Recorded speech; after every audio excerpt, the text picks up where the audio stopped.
messing around.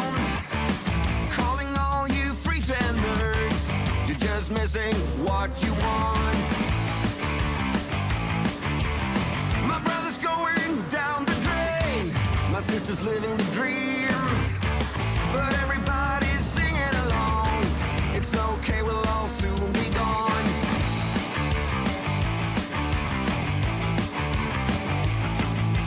Hey, what's the matter with the bright red lights? Hey, in the moment when the world went blind. But everything's alright. We don't give a damn this time.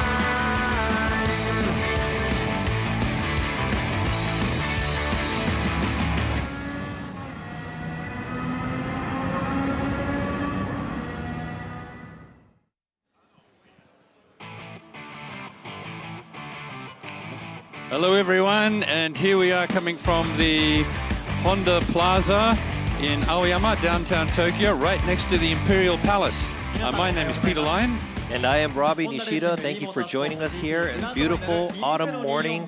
Beautiful. Like you said, downtown Japan. This is the Japanese commentator here. He is Mr. Hiraiwa, and he will be on the Japanese commentating side. So if you do want to see this show in Japanese, they also have the Japanese language commentary there too. But you're on the English one, so you're going to be hearing us and from all over the world, 70 different countries. There has been so many guys that has been through this race qualifying and now made it up to here. Because that's where it all happens, online. Yes, that's online. how they qualify. Yep, Yes. exactly. So we have 10 drivers per class. Total of 20 drivers here live. They're going to be driving these sims after the qualifications that they had the other day. We've got two classes, under 17s and the challenge class, and we're explaining what's happening with the Gran Turismo 7 right now. This is the latest version of Gran Turismo. Of course, it's been around for 27 years. Yes. Gone through 7 different variations. And available on the PlayStation 4 and 5, and been around for a while. And Online, they did the online fast attack in August and September, coming through to the grand final here in Aoyama on the 1st of December today. so like you said, different 70 different countries, and that's 235,000 participants. Imagine that, narrowing down from 235 to 20 drivers Only around 20. the world. Yes. And 10 of them are under 17, and the rest is open class there. So you've got 5 drivers from overseas. So we've got 3 from Italy, 1 from New Zealand. And here we're talking about the cars that we're using today. We've got the under 17 class will have 2 races today. Yes. And then the podium ceremony, and the challenge class, which is 17s and over, they will have 3 races. So approximately 20 minutes from now, we have the first race for the under 17 class, and from 11 we have the second. And in between, we're going to take a short break, and we're going to come back to the other class. So I think they're going to show the Super GT race car driver, Mr. Nojiri. Tomiki Nojiri, who is a Super GT race car driver for Honda. So he's the special commentator that's going to be joining the panel. And he's looking forward to this. It's very realistic and very different. He said, you know, trying to drive around the turns the way you want to, you can actually come back to the sim and try to test that out and try different things on the sim. So said, yeah, you're gonna have to. That's what it's all about. I mean, this is what Gran Turismo is. It's a lot of people call it a driving game, but it's more than a game. It's actually a driving simulator. Driving drivers around the world use this game, well, this simulator, Gran Turismo, as a means to practice for their real-life racing. Yes, like that's how good it is. Like you told me, you had I raced at Nürburgring many years ago, but we used Gran Turismo for our practice. We did 100 laps of the Nürburgring track, 25 kilometers long, in our race car, programmed into the course, into the actual game. And what it does is it helps you learn the track, your braking points, where to get back on the gas, where to turn in.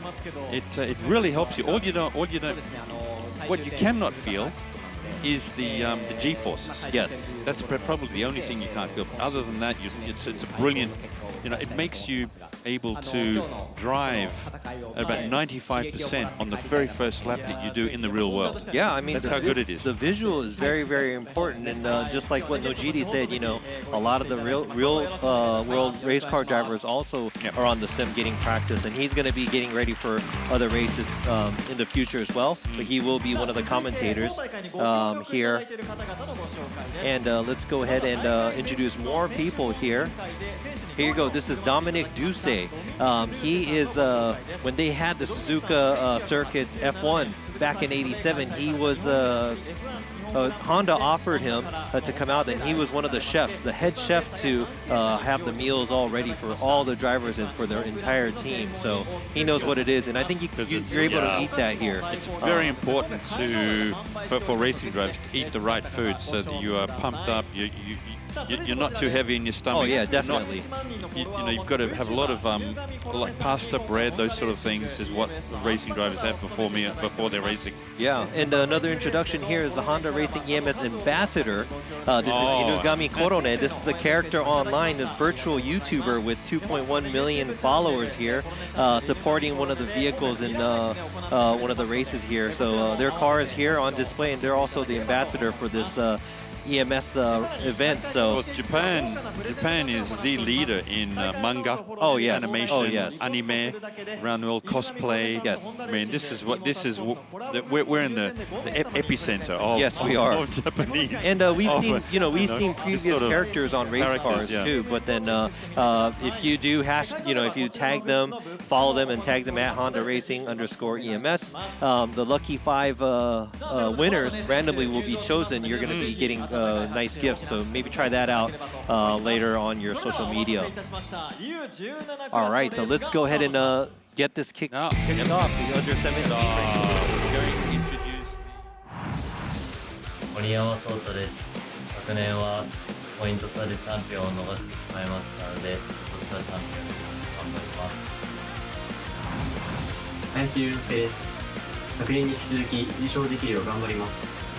アンダー17クラスに出場するのは今年で最後なので、スピードが残らないように精一杯頑張ります。応援よろしくお願いします。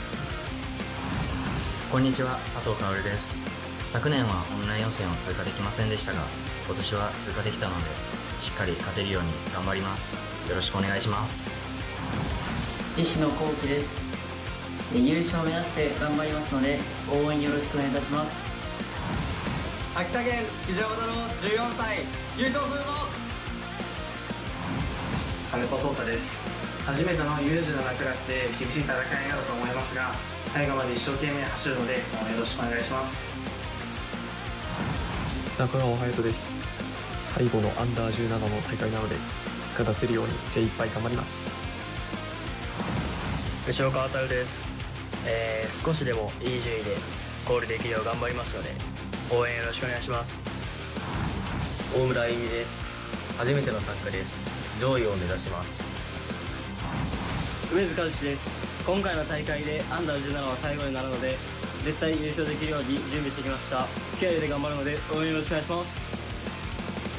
絶対勝ちます。Are from kart. They do various real racing as well, and I think 5 of the drivers don't do anything. They just do the e-games. Now the racing drivers will enter the stadium now, so here they come. All wearing the same white Honda uniform. Yes, right here, Umezu. Yeah, barely not taking the win of the championship last year. He is back, so I think he's ready to go. He's going to try to take on the championship. All right, so we got Ayumi Omura.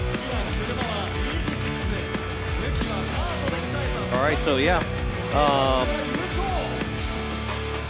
right here, yeah, he drives a racing car, and he drives in the real world, doesn't he? Yeah. Yes, he does. Yes. And we got Wataru Nishioka. Fujioka. So Fujioka, he's actually the only person that's using a different controller from everybody else. You get a choice of 2 controllers, don't you? Maybe the Fanatec, Gran Turismo, or the Logical. Yes. And qualifying 7th, that is Hayato Nakagawa. representing the All Japan Esports. He looks pumped up. He looks pumped up.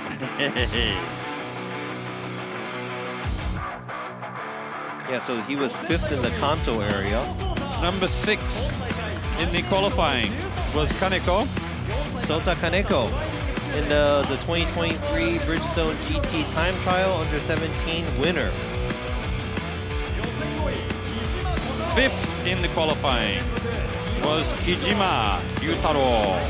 So Kijima also representing the All Japan Esports Championship and been in the Kagoshima rounds, Honda Racing eMS Grand Final in the 2023.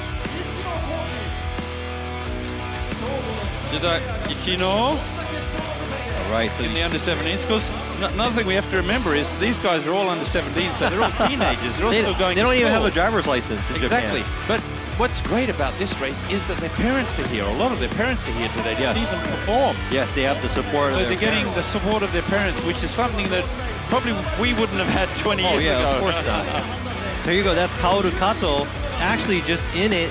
Like you said, he didn't even qualify last year, but he's here qualifying 3rd.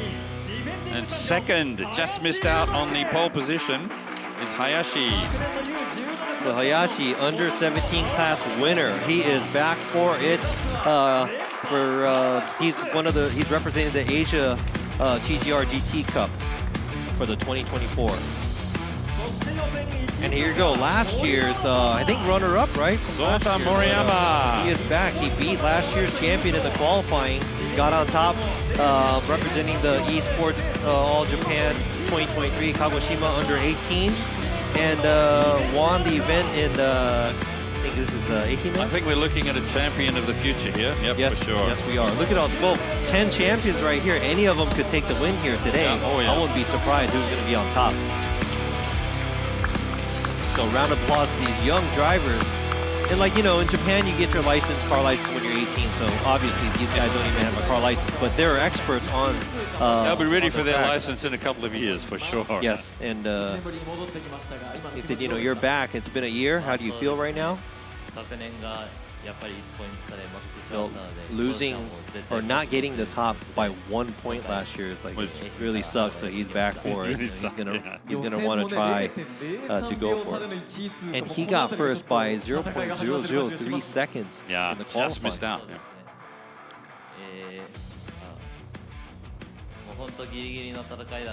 It's like a super close battle, but I just went for it all the way to the end and gave it my all. We're able to practice all year this year? It's like, yes. It's like it's about been able to practice for about a month here. Every day, Yes. 2 or 3 hours every day. Yeah. Yes, you've got to do that. Yep. And word for the fans? See, I'm going to try to take. Going to go for the win, yeah. Oh yeah. And yeah, Moriyama is still 16 years old, so he still has one more year, yeah, for the under 17. Wow, it's just unbelievable to see that there's this many young drivers here. They're about to hop into the Sims here on their Gran Turismo simulator. So we've got all these sims set up at Honda headquarters in downtown Tokyo. We've got 8 of them. Well, 10 of them, I should say. All right, so here I am. We are back. This is me, Robin Yoshida, and also we have Peter right here. Peter Lyon next to me. Commentating for you today. And right here, right above me right here, this is from the Honda Racing eMS GT Grand Final here for the 2024. All the drivers had the qualifying before. They came into here, and we got the top 10 of the under 17, and we got the top 10 of the challenge class, Yep, the challenge which class. we have from 5 around the world. Yeah, got 5 drivers from overseas. outside of Japan. So 3 from Italy, from New Zealand. yeah, so it's pretty serious stuff here. And you know, those of you think, you know, we got Gran Turismo out here.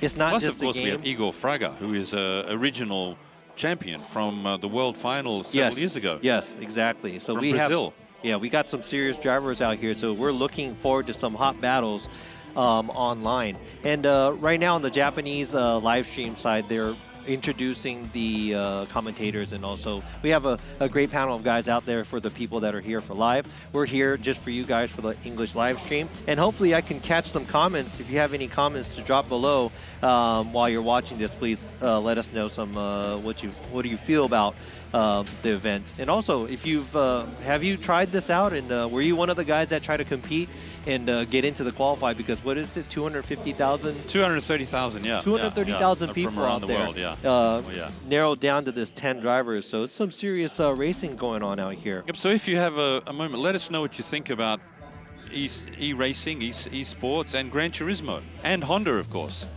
Because we'll be looking at four or five of Honda's top racing cars over the last 60 years, because Honda's celebrating its first win in Formula One. And it's like 60 years? Next year, 60 years, right? Yeah. So if you're, I'm sorry, if you're in the area, you might as well come out here. We're in Aoyama right here. They have a nice display. They got the old race cars, and they have a sim that we're going to show you in a little bit that you can try out as well. So very interesting. It's going to be an exciting day. And also, we're going to go on. We're going to have the first 2 under 17 races going on this morning, and in the afternoon we're going to have the challenge class. Total of 3 races there. So it's going to be fun stuff to watch. You could sit here and watch the drivers. And what's cool about the sim racing is they're not wearing helmets, so you can actually look at the drivers and enjoy, you how can they feel all the Yeah. emotions as they pass, get overtaken, touch with other drivers, and win, of course. And here's the format. We got the first race. On grid, we have the drivers that qualified in order, and the second race is going to be a tack lap of one qualifying time trial. That's how they're going to get the grid. So the points table is there from first. You get 12 points for the win, 10 for second, 8 for third. Now here we're getting into the nitty-gritty of it all. Here we go, the regulations. The car they'll be driving will be the Honda RA272 from 1965, which is one of Honda's greatest ever racing cars. It is a car driven by American driver Richie Ginter in 1965 that won. It was the first Honda car ever to win a Grand Prix race in Mexico in 1965. And it is a car that has a 1.5-liter V12 engine pumping out 230 horsepower. And some of the great things about this car, it had a 6-speed gearbox, and it had the Coil of Snakes exhaust system. Yes, that's something. This car was simple, elegant. It was like just raw passion on the racetrack. It had exposed wheels, exposed suspension. It was very tight, very fast, and it was basically brand new in its suspension setup. They totally redesigned the suspension for the 1965 race. So like you said, it's that beautiful, but it's also successful as well. Now the drivers will be they're going to take 5 laps. Francorchamps, which is the 24-hour layout. It's a circuit in Belgium, which is one of the greatest tracks on the planet. Most F1 drivers prefer this track. It has 19 corners. It's 4.3 miles long. And of course, who can speak about Spa without mentioning one of the greatest corners on the planet, the Eau Rouge? That is a corner of corners. The Formula One drivers go through there at about 300 kilometers an hour because they have downforce that allows them to go. Yeah, I don't even think I could reach 300 kilometers going straight. Now these drivers are going to be driving this track, this traditional track, 5 laps on racing hard tires. Slipstream is going to be real, and it's going to be a rolling start. So that's going to be another tricky part too. It's going to be a little different from where they're comfortable with being in the qualification. Yep. And you said you've driven on this track before. I have. It's one of the best layouts. I mean, if I was going to design a track, I'd basically either pick Suzuka or Spa. Oh, okay. Those are the two greatest racetracks on the planet. That's what a lot of the drivers say, like you said, the F1 drivers. And of course, who can go through Eau Rouge? I mean, if you can go through Eau Rouge at 200 and come out on the other side, it just makes you feel good. That's an accomplishment. What adrenaline is all about, yeah. Here's a grid here. It's all in kanji, but go ahead and say it's got Moriyama. Moriyama is in pole. Then you've got Hayashi second, Kato third, Ishino fourth, Kijima fifth, Kaneko sixth, Nakagawa seventh, Fujioka eighth, Omura 9, and Umezu in 10th. Yeah, so the rolling start is going to take a big play maybe in how these drivers are. But I'm pretty sure they all practiced. They already knew previously what the regulation is going to be. Here we go. Which car they're coming out of the pits onto the track. And of course, with a rolling start, you must keep in your grid formation. You cannot pass the car in front of you. But the rolling start, it's interesting. The first turn is going to be very interesting, depending on how the lead car takes off when they get the go and how close. It all comes under braking, isn't it? Yeah, yeah. Man, look at these. It's not on the screen yet, but we're looking at the vehicles driving through. But these cars are so cool, the race cars. With the naked exhaust pipe sticking out the back, the coil of snakes exhaust system was just awesome back then. I can't believe they made these, what is it, in 65. 65. That's a lot of technology back then. This is a V12, 1.5 liter V12. Unbelievable. I mean, the reason why the car is so fast is because it is a V12, even though it's 1.5 liter, 230 horsepower, but only weighs 500 kilograms. Kilograms, yeah. So e-games, the power to weight ratio is amazing. The drivers don't have to worry about their weight on the e-games, but in real life, yes, you would have to take out a lot of weight just to keep the car being fast. So of course the drivers are on their hard tires and they're warming up their tires as they're pushing pretty hard. I can see going into these corners. They're going in at about 80-90%. So approximately 3 minutes to go to get into the race. It's going to get the go flag. But like you said, you know, you've driven on this track. I've never driven on this track before, but you've driven on the track. What kind of track is it? It's a very fast track. The surface is very smooth, so you have to really worry about tire grip. But where they're going through now, you have to maintain speed. You slip it. Well, a bit of rear wheel loss there, rear wheel grip loss. But there's a lot of very tight corners. Managing speed, keeping up your high average speed is what it's all about on this track. You have to come out of the corners as fast as possible using the whole track. You're allowed to go right onto the ripple strips. Take both tires onto the ripple strips. That's considered part of the track. Yeah, so you can go as far as you can on the right or left-hand side. But this track is a wonderful track. There's a lot of up and down. Coming around that last hairpin onto the straight that leads down to Eau Rouge, it's almost like a huge gulp. You sort of have to breathe in before you go, because when you're going into the corners, you can't breathe. Yeah. There's so much G-force on your body that you've got to hold your breath. And you know, sometimes up to 30 seconds. These big tracks with the elevation change is something, because it gives you more than just the left and right G. It's the up and down, especially how fast you're going and the downforce that you got on the car. But you see these drivers getting ready for their race right now, warming up their tires, keeping their position because it's going to be a rolling start. Earlier you saw they had a display here, a beautiful Honda, the old school race. It's not the same. It's not this car, but they also had the car on display. So like I said, if you're in the area, you might want to come out and check that out too, because I don't think these cars are on display all the time. But I mean, just checking up, 1 minute to the race start. But these Gran Turismo 7 is as real as it gets. I mean, if you just look at the screen, it almost looks like a real race, doesn't it? That's how much clarity you have on these. Of course, the TVs are very good too. Yeah. The monitors are very good, but the actual Gran Turismo software is just so real. I mean, look at the way it focuses on one car and blurs the car behind it.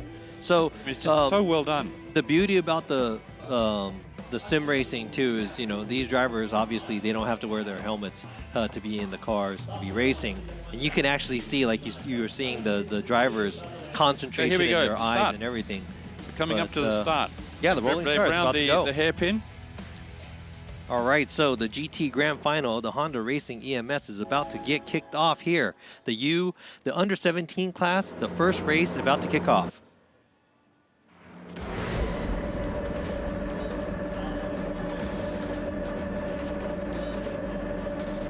So we're just going to go through the starting grid again here. You'll never see this. So you have Moriyama on pole position, Hayashi in second, Kato in third, and we have Ishino in fourth, Kijima in fifth, Kaneko in 6th. Oh, it's a beautiful car. Nakagawa in 7th. Fujioka in 8th, because it has some of the best. Omura in 9th, some of the best exhaust sound as well. Yes. This car. Umezu in 10th. And that's your grid. RA272s. And they're off. 5-lap sprint race.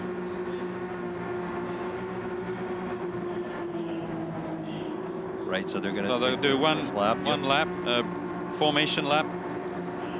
Warm up the tires again. The drivers will be very interested in trying to snake the cars down the and I'm down pretty the sure track to warm up their tires. There's a lot of strategy. There's a lot of thoughts going through There we these go. young drivers' minds. And we're away, off and racing. Moriyama is in the lead, heading into Eau Rouge. That's a clean start from all the drivers. Look at, they're lined up. Yeah, good spacing in between these cars. Let's see how close these drivers are going to get. They are still flowing through the track. We've already had some movement down the... Yes, we've got a passing maneuver coming up here. Moriyama still leading, but we have Hayashi right behind him, and these two drivers trying to hold his position. And Kato trying to take the outside line. Kato is really pushing hard. Some of these, look at this view from the drivers, see, looking back.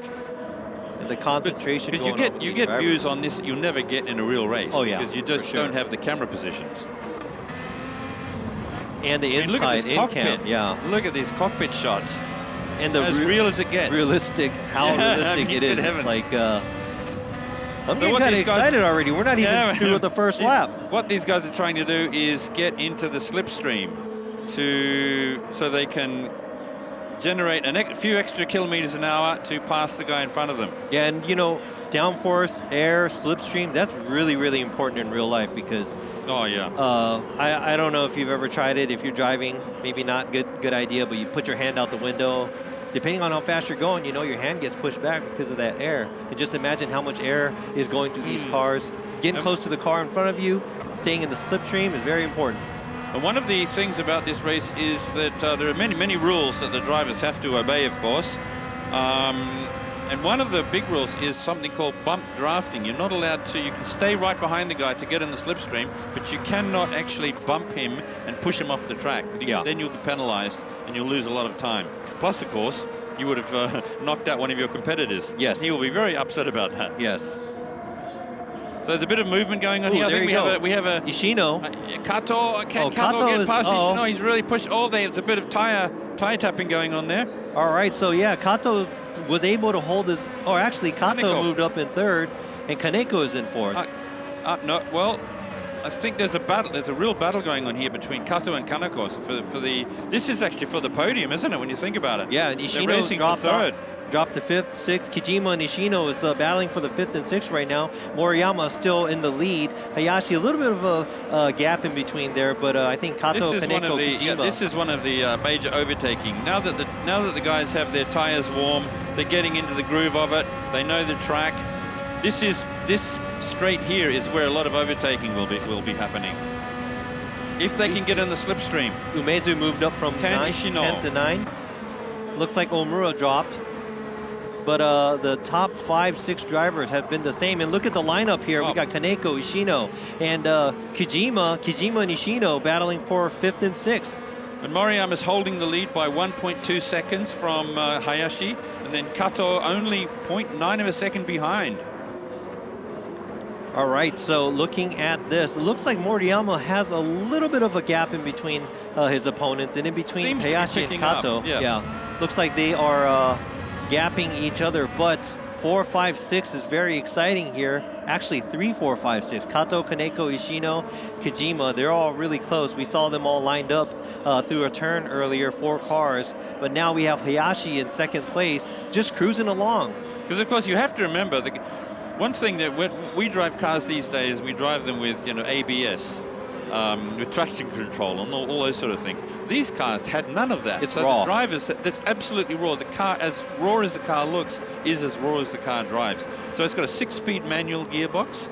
I mean, these guys are really on the limit here in terms of handling. They really have to feel the cars through the corners. You can see a little bit of slippage at the back. The rear tires are moving around a bit through the corners. That's because they're trying to control.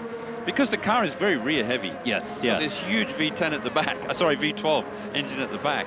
Yeah, so it looks like they're really trying to balance the cars. So Moriyama's still in the lead. He's picked up a bit, hasn't he? He's picked up half a second over Hayashi. Yeah, so it looks like 4, 5, 6 here. We got Kaneko, Ishino, and Kijima all lined up, going for the 4th place. Kato, Hayashi, and Moriyama are way ahead of them right now, and everybody under that 7, 8, 9, 10, kind of cruising behind. A little bit of a gap in between the 7th and 8th place here. So Kijima's pushing hard. Yeah, I think Kijima and Ishino are pushing hard. They're only 0.2 behind. And this is what's cool about these racing. 1, 2, and 3, they're kind of cruising along in the lead. But 4, 5, and 6, they're battling for a higher spot because this is going to be a 2-race event for them. This is going to be the first, and they have another race after this. But they want to stay as close as possible on the podium. Well, it looks like Moriyama's pulling away. He's got a 2.3 second lead over Hayashi now. Being the top qualifier, he is showing off his skills here. He's found the sweet spot of this magnificent Honda race car. And like you said, he's back to try to win the championship here. And Hayashi was a winner last year, so he does want to gap him as much as possible and take the first spot here to be on the podium. I mean, look at the gap between. See the gap between Hayashi and Moriyama now. Nearly 2.5. There we go, 2.5 second gap. Getting wider and wider. Moriyama looks like he's very comfortable in the lead position. We got Kato right behind Hayashi. Then in between that, we have a little bit going on here. Oh yeah. So 2nd and 3rd, and that's going to be interesting. And 4, 5, 6, and 7, they're all still bundled up there. So let's see if Kato's going to be able to catch Hayashi. Unless something really happens, we're on the 3rd lap. So Moriyama, he is just way ahead in the lead. We will see some real maneuvering coming up, probably in the next lap, 4th, when the guys really push for it, because they know that they have to really go for it in the last lap if they're going to get on the podium. And they're still fighting for the podium. We've got Ishino and Kaneko still fighting for the podium. Can they get up to Kato? And this is interesting how you brought up about being traditional. They this is almost like a curveball for them. But then I'm not even sure what kind of cars they practice in prior to knowing this car was going to come out. So maybe they're not used to the older cars or what. But I know these cars handle very differently from what's made recently. If you ever get a chance, drive a car that's more than 30 years old or 40 years old without traction control or ABS. Yes, yeah, it's that's a different very world. different. It really makes you understand what a car is all about in terms of control. And it looks like Moriyama conquered that because we have Hayashi here and Kato going for 2nd. And Kato looks like he is zooming into Hayashi. This is going to be an interesting one. And it looks like Ishino in 4th is getting a little bit closer to the 2nd and 3rd battle here. So we are almost at the last lap. We're still on the 4th lap. I think Kato is right in Hayashi's slipstream. Yes, he is. He's right there. Can he get a good run down the straight? Heading down to Eau Rouge now. One of the fastest corners on the planet. Oh, Nakagawa and Kijima side by side. Side by side, and it looks like Kijima overtakes because it's a left turn into Eau Rouge and a right turn. Can he get around him? Oh no! Nakagawa holds his own. Still stays in 6th place. Yes, it takes guts to do that going into that corner. Wow. And you know what? Even though it's 3.5 seconds. Wow. It's a big gap. Even though it's the E-Games, it's still thrilling to sit there because you have the screen in front of you and you can pretty much feel, there's no G's in the car, of course, but the only thing we're not getting visually. The only thing we're not getting from this is the smell of the track. Exactly. We can see the speed, we can hear the sounds, but you can't smell it. That's the only thing. I bet you the fumes from the car too. This is, like you said, 60, almost 60-year-old car. So I'm pretty sure this car makes up some smell there. And also, the tires and all that stuff. You can't smell it, can't feel it, but you can see it. And that's good enough for these guys because they're looking to get onto the podium, still on their 4th lap. So I think Kato really has to make a push in this next lap if he's going to beat Hayashi to the runner-up position.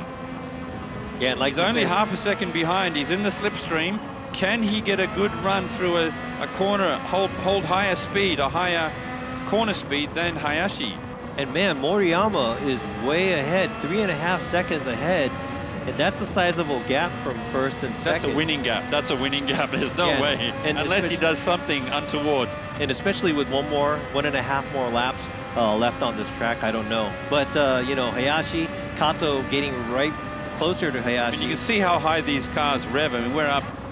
Or probably revs like 20,000. 20,000. 9,000 revs, yeah.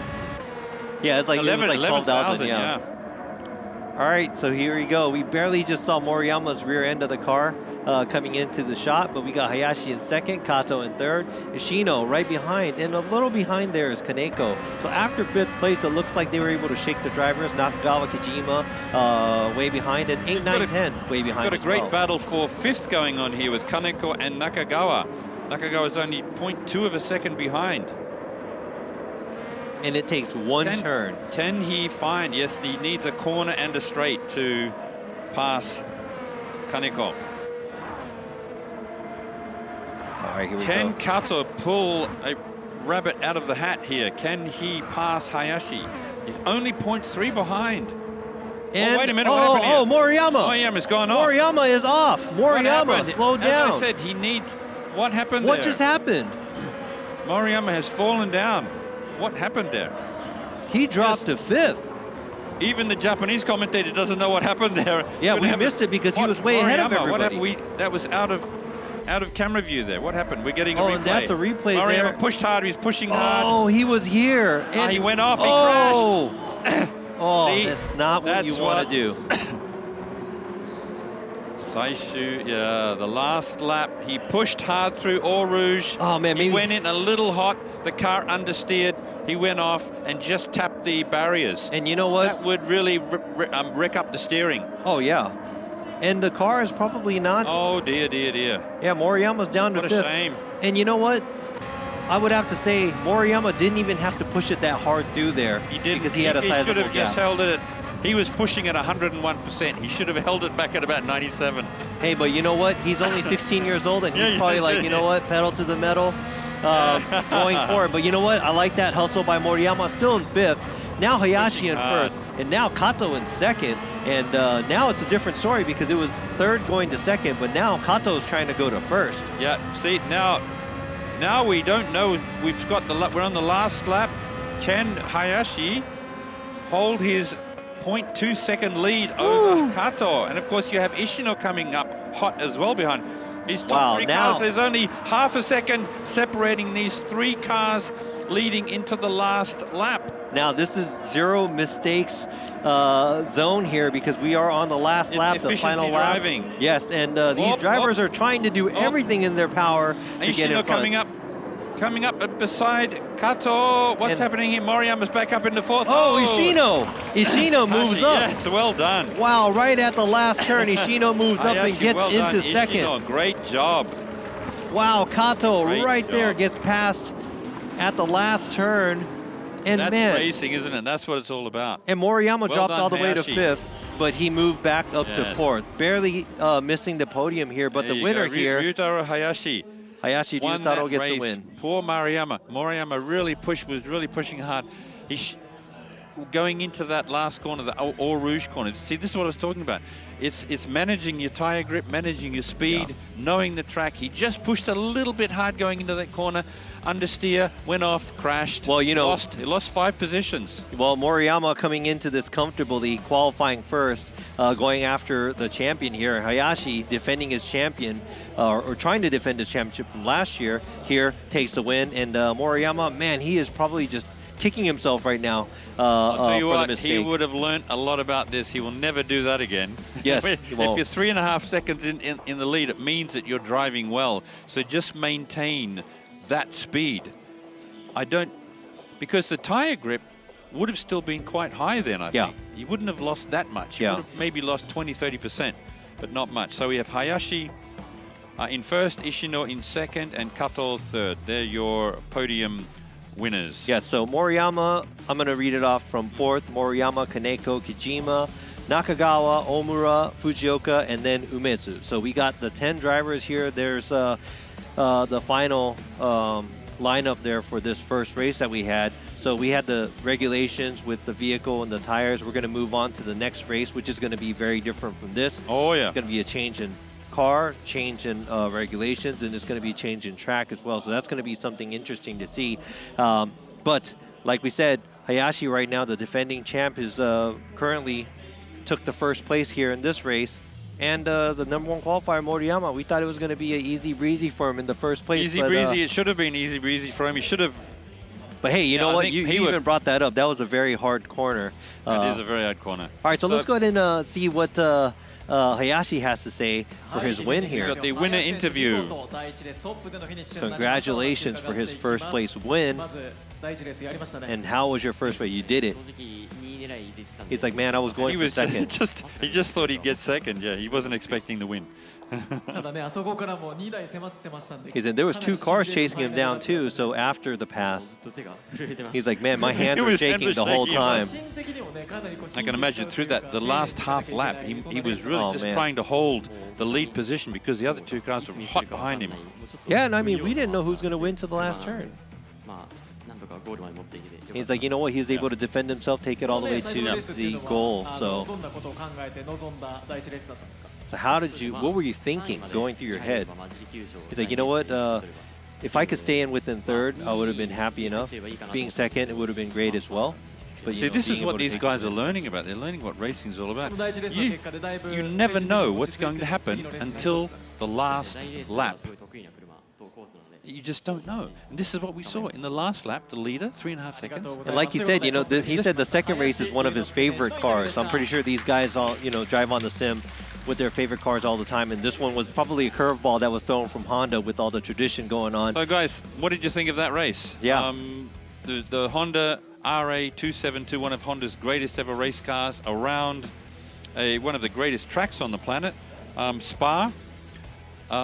With Moriyama losing out in the very last lap. I really feel for the guy. I really feel for him. Because this car is, as I said, it's very difficult to drive. You have to really feel it. It's moving around all the time. When you look at it on the screen, it looks very smooth going through the corners, but there's actually a lot of correction going on. Oh yeah, I bet. Because the car is moving around a lot. And like I said, we're already talking about, you know, something that's 60 years old already, but the performance that the car just threw down for these 10 drivers, it was great. Now going over the regulation for the second race. Here we go, the second race. Yeah, we have the NSX. Yeah. We're looking at the car is the Honda NSX Group R, which is based on the second generation NSX from 2017. It's a car that employs a mid-engine mounted 3.5-liter V6 turbo, 393 horsepower, and it only weighs 1,360 kilograms.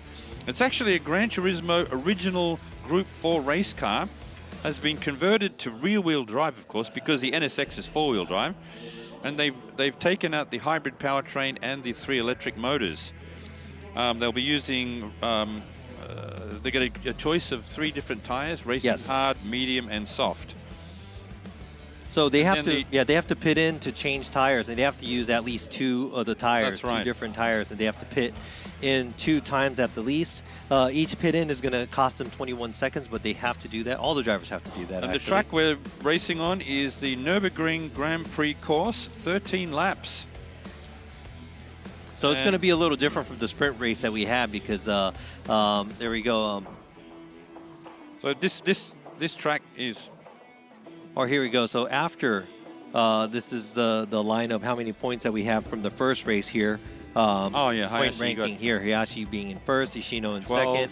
We got Kato in third, Kaneko in fourth, and we got Moriyama who was leading the race. He was in the sixth. So I think there was an incident with Moriyama. He dropped from fifth. He dropped from fourth to fifth because of an incident at the last turn from the earlier race. So that's also going to hurt Moriyama, and that also comes from the eagerness, the hungry inside him probably. That's right. And that's probably what cost him the race as well. So very exciting. It's cool to see the personalities coming from these drivers, you know.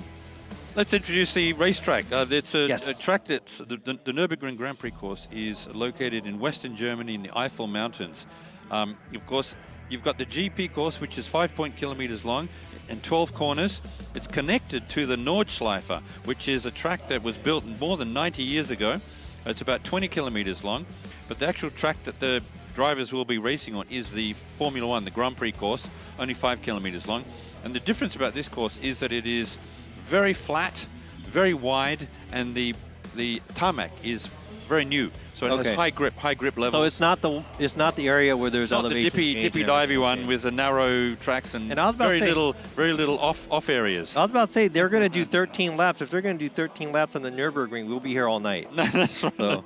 It's the Grand Prix course, the short course. Okay. And yeah, I drove that with the 24 hours of many years ago, and it is a great track. It's like really totally two different worlds. You've got the old world and new world, and the Grand Prix track that they'll be racing on is basically new world. It's designed by one of the greatest track drivers designers in the world, and Tinke. The name's Tinke, of the track driver architect, and this track is, as I said, wide. It has very high grip levels, 5 kilometers long. And it is steeped in history. I mean, it was actually called the Green Hell by Niki Lauda. Oh, wow. Back about 30, 40 years ago. No, more than that, 50 years ago when he was racing. Because it runs through the mountains of the Eiffel Mountains of Germany. And it's a great track. You've got the Eiffel Castle up on the hill. So as you're racing around, you can see this castle up on the hill. It's almost like Camelot.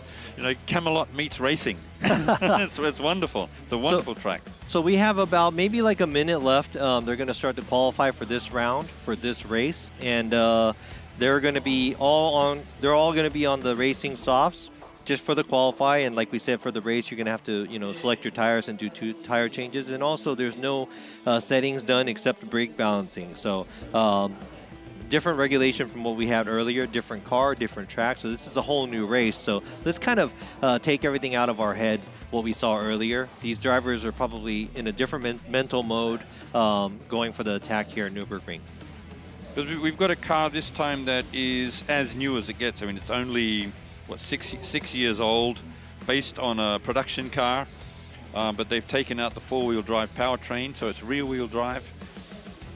394 horsepower, which is a lot of horses. Hey, that's a lot of horsepower for a light car with a lot of grippy tires on it, because they're on slicks. So it's. So what are we going to see? Like, how many kilometers do you think top speed would be at this track? I reckon you get at Nürburgring maybe 270. 270. Yeah, that's fast enough. So if you can see some overtaking at 270. That's going to be really exciting, racing. Yeah. That is racing, but it all comes down to your line through the corner and how much guts you have when you're braking, because you really have to rely on your brakes to overtake on this track. Just what Hayashi was saying earlier too. Being used to the car, and he said this was probably one of his favorite cars to be able to drive. So we'll see how they're going to do in qualifying. Qualifying's coming up. Right, so a lot of these drivers are probably familiar with this car. Like you said, it's a special car that was created with the game, and also a combo of the real-life car and the simulator here. So we've got an 8-minute qualifying session, which will give them maybe 2.5, 3 laps. Okay. All right, so qualifying, we will start. This is going to be reverse grid from what we had earlier. Good looking car, isn't it? Oh yeah, it is. You know what? This is the car that I had to actually drive back to here where we're at right now in Aoyama. That's pretty crazy. Oh, it's a tough life, isn't it? Yeah. They were like, hey, you have to bring the car back. I was like, already? So I brought the car back, but this is a beautiful car. And like you said, it's a 2-wheel drive, and Umezu right now on his getting used to the track and going basically for the warming qualify. up his tires, yeah. Yes. Basically warming up. But he's really using the whole track there. 4 wheels off the track there. Hey, and this what drivers really have to be careful of. See, he's pushing so hard. Oh, he's off the track. So that, if that was a qualifying lap, that wouldn't be counted. Yeah. Because you can't. You must to keep stay within all 4 tires on the track. Yeah. Or within the rumble strip. Something called inside the ripple strips. They call them track limits, and that is one reason why your laps can be disqualified. Yeah, because there's some tracks you could just drive straight through the chicanes. He's off as well. Yeah. But I think he's just warming up the tires. Hopefully they'll stay on the track. All right, so we got all these other drivers pulling out of the pits as well, going for their first warm-up lap, getting into the qualifying. Nakagawa here. They're really pushing hard. Warming up the tires on their out lap. This is where you really warm up the tires. Heavy braking and cornering at speed. He's generating a lot of heat into the tires now. Yeah, especially if it's qualify, you don't have to worry about making those 13 laps. You're here just to make that fast lap. They're on racing soft tires. Regulation says no settings done, only brake balancing.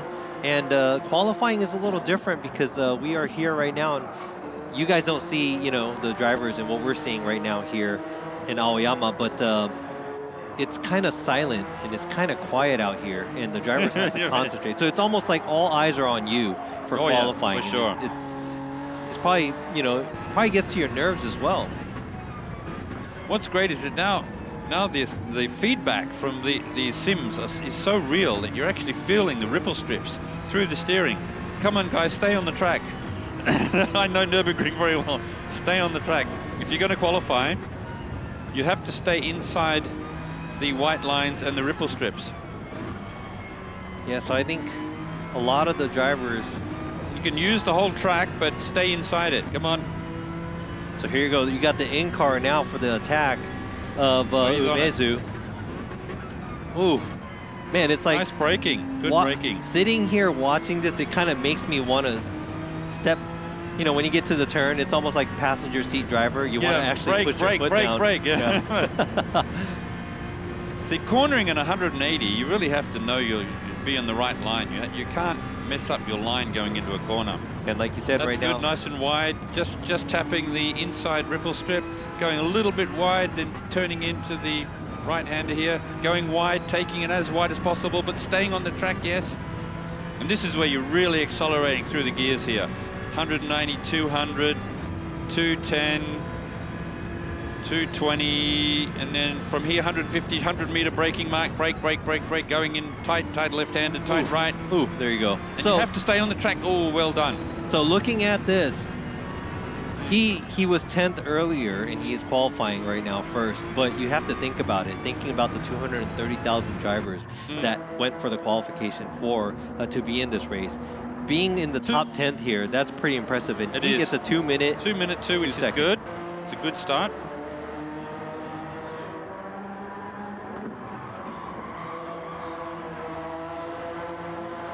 All right, so I am using all the track, good stuff. And let's see, Omura gets a 2 minute and 2 second, but he is 0.1 second almost faster than Umezu. Track limits, very. One extra thing is you must realize is that this is esports racing, but it's as real as it gets. In that we have a bunch of stewards behind us. Yes. And these stewards will be adjudicating what they see. If they see someone go off, they're going to hit them hard for time track limits. They're going to penalize them.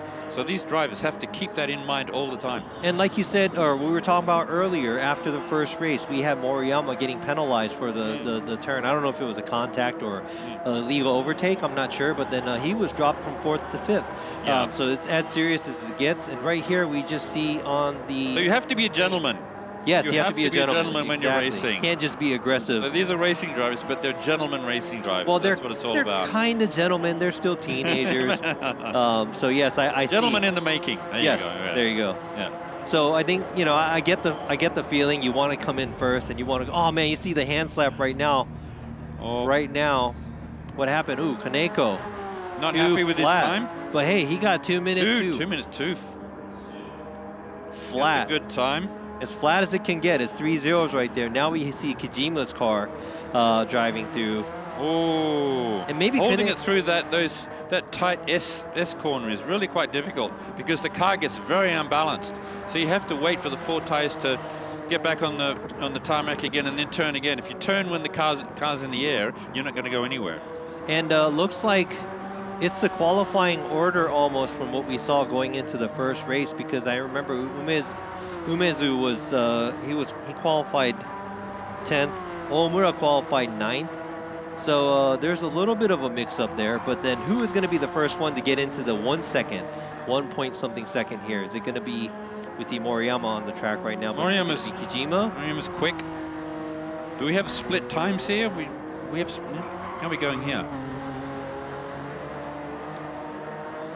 Yeah, I think we have a broken down lap count for the sections here. Section 1, 2, 3, 4, I believe. And we have Kojima right now. He is in his attack. I think he's the next one up. He's the 5th one up. See if he's going to be able to beat Kaneko's time and get on top, become the top qualifier.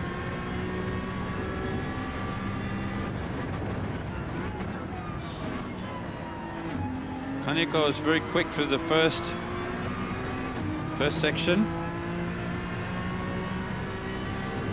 And the 3rd section.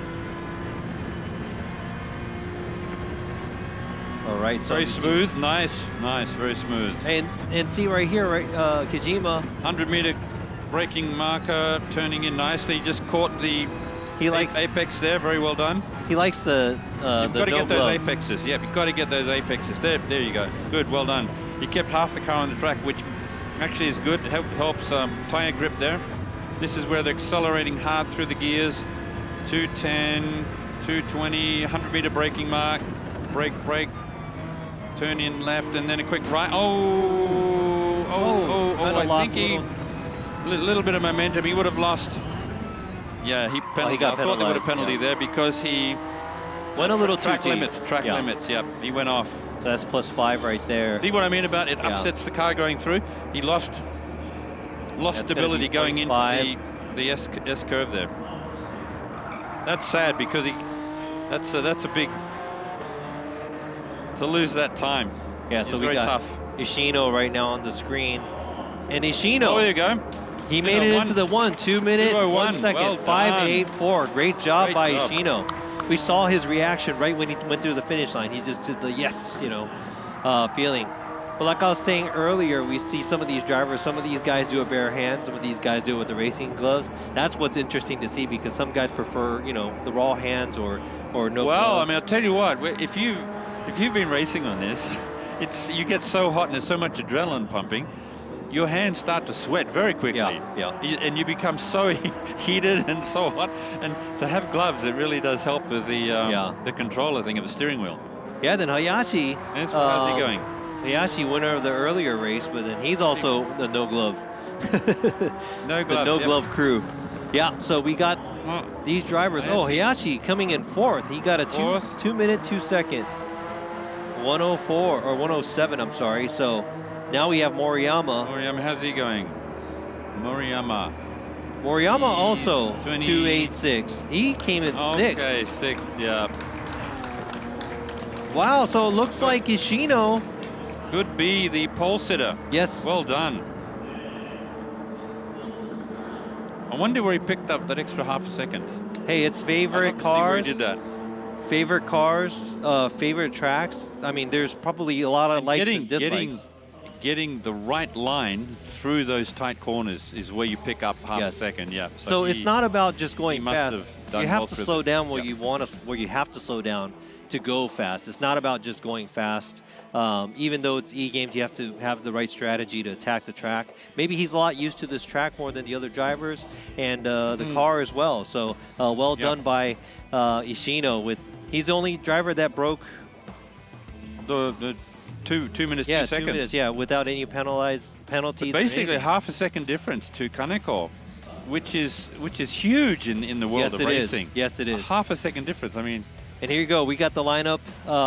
This is the qualifying order. We got Ishino, Kaneko, Kato, Hayashi, Fujioka, Moriyama, Omura, Umezu, Kijima, and Nakagawa here. Kijima and Nakagawa, no score there no time there. They're going to be on the bottom of the pack. Okay. And the car they're racing for, just going through that again, is the Honda NSX Group 4, which is a Gran Turismo original race car. V6 turbo, 394 horsepower.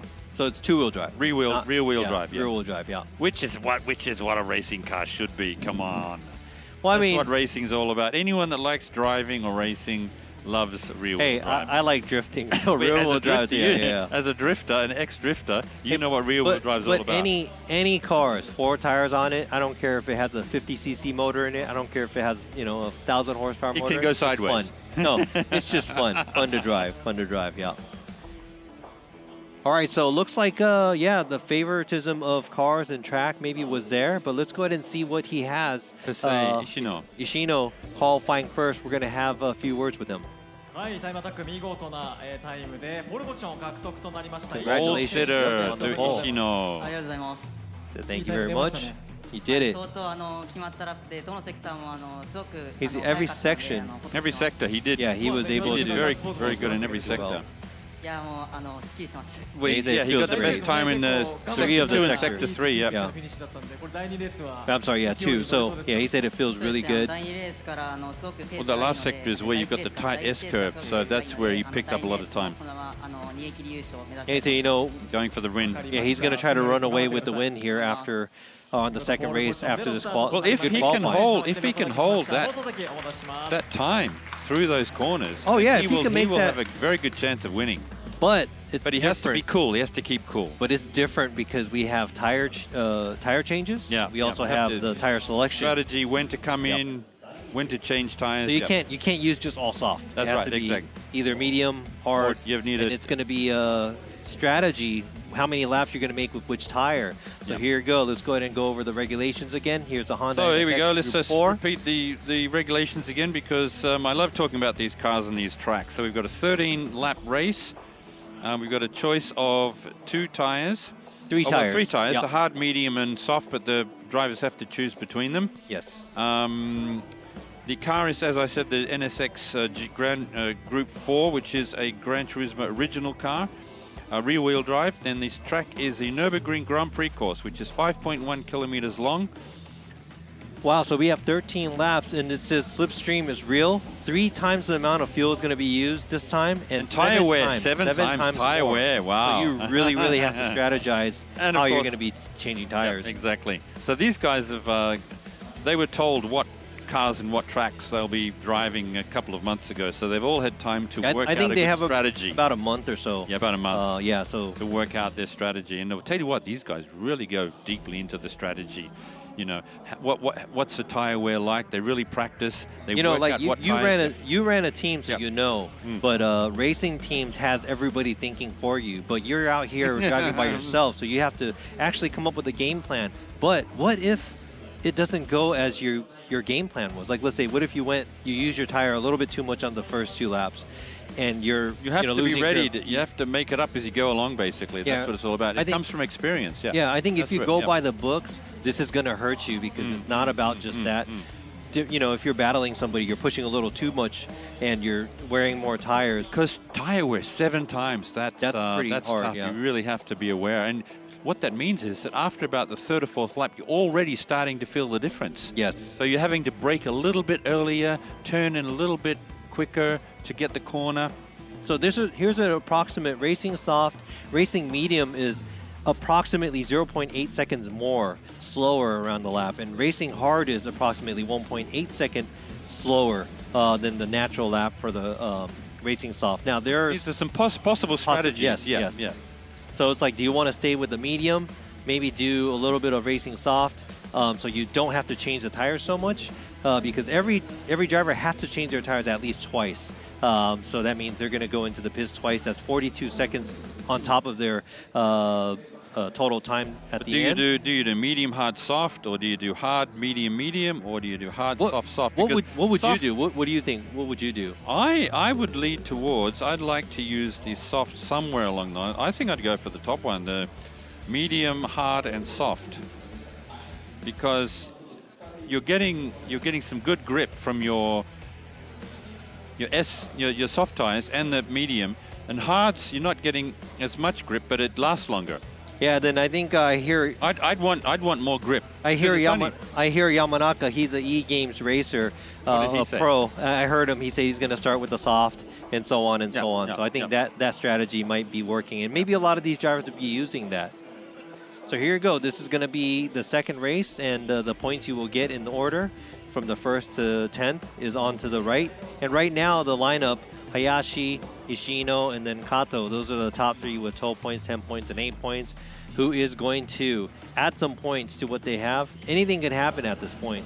So, I mean, can Ishino come from behind to win the tournament? I think because he has a very good chance. I think a lot of these guys, depending on his strategy, of course, tire strategy.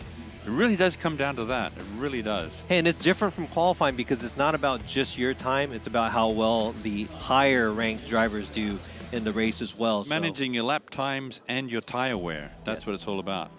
So they're just practicing. They're all doing a couple of practice laps. Man, and this 13 laps is going to go so far. It's going to go by so fast because the first race, the 5 laps, was just done in a second. So really excited to see who's going to be on top and who's going to be winning the under 17 class here today.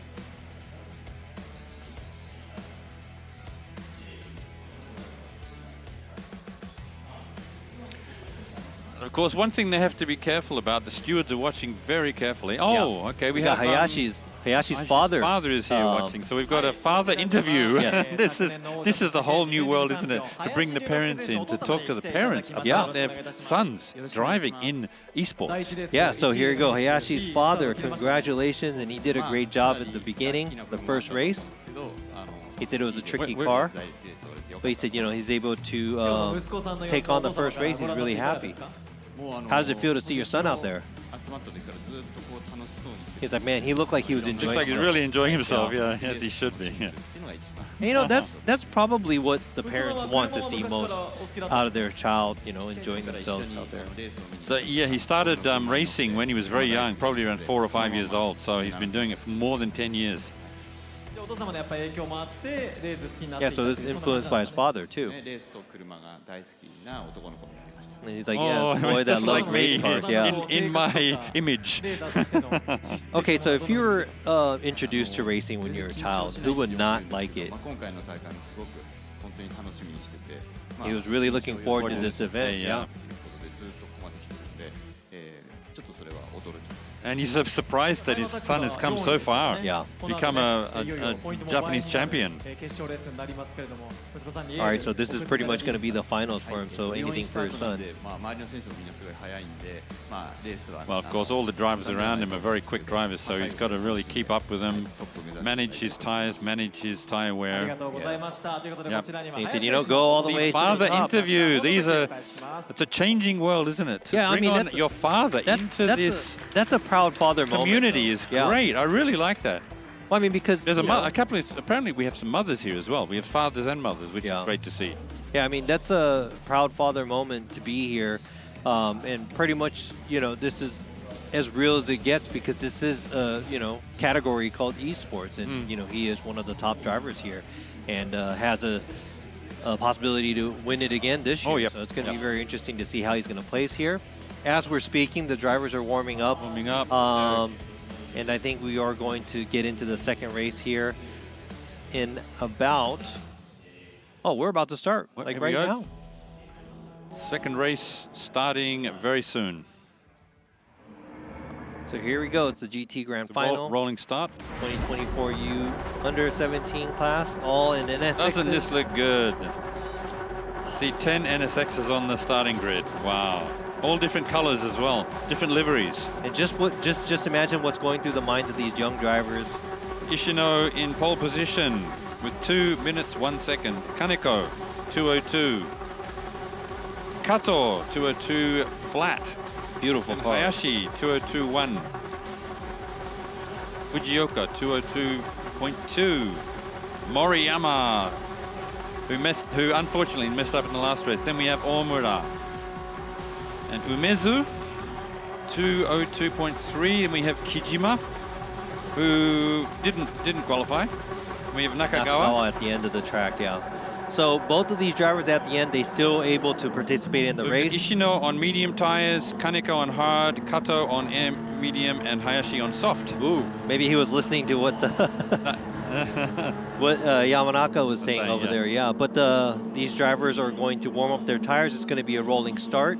13 laps, 2 minimal tire changes here, and has to use 2 different compounds at the least. Drivers snaking down the track here to try and generate speed. Now they're holding their formation, 2-1, and we're racing. Here we go. Ishino's leading into the first corner. He seemed to get a good start there. I mean, he's number one. Kaneko's hot behind him, under heavy brakes. Kaneko, can he pass Ishino?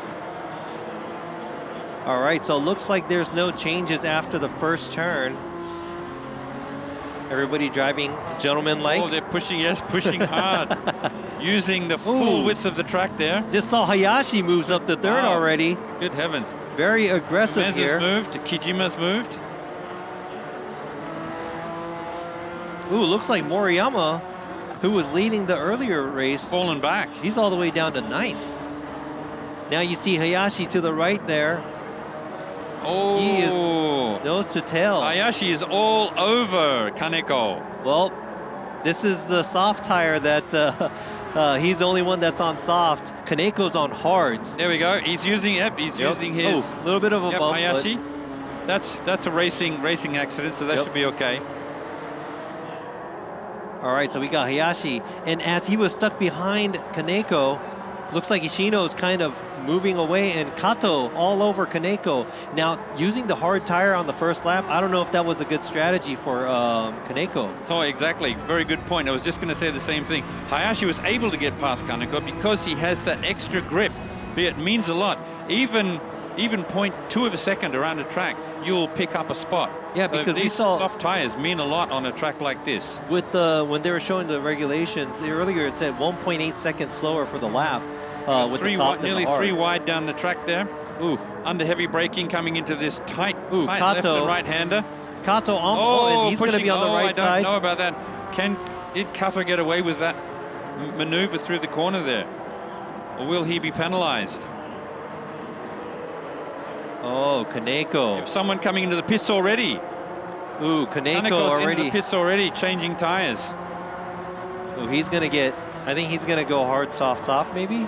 I don't know. Ishino is 0.8 of a second in the lead. Oh, he's losing. He just lost 0.3 of a second there. Okay, so that was penalty down for Umezu, was it? Yeah. Yeah, the penalties will be flying around, I think, in this race. Yeah, as they push through the track limits. Oh, here we go, off.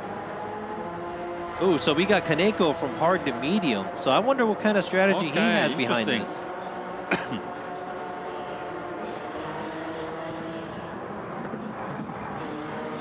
Right now we got Hayashi, who was first in the last race. He's in second place right now, chasing down Ishino.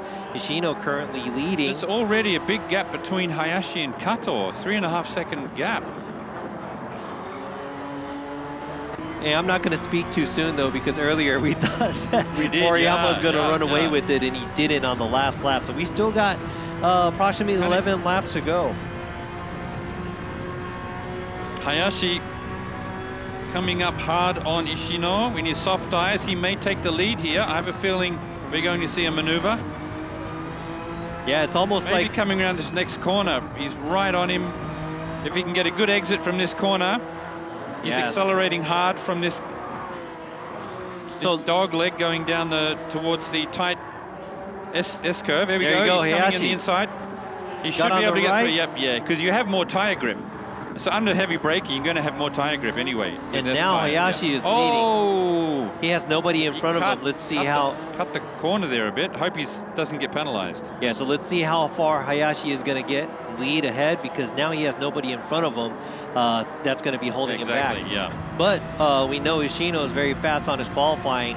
And after Ishino, we have a 3.5 second gap in between second and third place. So that's going to be interesting to see who's going to come up and try to catch up. But we got 7th and 8th here. Nakagawa is all over Moriyama, is it? Good heavens. Moriyama, you know, being the #1 qualifier last race and also almost, you know, leading all the way to the end. Moriyama actually... Some interesting camera angles here. I like those that you just can't get in Which the real we won't world. be able to see in the real world, like you said. Exactly. This is the one that some of the beauty of Gran Turismo is that you have camera angles that you will never see anywhere else. All these drivers taking a little bit wide on that turn, and now we see Omura right here. He is currently 5th and trying to chase down Fujioka, and in front of Fujioka we got Kato, but in front of Kato we have a 3.5 second gap in between Hayashi and Ishino.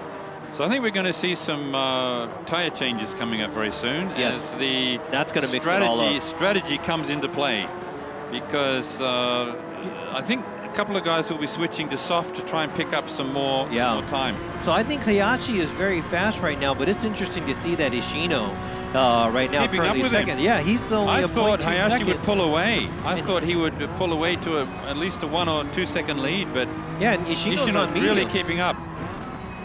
So just imagine if Ishino was on softs. Yes, exactly. Ishino is all over Hayashi. Good heavens, look at this. He's in the slipstream. Could Ishino... He's going to try to overtake him. Yeah, under heavy braking, coming into this tight left and right-hander. Can they stay on the track? Who's going to... Oh, a little bit of pushing there, but but it looks like Hayashi is very gentle in the lead right now, trying to keep his lead. Yeah. Ishino probably going to start to get a little aggressive, and there you go, Ishino. He got a very good exit from that corner there. Wow, he did, and like I said, you know, interested to see what Ishino's going to do if he's in the softs. So they're coming up to the tight right-hander, under heavy braking. Ishino almost took over, but he's on the outside, now pushed really outside. Pushing hard there. That was... I wonder if we're going to see a penalty here, because he just went off. Hayashi, well, these guys are really pushing the limits. And no tire changes from these two drivers yet. But now I have to look back, because Kato in third is 0.5 seconds faster now. He's creeping up, getting closer to the first and second place drivers. Yes. We got Kaneko all the way in the back. He, you know, got his first tire change. Next to the tire compound, we have the one there. So he already went into the pits once. So he fell went back in straight away after the first lap. Yeah, I don't know if that was a good idea to be on the hards at the first lap. Let's see what kind of strategy he's playing at the end of this race. But currently Kaneko all the way at the bottom, and Hayashi leading the pack. We got Ishino right behind him on mediums, and Kato kind of creeping up, getting a little bit closer and closer to the second and first place drivers. Ishino is right on Hayashi. I'm amazed to see that he's managing with these worn medium tires, because I think maybe the softs are coming off their peak. They were good for a couple of laps, and now they're in terms of grip, they're basically the same as the mediums. Yeah, maybe Hayashi used up his sweet spot on the first lap just to get in front, and now Ishino's all over him. So it comes down to the braking, and I think in terms of braking now, see, we're not seeing any difference. Yeah. Between the softs and the mediums. Just looking at the time, Ishino looks like he is consistently only 0.1 second behind. Hayashi's winning. He's gone into the pits. All right, Hayashi is in the pits now. So we have a new race leader. Ishino is leading at the moment. Kato's in the second place. Hayashi's dropping down. He will drop down, of course, to the bottom of the grid after the tire change. Yeah, so 21 seconds per tire change per driver.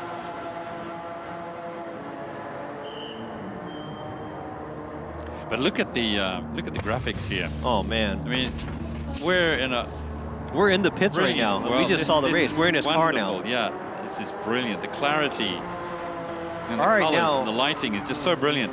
All right, now we have Hayashi kind of falling back, but obviously he did the tire change. Everybody has to get in to the pits twice. Hayashi again on softs, coming out in soft. So I think he has a strategy where he's going to do soft, and something else, probably medium at the end. Let's see how far he's going to go with the soft. Very interesting strategy we're seeing from Hayashi. So currently leading the pack, we have Ishino. He's 2.5 seconds. Yeah, he's got a 2.5 second lead. But same tires. But Kato is 1 second faster now, because they were 3.5 seconds behind. So we still got about 8 laps to go. Let's see how close they can get to the first place current leader. We've got Omura is giving Fujioka a tough time. He's only 0.3 of a second behind. They're both on medium tires. Just depends on how well they can manage their grip levels. You know, if you think about having to pit in twice within the 13th lap, that's a lot. Well, it is in such a short race too. Yeah, so that's going to be interesting to see how far back this is going to be mixed up. looks like Hayashi already cuts down 2 seconds of his time getting closer, 2 seconds faster, getting close to Umezu. He was 12 seconds back, now he's 10 seconds back. Now let's see how Ishino, he is keeping that consistent 2.5, maybe 3 second gap in between the second place driver Kato. And behind Kato, we have about a 1 second gap, half second gap after that, and so on. So everybody's kind of bundled up. Nakagawa's into the pits now. So he's refueling as well. They're each taking them, what, 67 liters? Oh, they're down to 67 liters. Because, I mean, our race tank in Nürburgring was a 100-liter tank. 100-liter, yeah. And I think a lot of the endurance... And it only lasts about 70 minutes. Wow. So that's about what? 7 laps of the whole 25-kilometer track, yeah. This is, of course, the GP track, which is much shorter. Yeah. But still, they really have to think about fuel and tires. A lot of thinking has gone into this racing. I mean, these guys would have sat down, pulled out their pads and done a lot of calculations as to tire wear, fuel, what time should I come in, what tires should I use, grip levels, tire wear levels. Because it's not about just a fast driver. It's about having a good team. Good management, and, good management. And this is something that these young drivers have to learn in the experience that you're talking about earlier. They're going to experience these things in the future to see how, their strategy is going to work out for them in the future. So we've got all drivers on either medium or soft tires at the moment. It'll be interesting to see how many more go for softs. And out of all the drivers that already made a pit in, Hayashi is currently 7th place. He's leading the pack. They are 15 seconds or so behind from 6th place, but everybody from above 6th has not been into the pits yet. Wow, Kijima and Omura are really pushing it. It's side by side here, going into the corner. Oh, what happened? Omura got past Kato there. Well done, nice move. Wow, but you know what? I just looked up right now and just kind of forgot about Ishino being in the lead. He's 4.5 seconds leading. That's a good lead. Oh, now and he made it into the pits. Ishino's into the pits now. What will he go for? Wow, so now the order of these drivers don't even matter anymore because actually all the drivers are in the pits now.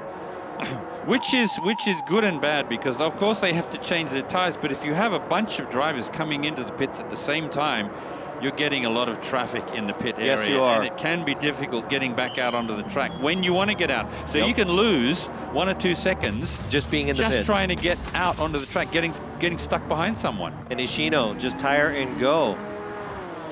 So you've got to be very, very efficient in your movement into the pits and out of the pits. So what do we have? Hayashi is on softs.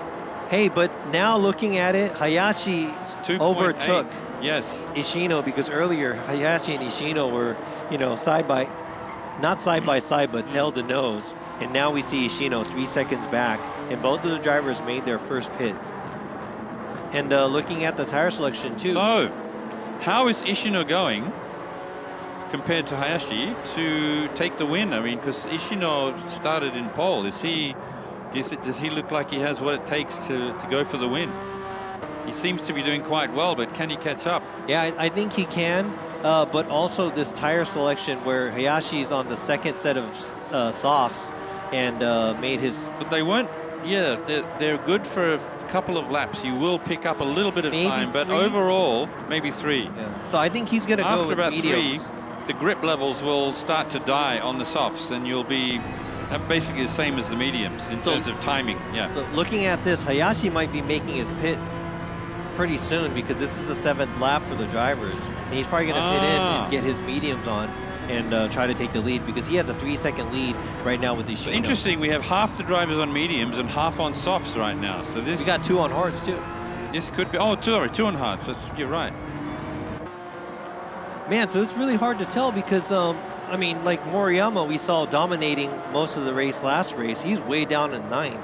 And a lot of these drivers, they're only like few seconds away from each other. So this is going to be a really tough one. And now it's all going to depend on their strategy on getting into the pits. Ooh, there's a bump there. Oh, no, we got 2 off. Oh, no. Moriyama. Oh, dear. Moriyama is off again. That's not good. That's a Moriyama major bumped crash. Kojima. That's a major crash. Kaneko falling down. Ooh. Kaneko's in the pit. There's a big change in That's standings unfortunate. right now. That's unfortunate. And I wonder whose fault that was. I think the stewards will be looking into that. We've got a lot of action over in the steward. Oh yeah, they're looking at what's happening over there. Yeah, and this is that's what's good about this too. Everybody gets to watch the replays at different angles, different camera angles, even inside the cars too. So they can select that and see what happened on the track. But now we have Kaneko joining the race. So Hayashi's leading in first place, 2.5 seconds ahead of Ishino, who's on mediums. But those the tires that he's on, the medium tires, will start to generate heat and pick up grip against Hayashi's soft tires. So they'll be pretty close in terms of lap times.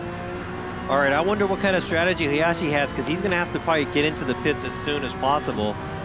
Or maybe he's going to try to take it with the softs all the way and just make a quick stop at the end. That could be a very brave move, because we see Ishino's catching up. He's making up time against Hayashi, even on his medium tires. And I think maybe what Ishino is hoping for is trying to get into the pits right when Hayashi gets in and puts on his softs. But looks like Hayashi is not. Hayashi is not. Kato's coming up against Nakagawa. Hayashi coming up behind Nakagawa. Oh, of course, because he was lapped after doing a pit crew. Yes. The pit stop. Yeah, okay. Yeah, so I think there was maybe a penalty or something for Moriyama. We see a red dot next to the 10th place right now. Now we got all these drivers. We don't know who's on what lap now because of the pit stops, but right now we know Hayashi is leading the pack. Now we've only got 2 tire choices, only medium and softs. There's no hards on the track right now. No, but we see Ishino. Ishino's only 1.7 second behind Hayashi. And Hayashi is on soft, and the next lap he will have to use a hard or a medium.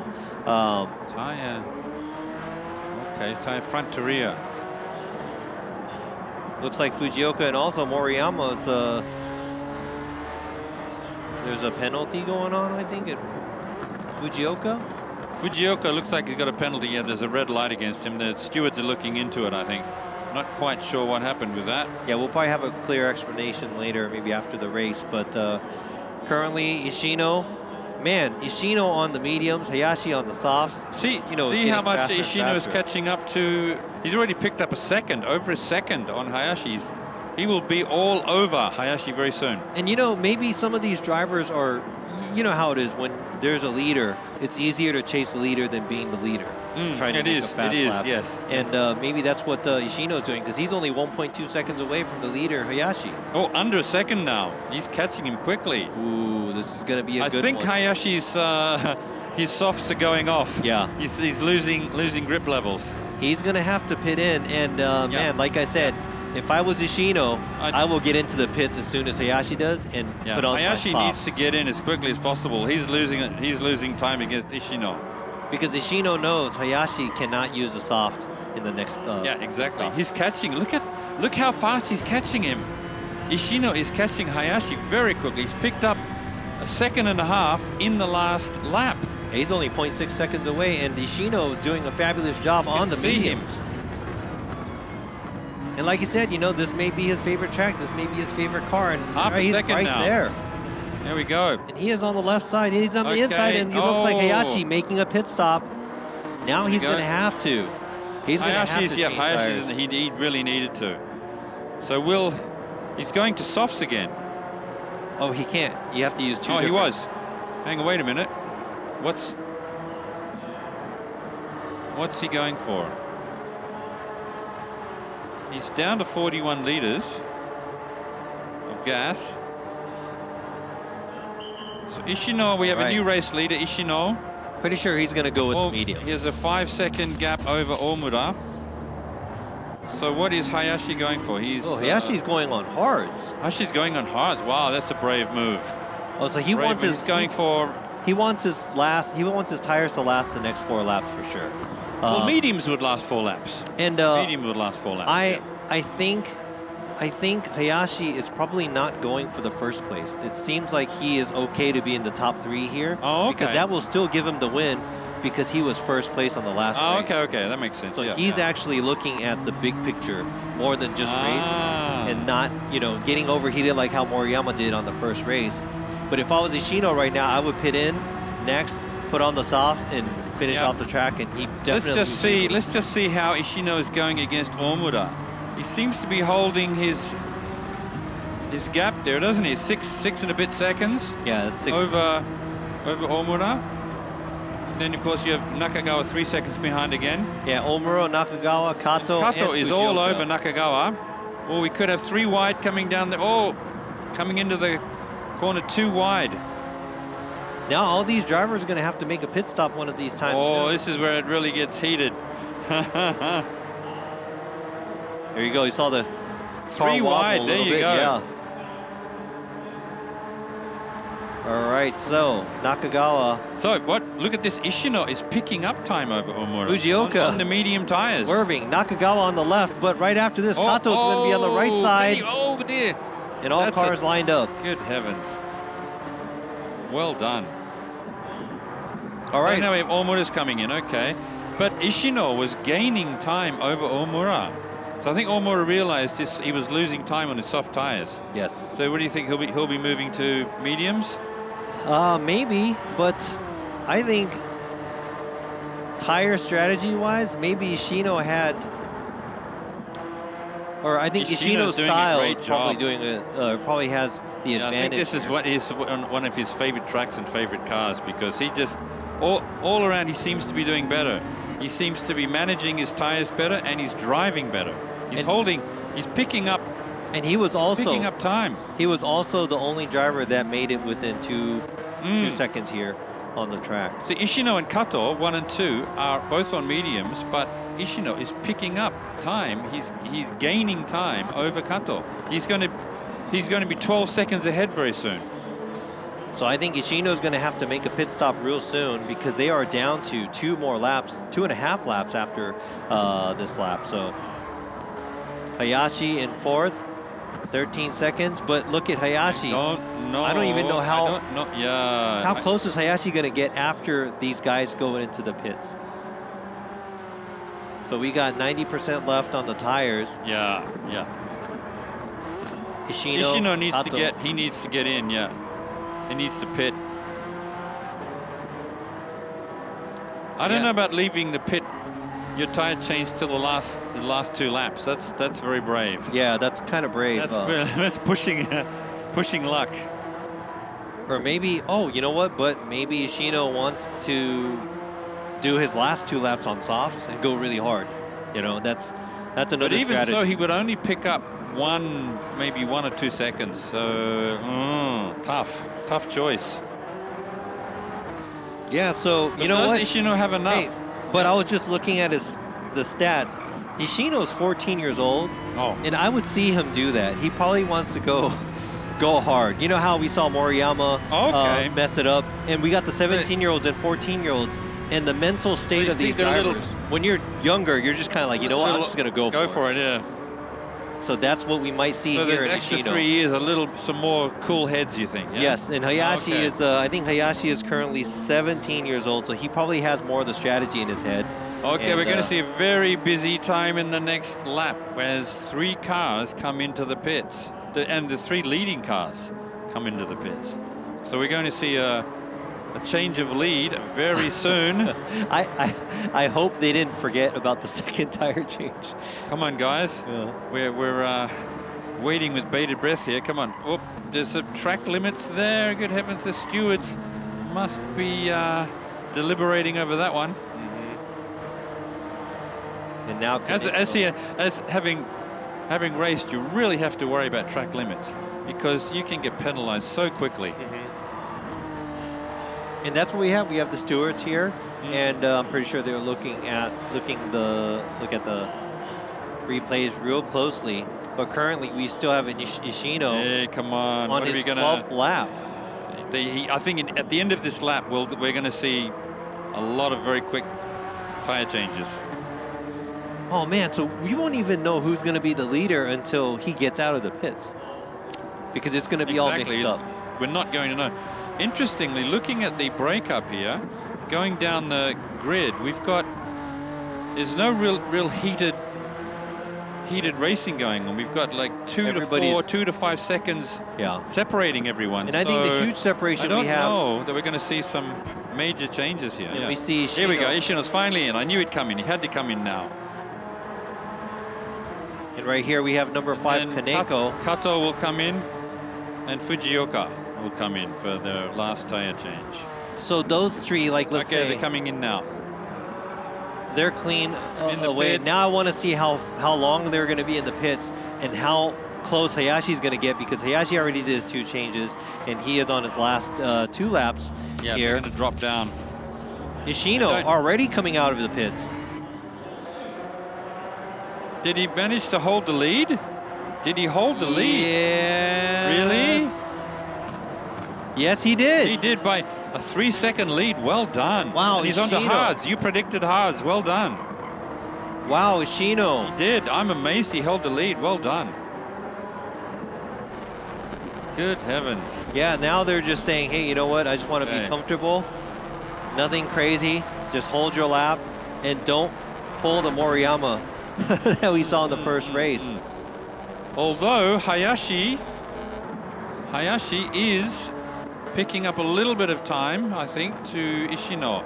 But I don't think Hayashi or Kaneko don't have enough time to catch Ishino in this last lap. We're on the last lap. Unless, I don't want to jinx anybody. Don't say anything. Don't say it. Don't say it. I won't. But now we're going to see these drivers make their last lap. They're on the final lap. And there's a good amount of... Keep cool heads, guys. Keep it cool. We don't want another Moriyama incident. These guys, there's a good amount of time in between these cars. So it looks like everybody's spread apart. So there's probably not going to be any close contact. And just looking at the way everything is going. They're all well over a second apart. So we don't have any really hot racing going on. So Ishino's 3.2 seconds on the lead. That's kind of how the endurance races are. It is. Like instead of sprint races, we got, I mean, unless especially it's like, if you have tire changes. Yeah, that's going to be really, it's going to throw in a lot of stuff. I just saw, watching these drivers live right in front of us, I see Ishino, I see Hayashi. Kaneko's catching Hayashi, but because he's got higher grip medium tires on. Yes. But he doesn't have enough laps to catch him. Maybe if he had 2 more laps? Yeah. He's catching him slowly. But you know what's very amazing? Slowly, but amazing to be able to see the drivers right in front of crossing us. the Ishino finish line. Well done, holding his hands out.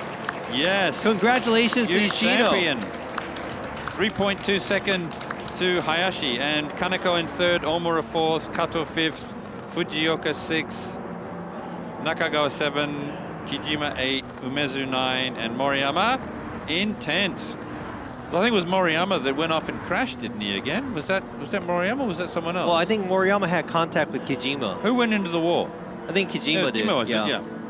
But then, beautiful race by these drivers, and the strategy that we saw with the tires. Congratulations well done, to Ishino. Great job. All right, for the second race, we have Koki Ishino, only 14 years old, taking the win here on the second race. Oh, I think we'll have some potential sponsors looking at him for the future. Yeah, so, I mean, he's only 14 years old, and we're going to go into the interview to this young driver here, taking the win on the second race with all the strategy and the tire change, and very different from the sprint race we had. The sprint race is a little bit more, I'm not going to say it's easy. It's very bland because you just drive fast and make your laps and don't mess up.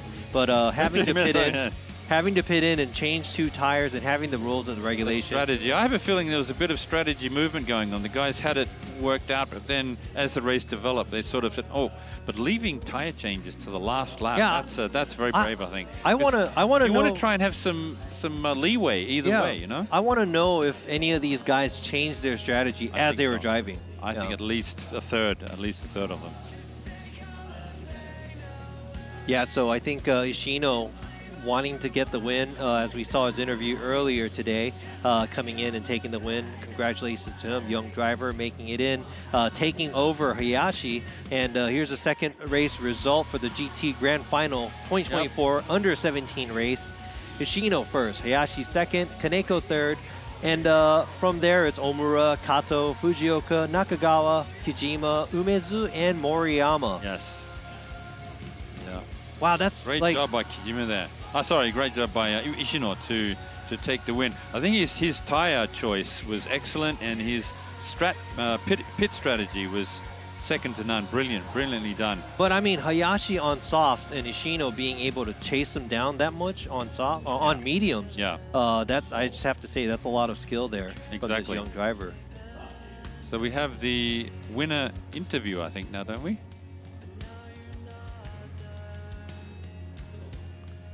Yeah, I think they're getting ready for that interview. But I mean, what were you doing when you were 14? I was playing pinball. Pinball, football, cricket in Australia. I wasn't sitting behind screens and computers and games like this because, of course, we didn't have those. And in front of all these people, and this is a very responsible moment for a 14-year-old. I don't even know if I could talk in front of a crowd like this when I was 14 years old. No, exactly. But very impressive because he held his cool. He did what he had to do with the tire changing and got on top. All the drivers, all these young under 17 drivers, everybody looks like, you know, they've done their all. Looks like they feel good about today's race. All right, so if you're looking at the sim racer, Honda Racing. So if you're in the area, you can come by and jump into one of these sims. This is actually a real racing car that they converted into a sim car. With the Gran Turismo software, yes, and the steering wheel, probably the Fanatec. Yes, Fanatec so. steering wheel. There, yeah. It is Fanatec. There we go. Yep. So here you go. That is the event ambassador. Yes. We have Inugami Korone. Korone-chan. Yes, and that's the virtual YouTuber with 2.1 million followers here. Also representing this race car from Honda, HRC. She's the HRC ambassador, isn't ambassador, she? Yes. And as everyone knows, Japan is the epicenter of animation, anime, manga, Godzilla, everything. Hey, and if you guys like this stuff, Inugami Korone goods, you'll be able to win some if you do follow and also hashtag or tag Honda Racing. Yeah, get all the merch. Yeah. 5 lucky people will be randomly picked, and you get the gifts. And now let's go ahead and go to the podium. Award ceremony. Yep, here we go. それでは U17 クラス表彰式を行い Under ます。 17 award まずはオン ceremony. ライン予選で見事1位を獲得した選手の表彰です。 All right, so 森山 let's go ahead 壮 and 太選手、こ welcome ちらまでお越し online. ください。 Online winner was Moriyama. the #1 qualifier. Yeah, qualifier was Yeah, so the Moriyama. 森山選手にはオリジナル記念トロフィーが贈呈されます。プレゼンターは野尻選手です。お願いします。 So racing driver Nojiri will present the special trophy to Moriyama. おめでとうございます。おめでとう. Congratulations. Congratulations. Special bespoke You know, I think trophy. it's a bittersweet moment probably because he was doing so well on the first race. And You can feel the pain from his face, from his expression. Yeah. But you know what? That's what racing's all about. Yeah, and you have to get used to it. And he's still 16 years old, so. So third on the podium was Kaneko. All right, so third is Sota Kaneko, 13 years old. 13 years old, wow. 13, good heavens. 準優勝第2位となりました Woo. 林祐 In 之介選手 second です。 place, we have Hayashi. We have Ryunosuke. Ryunosuke Hayashi. He was last year's champ and did well in the first race, and now he's in second. We just heard from his father, didn't we, a moment ago? Yes, we did. Hayashi's father, yeah. And right now we got the winner of this race. It's Koki Ishino, Ishino, 14 years great old, job. man. Yeah, he was ripping it. 14. And just think about it. He went neck to neck with last year's champion in the second place winner here with Hayashi. Great strategy. So Mr. Watanabe. Watanabe, the head of Honda Global Honda Racing. Mr. Watanabe is going to present the trophies. Handshake there.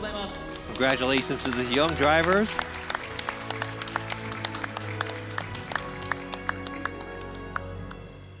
Congratulations, guys. Yes. And I don't even believe to the winning driver, we have a watch, don't we? Yes, we do. We have the Edifice collab watch, I believe. Collaboration between Honda and Edifice. He gets a watch. Lucky lad. I want one. I think we all do. Yeah. They're good-looking watches. Yeah, so we got the ECB 2000 HR. This Edifice Honda Racing collab model is going to be presented by Mr. Watanabe to the winner here. Wow, that is something. Oh, he looks so happy. Oh yeah, that is nice. something. For the Honda fans, that is something. Wow.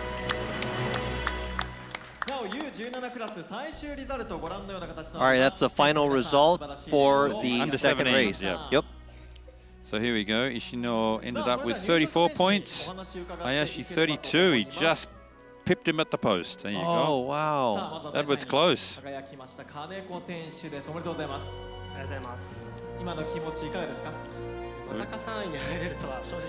So he didn't think that he was going to be able to make it into third?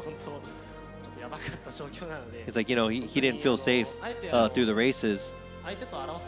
But he just didn't want to compete against him. He was competing against himself.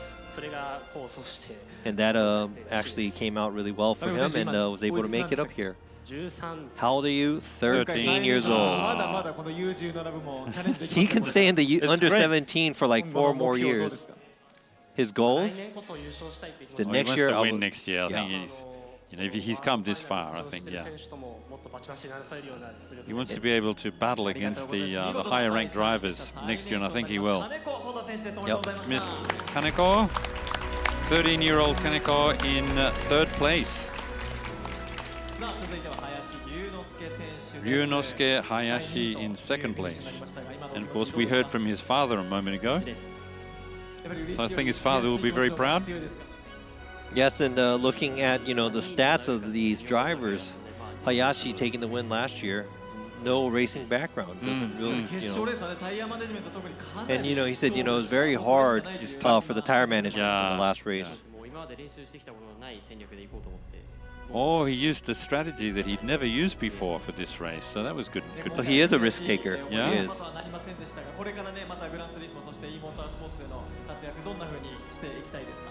What would he like to do to support the e-games, e-sports?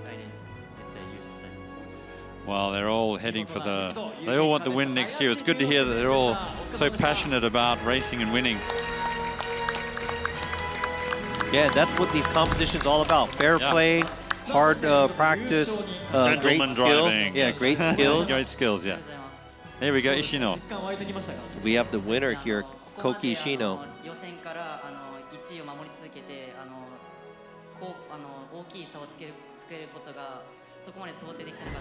Yeah, he didn't think he could pick up such a big gap over the other races during this race. He was very happy to win by such a big margin. And he said he looks like he was very calm from the outside. How do you feel on the inside?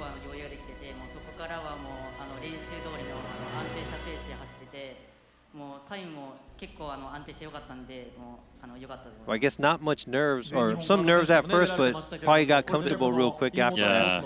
So he was able to maintain his stability through the race. Yeah. Good luck. そうですね。今回のような大会を主催してくれる方々にも感謝してますし、このような大会には Well, that's a good thing for the driver to have is thanks and appreciation to the organizers and sponsors. Yeah, and it's true. Yeah, you have to show that. Yeah. Being able to be here at a worldwide event, you know, with many drivers from all over the world, even though you're the under 17 class, respecting that, respecting that is very important, and I think they did a great job. 選手の皆様、改めておめでとうございます。それでは選手の皆様、トロフィー掲げていただいて、皆様改めて大きな拍手お送りください。 All right, one more round of applause. Round of applause. Hold up those trophies. Show off those trophies. Yep. Congratulations to the 3 drivers. 3 young drivers. Very young. Because of course there are scouts all over the place looking for up-and-coming drivers in the virtual world and the real world. Yeah, there's talent And of course, everywhere. as you know, Gran Turismo started the GT Academy back in about 2008. Yes, they did. Which was a crossover from virtual racing to real-world racing. And it went on for about 10 years. And that's what the Gran Turismo movie was about that we saw last year. Yes, so now we're going to have to come back for the challenge class, which is going to be later. Today it's going to start from 13:15 Japan time. Make sure you are tuned in for that too. Let's congratulate these drivers. And we'll be right back at 1:15 today. So make sure you join us back here. Thank you, Peter, for the time. Thank you. And we'll see you guys in a little bit.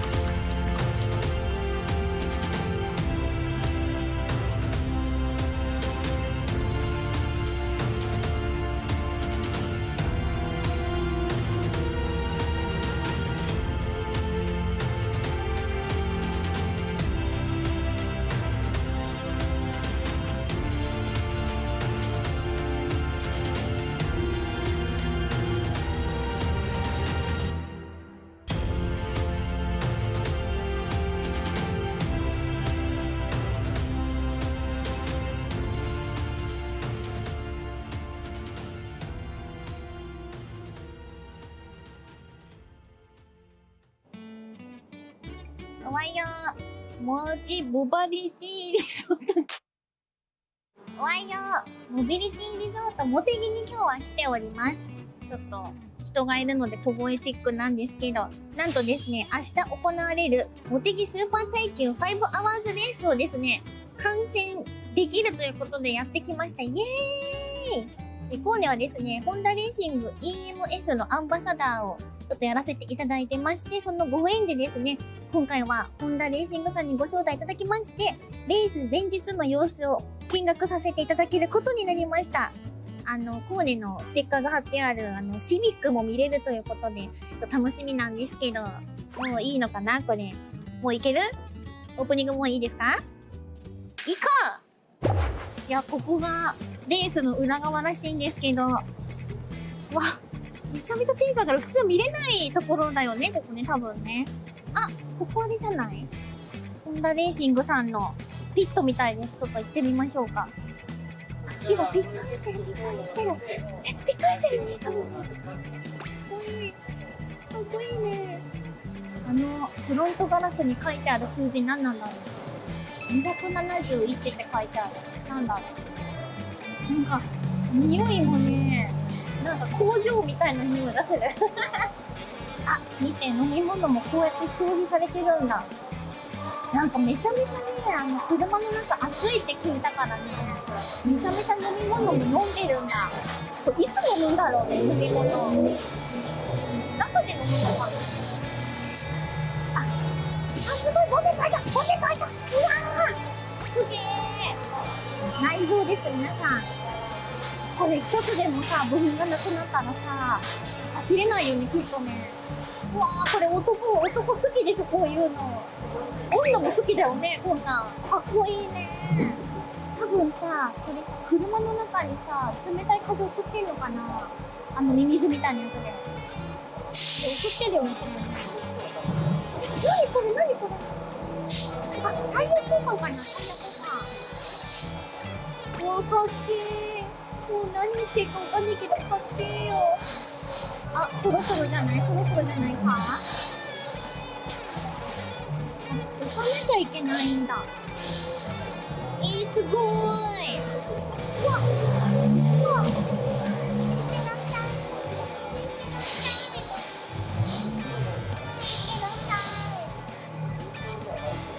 待って、こうに貼ってないよね。貼ってあるやつ。あ、わー、本当に貼ってある。ちょっと遠目でしか確認できなかったけど、自分確認しました。嬉しい。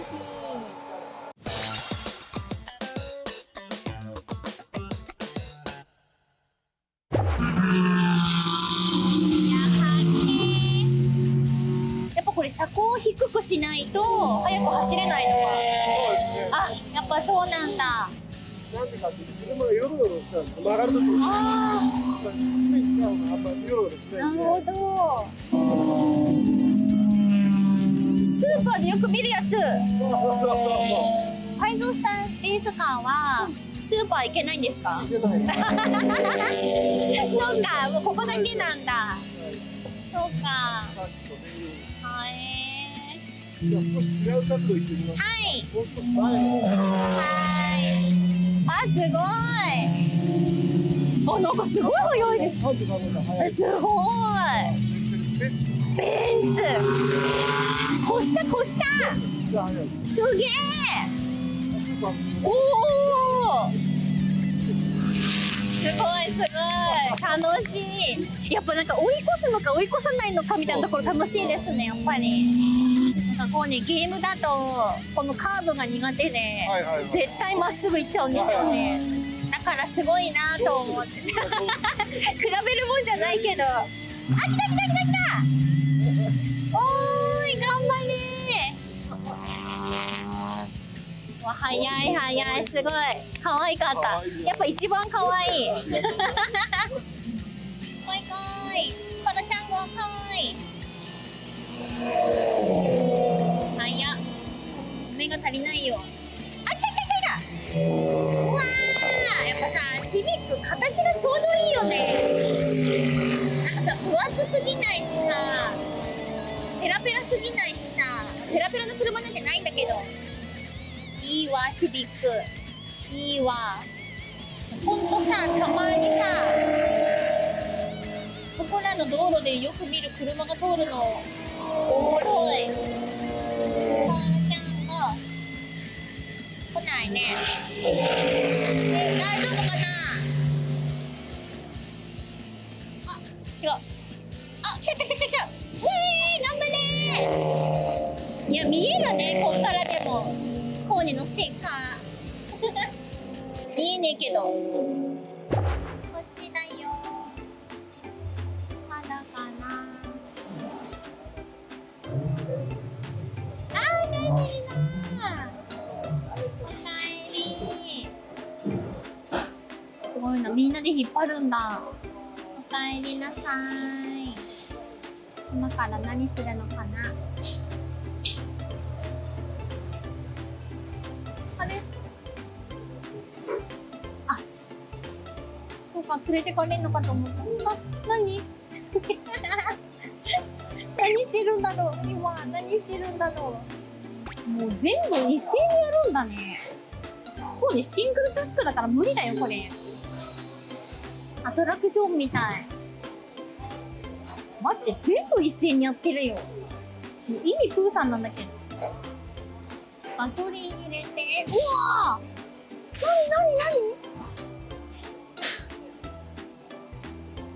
あー、すごいた。エミリオンみたいだね。わ、さ、寝そべってさ、作業するの好き。作業する人が寝そべるのかっこいいよね。あー、外れた。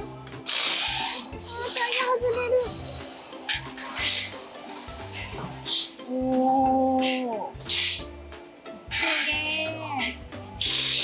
ー。いや、めちゃボロボロタイヤ。なんだろう、一斉に歯の治療されてる感じ。歯医者でもう前歯も奥歯も中歯も。わー、かっこいい。こうなってたんだ。この前から当ててるのなんだろう、風かな。ドライヤーみたいな。ボンネット開いてるとかっこいいね。車のゲームとかだとさ、ボンネット飛んでいくとかっこ悪いんだけど、こうやって作業してるボンネットが開いてるのはかっこいいね。明日に向けて頑張れ、コロちゃんご。では HRC の岡さんにいろいろ聞いていきたいと思います。よろしくお願いします。よろしくお願いします。まず、ありがとうございます。なんかおすすめポイントみたいのってありますか？車のおすすめポイント。そうですね。まずやっぱ顔が、引き締まったイケメンだと思うんですけども、この車は、レーシングカーなんで、普通の量産車と変えてるポイントがいくつかあります。例えばなんですけど、熱をいっぱい出すんで、熱を抜きたいっていうところで、大きい穴がこういうところに追加されていたり、あとはここにもフレッシュな風をいっぱい入れたいってことで大きな穴が開いてます。本当だ。大きく呼吸ができるようなそんな設計になっています。口呼吸ってことですか？そうですね。はい。あとはバンパーの形が風の流れがきれいに流れるように変えてます。ですのでこういうとこは本当だ。鋭利になってるってことですかね。そうですね。はい。で何よりもコボちゃんいるよ、コボちゃん。かわいい。あとはこの大きい羽になりますね。そうね、羽好き。こっちが上から押さえつける力を出す羽です。で、こっちが綺麗に後ろに風を流す羽ですね。じゃあスピードに関係してくるところ。そうです。スピードがすごい高い時に綺麗な風を流してあげることで、速く走れるようになるということになってます。あと面白いのは屋根がこれ今カーボンになってます。軽いやつ。軽いやつ。うわ、こんなタイヤ初めて見た。タイヤ外れたところ。痛そう。しっかり車が止まるように大きいブレーキを、しています。すごい。あとこうなってるのはシャキンってこうタイヤを早く変えなきゃいけないのでスッと入るように。すごい。それにろうそくみたいになってんだ。そうです、そうです。このドラム缶は何ですか？これはガソリンが入ってます。ガソリン。ガソリンをいくつ入れていくつ使ったかっていうのがすごく大事な要素になります。ですので、ここに体重計に乗せていくつ入れたとかいくつ使ったとかいうのをちゃんと管理するっていうことをやってます。これ今は何してる最中なんですか？今日使った分を全部抜いて明日また入れ直すっていうことをやります。走り終わったら必ずガソリンは抜く。抜きますね。すごい、中がすごいかっこいい。中も見に行きましょうか。はい。レースカーっていい意味でなんだろう、未完成みたいに見えるんだよね、中身が。これはカーボンニュートラル燃料っていう燃料で、ちょっと特殊な燃料。匂いが特殊ですよね。普通のと違うかも。普通のガソリンではなくて、燃料を作る過程でカーボンニュートラルにしているんで、すごく環境に優しいですよっていう自然由来のものを使った燃料になります。植物由来ですね、これは。うわ、グランツーリスモで見たらうわ、すごい。ほら、なんかさ、全部がお広げじゃん。これがかっこいいんだよね。そのさっき言った未完成に見えるみたいなところなんだけどさ、これがかっこいいんだもん。なんか気になるとこありました？なんかすごい中身全部気になる。この助手席部分の助手席のところにはドライバーが、暑くて死なないように、涼しくなるベストを着るんですね。それをここにつないで冷たい水を循環させる、そこがプールみたいになってるんですよ。車内温度ってどれぐらいになるんですか？いい質問ですね。50度まで。50度？約50度まで。今日は50度超えてると思います。死ぬで？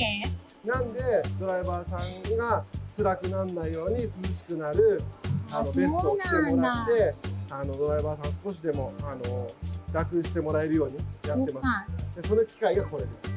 じゃあクーラーってことだ。そうです。大事だね。これめちゃめちゃ早く運転してるんですけど、いつ飲み物飲むんですか？はい、いい質問ですね。まずドライバーは、ヘルメットの中でこうストローをずっと口に加えてる。ここにあるんですよ、ストローが。で、ここのドリンクっていうボタンを押すと、チーって出てきます。すごい面白そう。ここにドリンクと、そうなんだ。これが無線のスイッチですね。常に声が聞こえる、聞こえてるわけじゃないんだ。うざいんで。この手前のプッシュって書いてあるボタンなんですか？これは、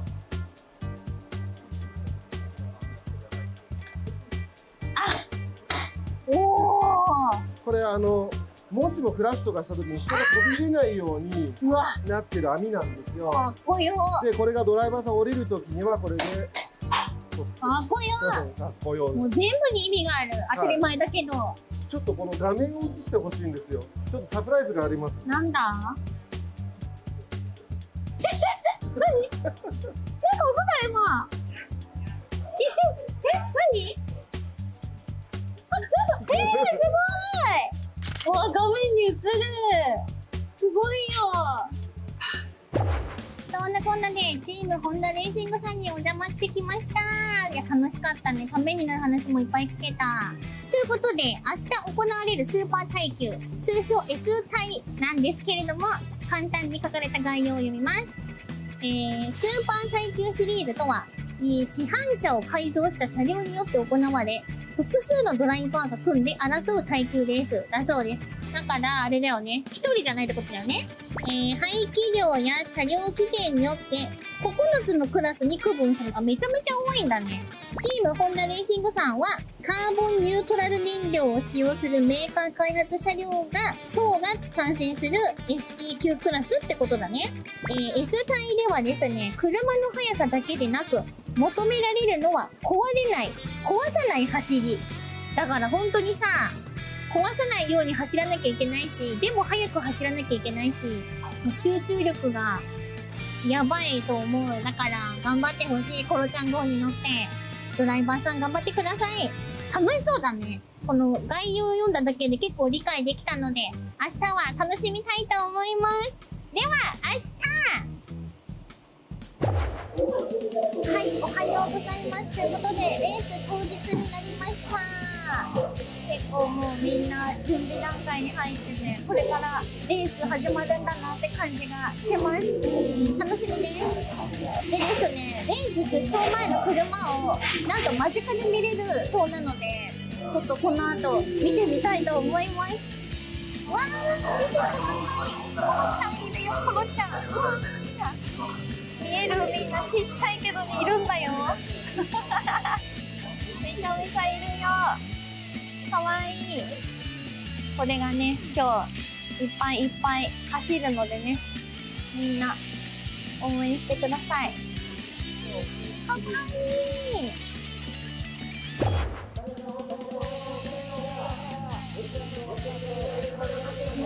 あ、スタートした。頑張れー。頑張れー。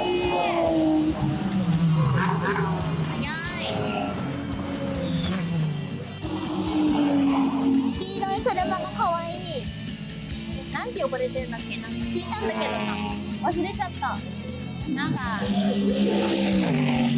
院ちゃんなんだっけ。お、すごい、体にめちゃめちゃ響く。わお。あ、頑張れー。コーネのステッカーが貼ってあるホンダの車、シビックが通ると嬉しいね。頑張れー。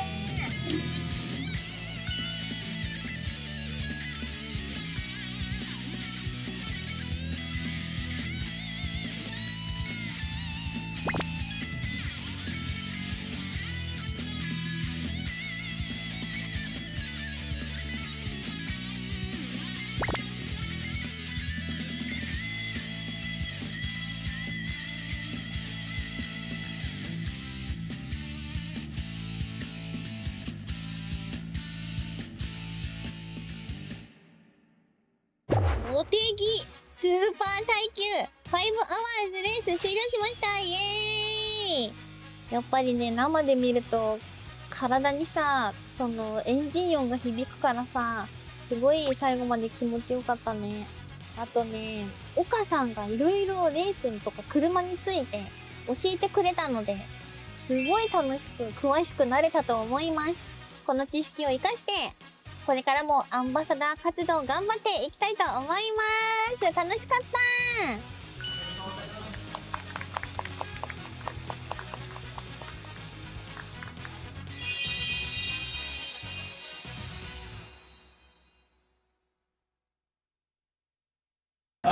最悪。すごいな、みんな家に帰れないよ。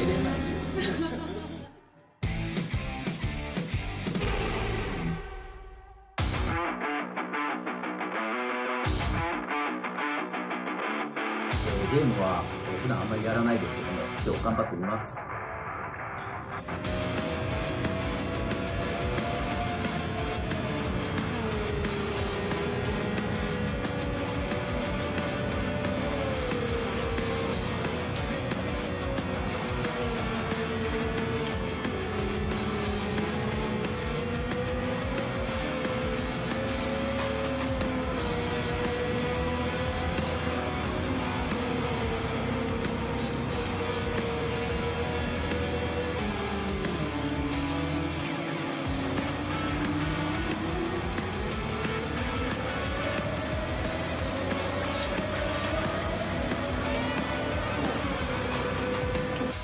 して現役の選手ですら真剣に楽しく、できたので、皆さんもぜひ、チャレンジしてレースの楽しさを、ぜひ体感してもらえたらなと思います。皆さん頑張ってください。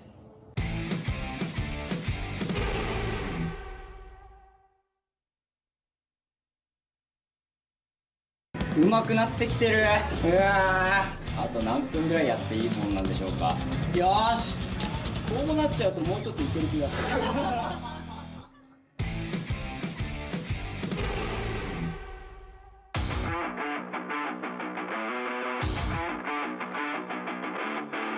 なタイムが出るか不安いっぱいです。早速チャレンジしていきたいと思います。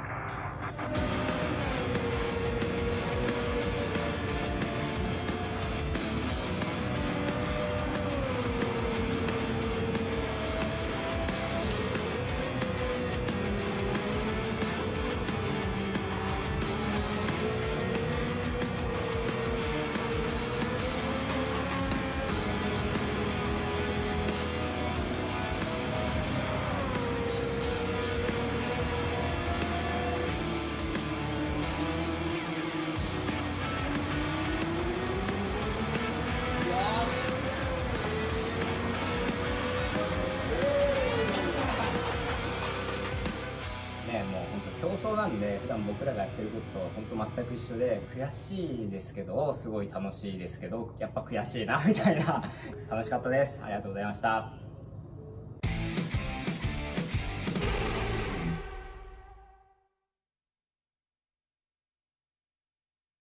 そんな悪くない気がする。あー、タッチした。多分これあと1時間かかりますよ。あ、滑った。もう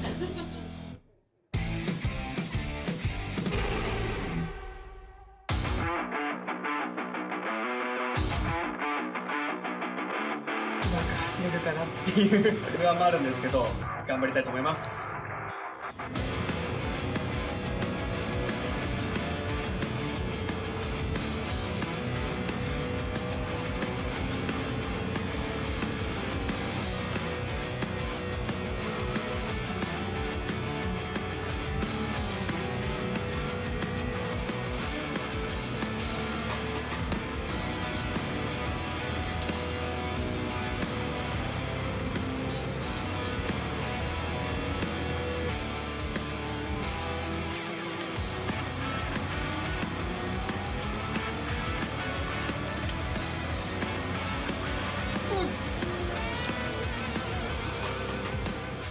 全力を出し切ったんですけど、世界のトップタイムと比べると5秒落ちです。ぜひ皆さんもチャレンジして、いいタイムを出せるように頑張ってください。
おはよう。文字モバリティリゾート。おはよう。モビリティリゾートモテギに今日は来ております。ちょっと人がいるので小声チックなんですけど、なんとですね、明日行われるモテギスーパー耐久5アワーズレースをですね、観戦できるということでやってきました。イエーイ。で、今夜はですね、ホンダレーシング eMS のアンバサダーをちょっとやらせていただいてまして、そのご縁でですね、今回はホンダレーシングさんにご招待いただきまして、レース前日の様子を見学させていただけることになりました。コーネのステッカーが貼ってある、シビックも見れるということで、楽しみなんですけど、もういいのかなこれ。もういける？オープニングもういいですか？いこう！いや、ここが、レースの裏側らしいんですけど、わ、めちゃめちゃテンション上がる。普通見れないところだよね、ここね、多分ね。あ、ここあれじゃない？ホンダレーシングさんのピットみたいです。ちょっと行ってみましょうか。今、ピットインしてる、ピットインしてる。ピットインしてるよね、多分ね。かっこいい。かっこいいね。フロントガラスに書いてある数字何なんだろう。271って書いてある。なんだろう。なんか、匂いもね、なんか工場みたいな匂いがする。あ、見て、飲み物もこうやって消費されてるんだ。なんかめちゃめちゃね、車の中暑いって聞いたからね、めちゃめちゃ飲み物も飲んでるんだ。これいつ飲むんだろうね、飲み物。中で飲むのかな。あ、すごい、ボケ書いた、ボケ書いた。うわー、すげー。内臓です、皆さん。これ一つでもさ、部品がなくなったらさ、走れないよね、きっとね。うわー、これ男好きでしょ、こういうの。女も好きだよね、こんなん。かっこいいね。多分さ、これさ、車の中にさ、冷たい風送ってんのかな？ミミズみたいなやつで。送ってるよね、これ。何これ、何これ。あ、タイヤ交換かな、タイヤ交換。うわ、かっけー。もう何していいかわかんないけど、かっけーよ。あ、そろそろじゃない？そろそろじゃないか？押さなきゃいけないんだ。すごーい。うわっ、うわっ。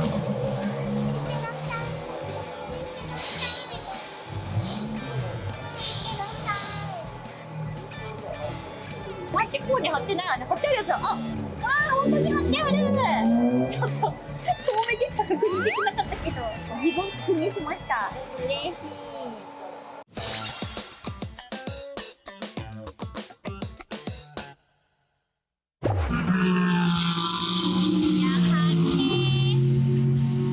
これ車高を低くしないと速く走れないのか。そうですね。あ、やっぱそうなんだ。なんでかって車がヨロヨロしちゃうんで、曲がるときに低い使うのがあんまりヨロヨロしないんで。なるほど。スーパーでよく見るやつ。そう。改造したレースカーはスーパー行けないんですか？行けない。そうか、もうここだけなんだ。そうか。サーキット専用です。はい。じゃあ少し違う角度行ってみます。はい。もう少し前の方。はい。あ、すごい。あ、なんかすごい速いです。すごい。ベンツ。越した。すげえ。おお。すごい楽しい。やっぱなんか追い越すのか追い越さないのかみたいなところ楽しいですね、やっぱり。なんかこうね、ゲームだとこのカーブが苦手で、絶対まっすぐ行っちゃうんですよね。だからすごいなと思って比べるもんじゃないけど。あ、来たおーい、頑張れー。わ、早い、すごい可愛かった。やっぱ一番可愛い。こいこい、コロちゃんごこい。早っ。目が足りないよ。あ、来た。うわー、やっぱさ、シビック形がちょうどいいよね。なんかさ、分厚すぎないしさ、ペラペラすぎないしさ、ペラペラの車なんてないんだけど。いいわ、シビック。いいわ。ほんとさ、たまにさ、そこらの道路でよく見る車が通るのおもろい。カールちゃんが来ないね。大丈夫かな。あ、違う。あ、来た。頑張れー。いや、見えるね、こっからでも。コーネのステッカー。見えねえけど。こっちだよ。まだかな。あー、なにな。おかえり。すごいな、みんなで引っ張るんだ。おかえりなさい。今から何するのかな。あれ。あ、そうか、連れてかれんのかと思った。あ、何何してるんだろう今、何してるんだろう。もう全部一斉にやるんだね。こうね、シングルタスクだから無理だよ、これ。アトラクションみたい。待って、全部一斉にやってるよ。意味プーさんなんだけど。ガソリン入れて、うわー、何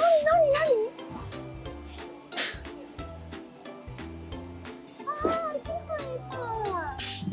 エミリオンみたいだね。わ、さ、寝そべってさ、作業するの好き。作業する人が寝そべるのかっこいいよね。あー、外れた。あー、タイヤ外れる。おー。すげー。いや、めちゃボロボロタイヤ。なんだろう。一斉に歯の治療されてる感じ。歯医者で。もう前歯も奥歯も中歯も。わー、かっこいい。こうなってたんだ。この前から当ててるのなんだろう。風かな。ドライヤーみたいな。ボンネット開いてるとかっこいいね。車のゲームとかだとさ、ボンネット飛んでいくとかっこ悪いんだけど、こうやって作業してるボンネットが開いてるのはかっこいいね。明日に向けて頑張れ、コロちゃん号。では、HRC の岡さんにいろいろ聞いていきたいと思います。よろしくお願いします。よろしくお願いします。まず、ありがとうございます。なんかおすすめポイントみたいのってありますか？車のおすすめポイント。そうですね。まずやっぱ顔が、引き締まったイケメンだと思うんですけども、この車は、レーシングカーなんで、普通の量産車と変えてるポイントがいくつかあります。例えばなんですけど、熱をいっぱい出すんで、熱を抜きたいっていうところで、大きい穴がこういうところに追加されていたり、あとはここにもフレッシュな風をいっぱい入れたいってことで大きな穴が開いてます。本当だ。大きく呼吸ができるようなそんな設計になっています。口呼吸ってことですか？そうですね。はい。あとはバンパーの形が風の流れがきれいに流れるように変えてます。ですのでこういうとこは本当だ。鋭利になってるってことですね。そうですね。はい。で何よりも。コロちゃん、かわいい。あとはこの大きい羽になりますね。そうね、羽好き。こっちが上から押さえつける力を出す羽です。で、こっちが綺麗に後ろに風を流す羽ですね。じゃあスピードに関係してくるところ。そうです。スピードがすごい高い時に綺麗な風を流してあげることで、速く走れるようになると思ってます。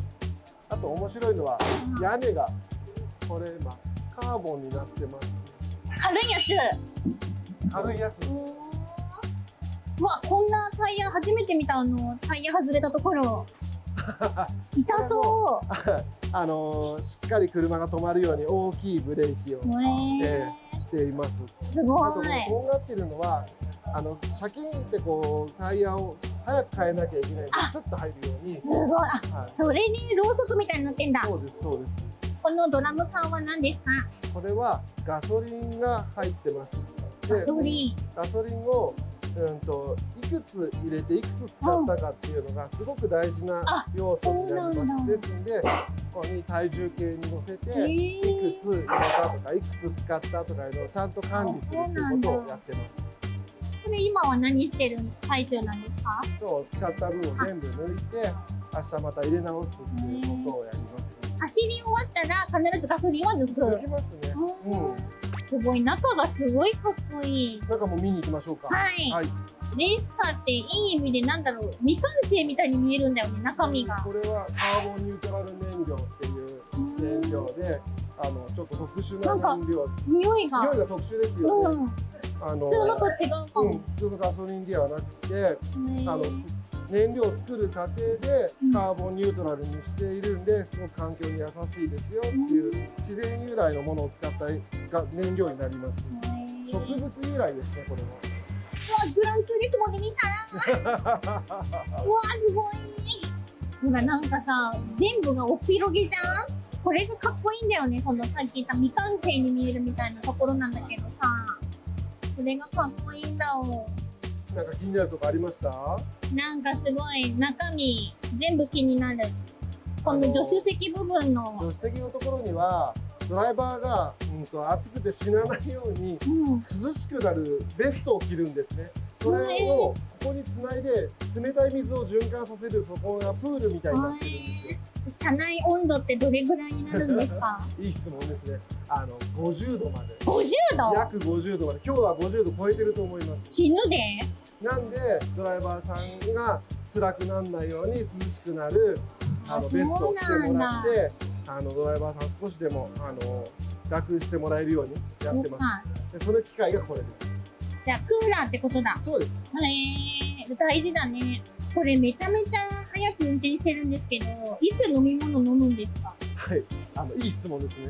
まずドライバーは、ヘルメットの中でこうストローをずっと口に加えてる、ここにあるんですよ、ストローが。で、ここのドリンクっていうボタンを押すと、チーって出てきます。すごい面白そう。ここにドリンクと、そうなんだ。これが無線のスイッチですね。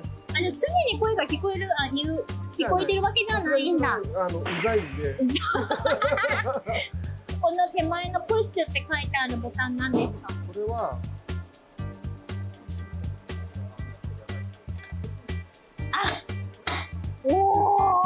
これもしもフラッシュとかした時に人が飛び出ないようになってる網なんですよ。かっこよ。でこれがドライバーさん降りる時にはこれでかっこよ。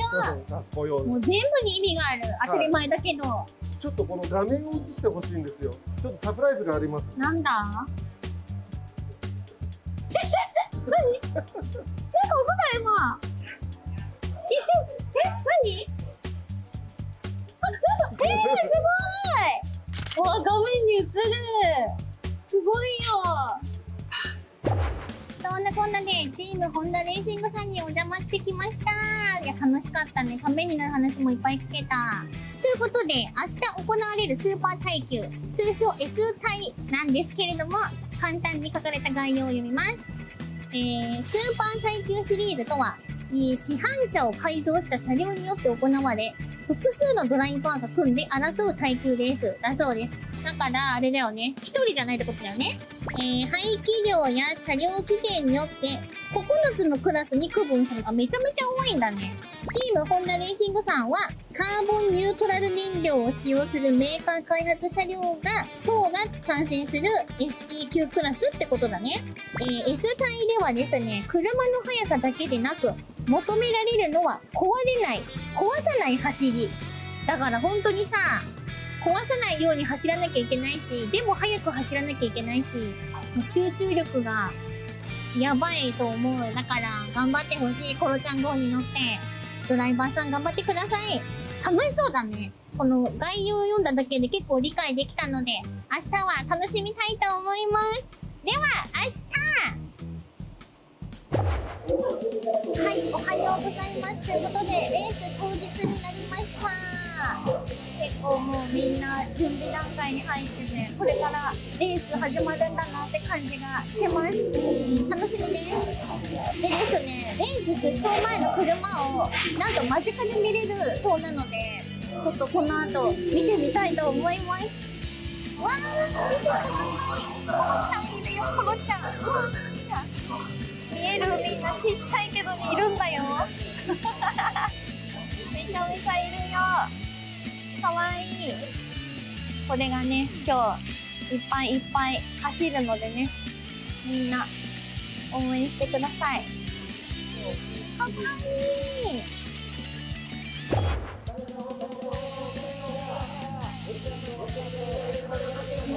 あ、スタートした。頑張れー。頑張れー。早い。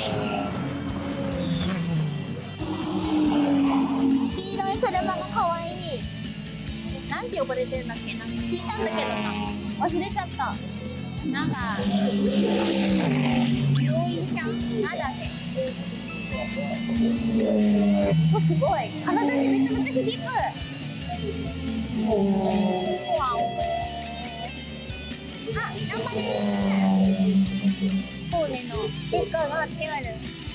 ホンダの車、シビックが。通ると嬉しいね。頑張れー。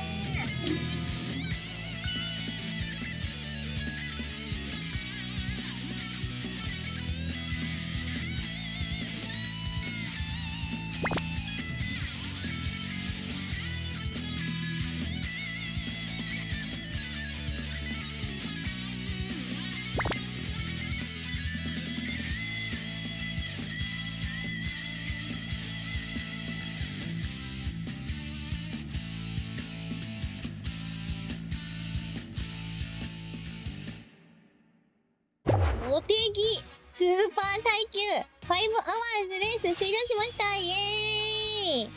やっぱりね、生で見ると体にさ、そのエンジン音が響くからさ、すごい最後まで気持ちよかったね。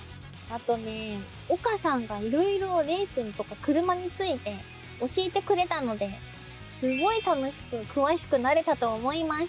この知識を生かしてこれからもアンバサダー活動頑張っていきたいと思います。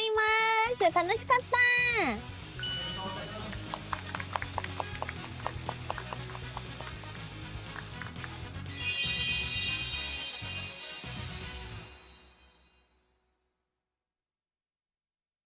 たあー、最悪。一番過酷かも。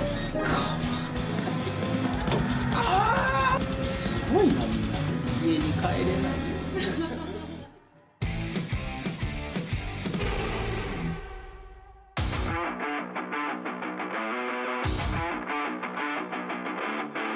ゲームは普段あんまりやらないですけども、今日頑張ってみます。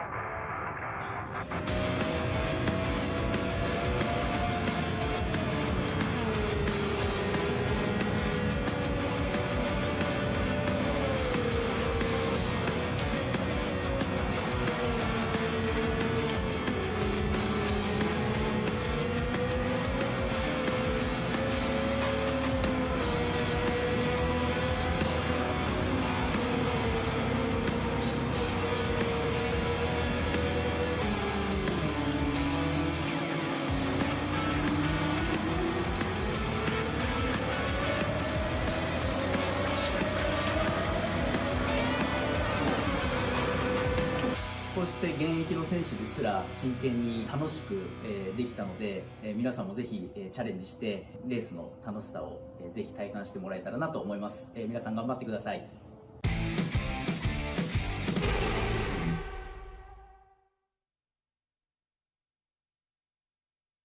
上手くなってきてる。うわー、あと何分ぐらいやっていいもんなんでしょうか。よーし、こうなっちゃうともうちょっといける気がする。ど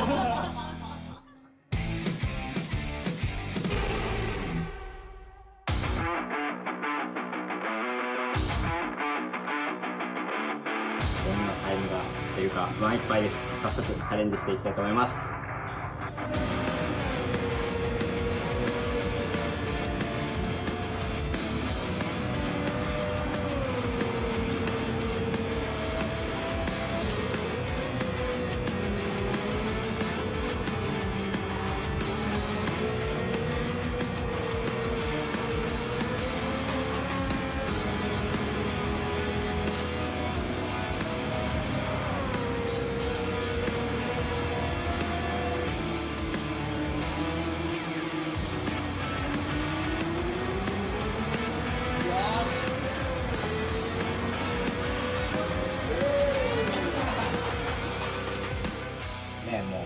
争なんで普段僕らがやってることと本当全く一緒で、悔しいですけどすごい楽しいですけど、やっぱ悔しいなみたいな楽しかったです。ありがとうございました。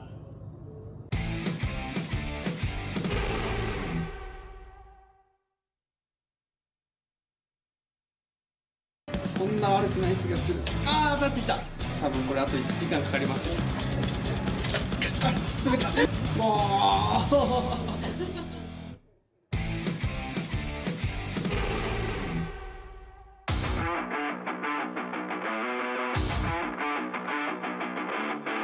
走れるかなっていう不安もあるんですけど、頑張りたいと思います。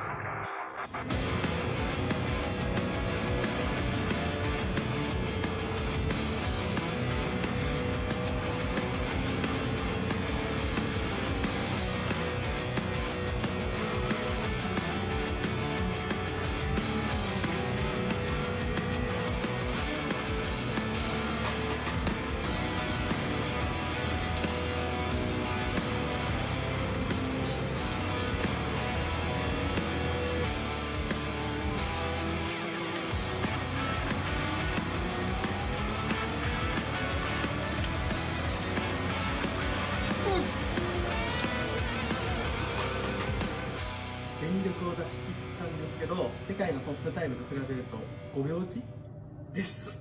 ぜひ皆さんもチャレンジして、いいタイムを出せるように頑張ってください。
messing around.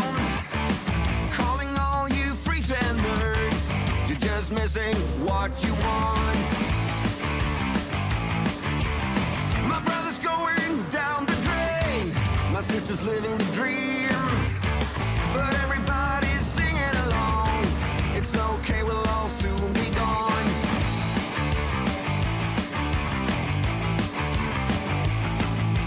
Hey, what's the matter with the bright red lights? Hey, in the moment when the world went blind. But everything's alright. We don't give a damn this time.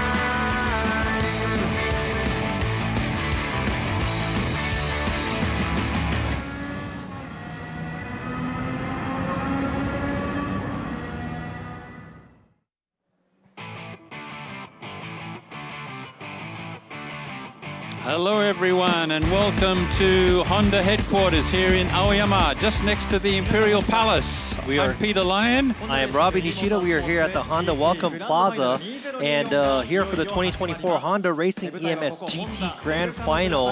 And we are here about to kick off the challenge class where we had the under 17 class earlier. And this is Mr. Hiraiwa. He is the Japanese side interviewer, but we're going to go ahead and voice over. You are watching the English live stream as well as the under 17 rounds that you saw earlier. And we have now we're into races. the challenge. 3 races after this with some of Honda's best cars and some of the best racetracks in the world. Yes, and like you said, from the world, we have drivers from all over the world. But before we get into the drivers, hopefully you guys could enjoy the show today.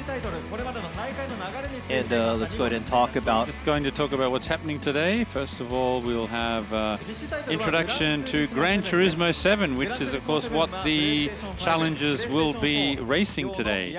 We have 10 sim setups with the seats and 10 drivers. 10 drivers. I mean, Gran Turismo, come on. It's been around for 27 years. 27 Everybody years. knows what that is. Yeah. It's in its 7th generation now.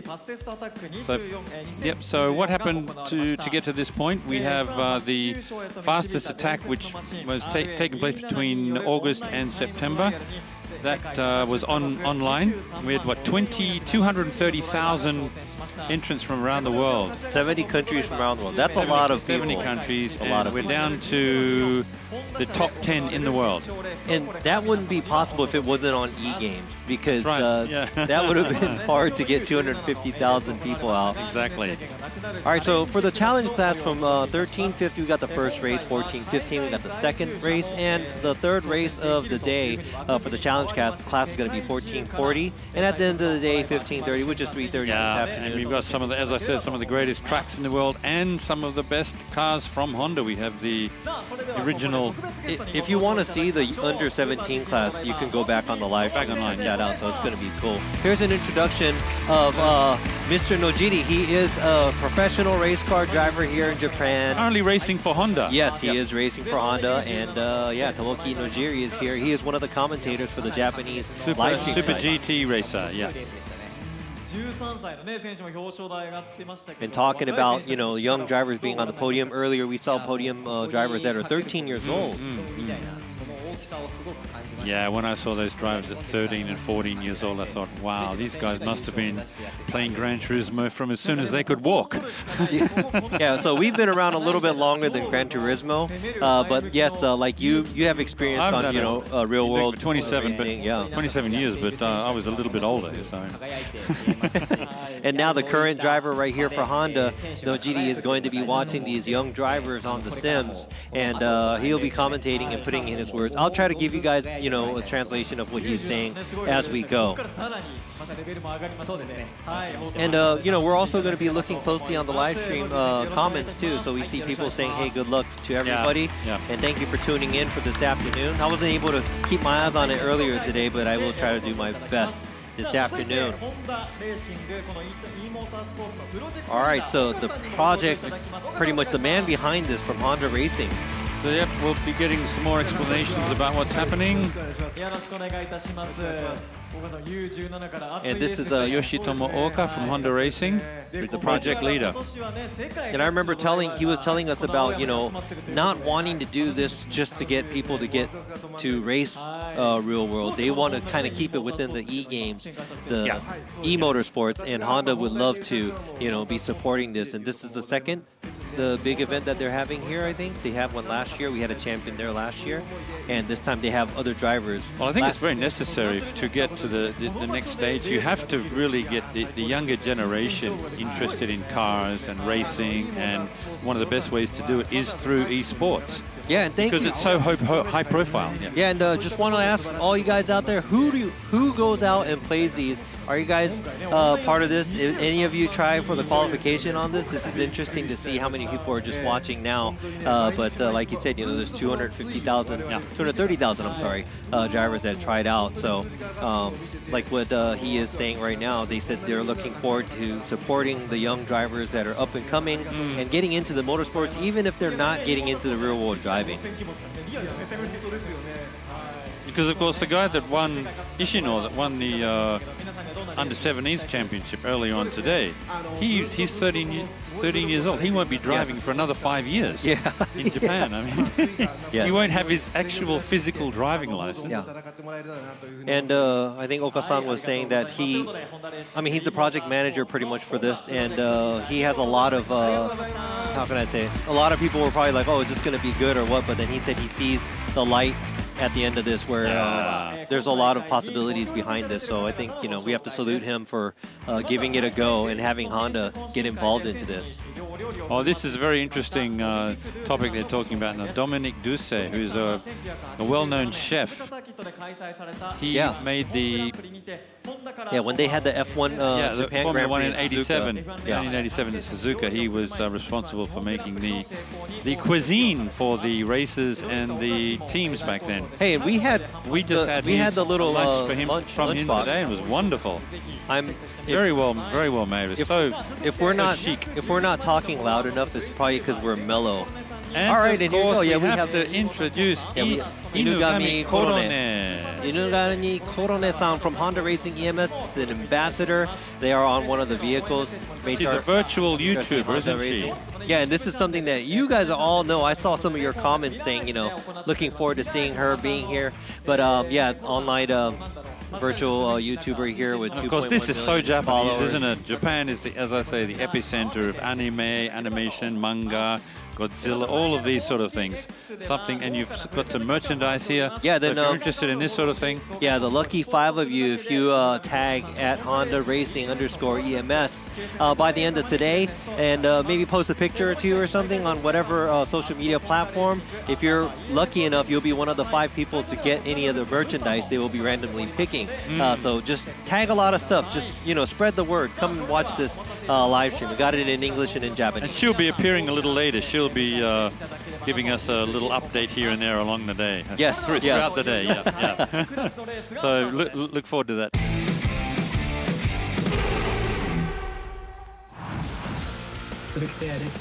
You are introducing the drivers. We have Seiya Suzuki. So Seiya Suzuki, a lot under his belt, been driving for Gran Turismo, driving Gran Turismo for 14 years.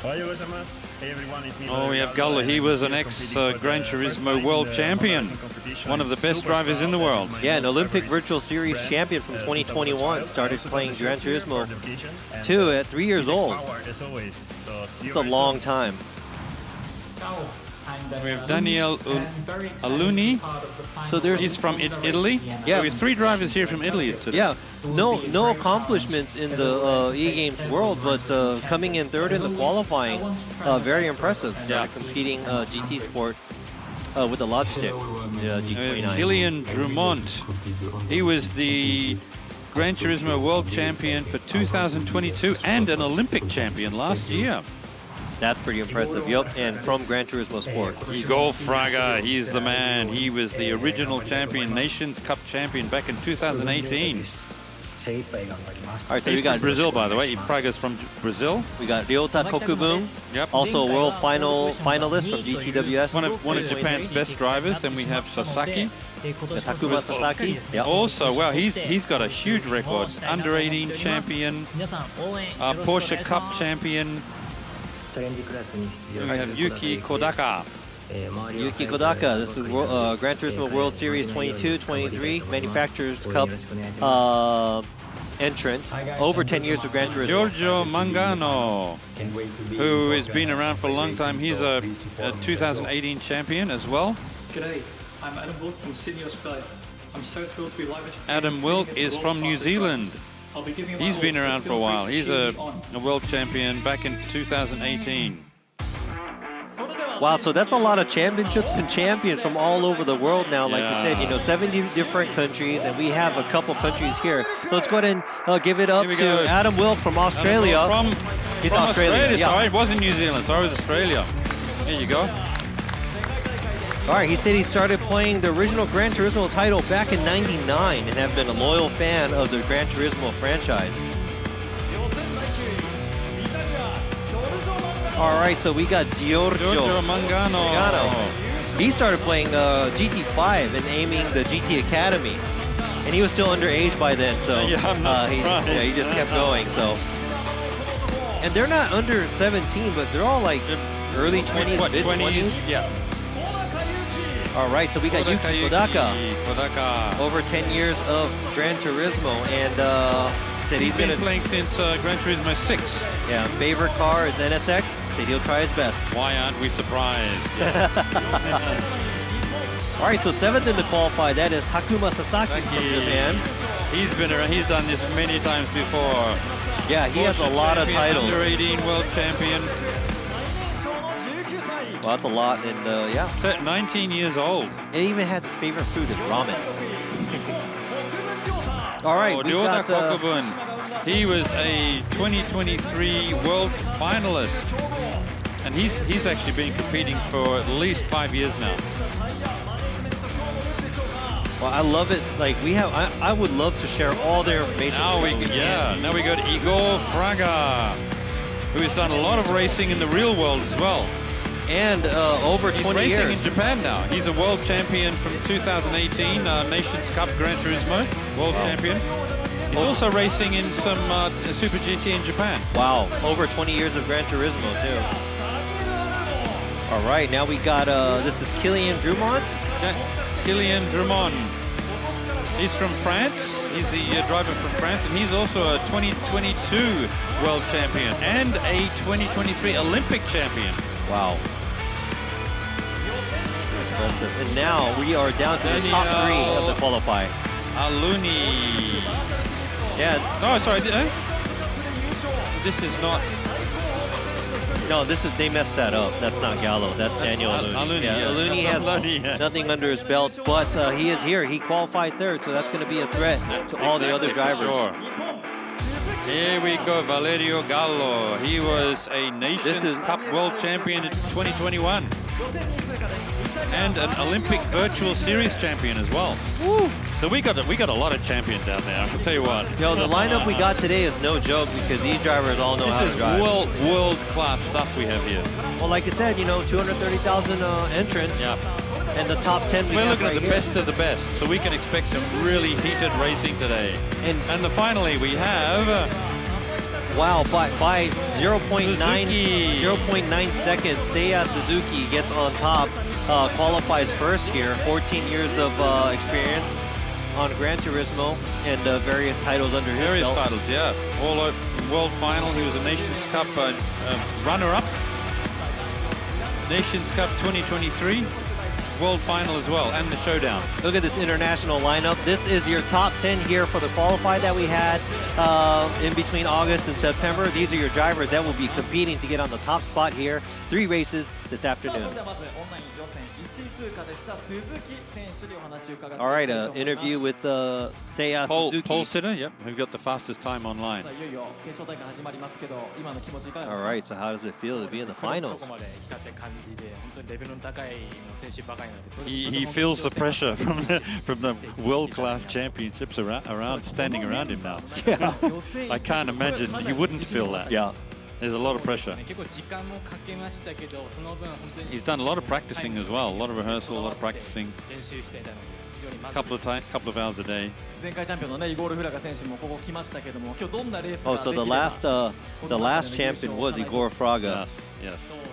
So he is here, and he probably feels the pressure because he's the the defending champion of 優 this. 勝を目指して頑張りたいと思います He's gonna go for the Going win. for the win, yeah, for sure. 狙っていただきましょうよろしくお願いいたし All ま right, す so let's see. Good luck for this young driver here, Suzuki, only 20 years old, and good luck to all of the drivers. Who are you a fan of out here? Do you guys have a fan? You guys are watching the English live stream. Hopefully, you guys have the guy that you want for them to take. So we're going to interview Valerio Gallo from Italy, who's one of the best Gran Turismo drivers on the planet. おはようございます and I feel very ready. I'm very motivated. It's my home race, I will say, because it's in Honda and I was he's a loyal Honda to man. this brand and I will always be because that's how I was grew and yeah, I'm looking to give it all and as always and hopefully to also have fun and yeah, I will surely look on having a great battle on the track with all these guys here and yeah, enjoy. I like how we don't have to translate that because you guys already know. So, but that was a long sentence for a translator because I do this sometimes and it was. There's a long Don't know phrase. where he's going. Yeah. So. このブランドで育ってまいりました。そしていつもサポートしております。もちろん今日は最大 Well, what he said at the end of his comment, he's looking forward to a battle on the track. I'll tell you what, it's going to be very, very hot out there on the track.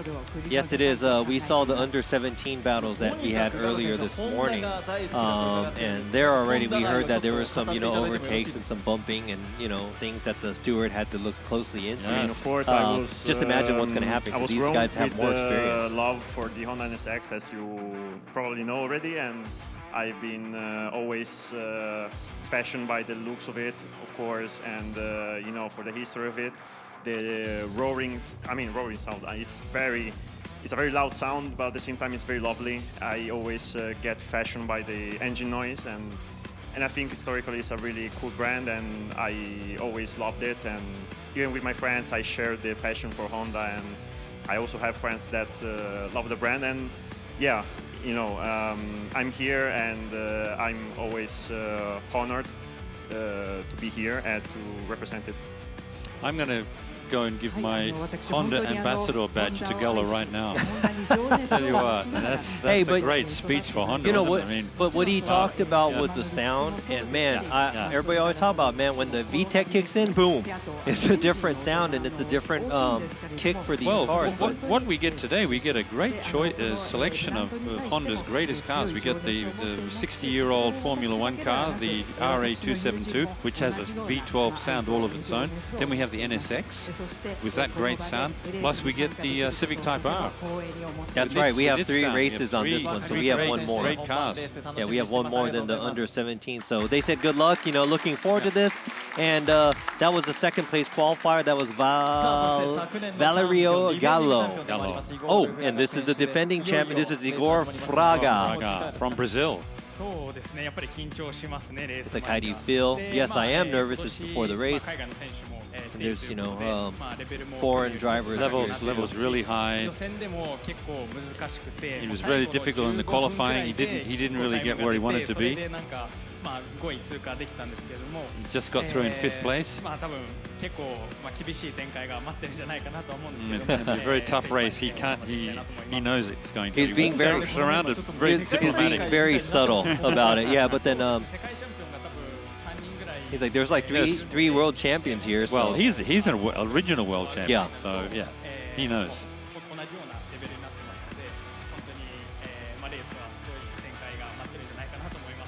Looking forward to like a crazy race today. So are we, and I bet you guys are too. That's why you guys are tuning in. But he wants to win. Of course, he wants to win. He'll be starting from 5th, which is not easy, but he'll do his best. わかりました。ありがとうございます。レース楽しみにしております。I mean, but he was only 0. And there are the trophies. We can see the trophies for the winners here. So. He was 0.3 seconds behind the number 1 qualifier, so that's pretty fast anyways. All right, so here are the 10 drivers here, all lined up, ready to go for the finals here for the Honda Racing eMS GT Grand Final. And let's go ahead and introduce the guys on the panel that are speaking on the Japanese side live stream. And, or actually, we're going to introduce myself. My name is Robin Nishida. I will be trying to commentate and help you guys out. And my biggest help here, Peter Lyon, he's gonna be Australia. He's gonna be leading everything. So no. I'm gonna stumble through my words, but then Peter's gonna help me out, right? I'm pretty sure I will. Yeah. And I also have you guys on the live stream, so if you guys have something, if I can catch it in time, I'll try to answer it as much as possible. But hopefully you guys could enjoy the show. We are gonna be here for probably like another 2-3 hours. We're gonna be watching these races. Yep. 3 different races out here. Three races, 3 of the world's best tracks, real tracks, of course, and the cars that we'll be looking at. We've got a real Formula One legendary car from Honda that won the Mexico Grand Prix in 1965. Yes. With an American driver. And it was the first ever Honda to win a Formula One race. That's where it all started for Honda. I know all that stuff because we already went over this for the under 17. But for the Japanese live stream, we have the legendary announcer, Mr. Nakajima. We have an e-games driver. One of the top dogs out there is Mr. Yamanaka. And also the race car driver, Mr. Nojiri, is over there for the Japanese live stream. So if you're interested in watching this in Japanese, you can go ahead and switch over to that as well. And like you were saying, we had the under 17 right now. They were driving legendary cars. We have 3 races on this one. I think 2 of them are going to be similar to what they did with the under 17. That's right. And I'm looking forward to what the regulation is going to be for the third run. Yes. Well, of course, it's not just the cars; it's the tracks. It's like putting things together. You have to have a great car on a great track. So we've got the Spa-Francorchamps in Belgium. We've got the Nürburgring, and we've got Red Bull Ring. Okay. Red Bull Ring from Austria. So those 3 tracks are some of the best in the world. So Spa, you've driven on. Yeah. I haven't. Nürburgring, you've driven on. Yes. I haven't. I haven't done Red Bull Ring, but okay. I've been there. Me neither. I've seen it on the game. I've driven on the game, but I've never been there. So I know only as much as some of you guys do. No. We'll try to do a good job. He's going to help me out. So, but by the way, Yamanaka, the commentator, Japanese commentator, young commentator over there, he's actually a world champion Gran Turismo driver. Okay. He's actually going to Amsterdam next week to compete in the world final, which they will hold. So we're looking at the regulations now. Yeah. So the first race online. We've got so the grid position was decided online. Yes. So the qualified that we have right now. The first race. Then second race and third race, we will have a 1-lap time attack battle to work out the times there. Yes, right? So the second and third race are going to have 1 lap of a qualify, and that's where they're going to start on the grid. And these are the points ranked. The first race, second race is 12 points each and to win it. And then the third race, that's 24 points. We want to make sure it's double score for the third race. So that's going to be something very the drivers interesting. will be looking forward to. Yep. So they're going to want to really push hard for that one. Very, very interesting. So. And of course, with the regulations, I mean, you just normal racing regulations. You've got to stay inside the track. You've got to worry about your track limits. Yes, we do. You can't push drivers around. You can't. There's no bump drafting. Like you can't come up behind a driver, bump him out of the way. The stewards, we have a bunch of stewards over here that will be looking at everything that's happening on the track with a fine-tooth comb. They will have replays. They'll go back. They'll watch. And if you've done anything illegal, you'll get banged for it. You'll get a penalty. Yes, they're going to penalty during the race. And here's the race cars. Here we are. We need to talk race. about these races. We're talking about the Honda RA275 from 272, sorry, from 1965. One of Honda's greatest ever race cars, steeped in history. It's from 1965. This car was driven by Richie Ginter, an American driver. It was the first ever Honda to win a Grand Prix race, a Formula One Grand Prix race in 1965 in Mexico. It's a 1.5-litre V12, pumping out 230 horsepower, has a 6-speed gearbox, mid-engine mounted with rear-wheel drive, of course, and it only weighs 500 kilograms. So you've got all that power, a V12 engine, with a car that weighs 498 kilograms. Top speed of 296 kilometers an hour, 184 miles per hour. And what I really like about this car is its simplicity. It's a gorgeous looking car. It's like something that came about as it should have come about. It looks good. It's very compact, very small, very fast, great to drive. And it has some interesting features like the coil of spring exhaust system. The V12, can you get the picture, right? It's like a bunch of snakes up the back, just coming out the back. What I like about this car is that it's so naked. It's like you can see the wheels, you can see the rear suspension, you can see the exhaust. You can see right inside the car. It's a lot of technology, but looks very basic. These cars will be making 7 laps around the track. They're all going to be on racing hards. Racing hard. The tire wear, the fuel consumption is going to be normal. It's going to be regular. Rolling start, and also the slipstream is going to be as real as it can get on the game. Okay. And it is not a game. We have to talk about the track, because this track is one of the most famous in the world. When you ask Formula One drivers which track they like, most of them will say Spa or Suzuka, the top 2 tracks in the world.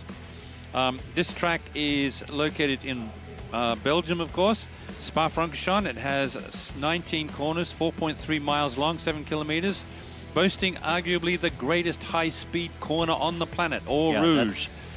These guys will go through, not today, of course, but normal Formula One. Yeah, not in this go car, through at 300 kilometers an hour. But this today 60-year-old. I want to, I want to pay attention how fast they're going through that area. That's a good idea. If we can see the speedometer. Yeah. So here's the 10 drivers in. This is the grid order here, starting at Suzuki, who was the #1 qualifier through the previous qualifier we had, all the way down to Adam Wilk from Australia. So like you said, there's 5 international drivers. We got Italy, France, Australia, Brazil. And the rest of the drivers are all Japanese, from Japan and residing in Japan. Actually, 4 Japanese drivers, 6 foreign drivers. And I think Igor Flaga spoke Japanese too, so maybe he does. I think he's based in Japan, but he is a Brazilian driver. So, wow, this is going to be cool because the under-17 drivers, they were all younger, teenagers that were all Japanese drivers. Now we have international drivers, so different driving techniques, different aggression that we can see. It is, the champions out of the champions, so it's going to be interesting to see who's going to come on top. And also the points ranking. We have the first 2 races with the normal points, and then the 3rd race is going to be the key to who's going to come on top. And that's where the tire strategy comes into play. They really have to work out their tire strategies, when to come in, what tires to use, because of course the grip levels will die very quickly for the soft tires. So if they're using softs, they'll have to work out very quickly when to come in. And this track is actually a great track in terms of it's wide enough to fit 3 wide going into the corners, got good grip levels. They're using the whole track here, even just a corner around there.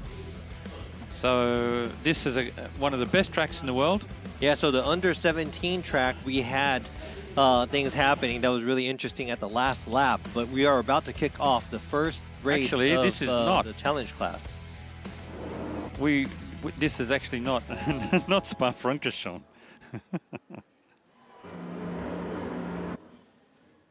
Oh, it's Monza. Monza. Sorry, guys, we got a bit carried away there. That's why there's 7 laps. We should be talking about Monza. We were just wondering about that. Here we are talking about Spa.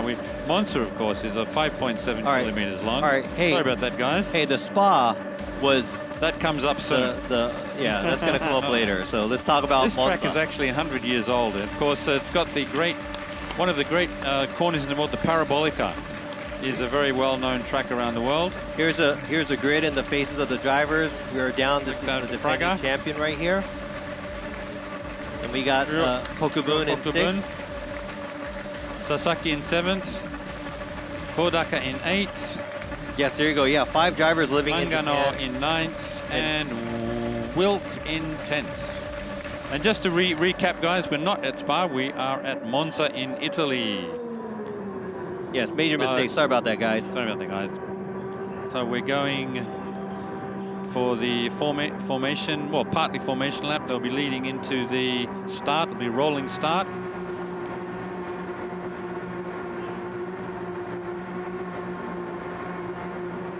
Yeah, so the rolling start is going to start in any second 3 here. seconds. Here we go.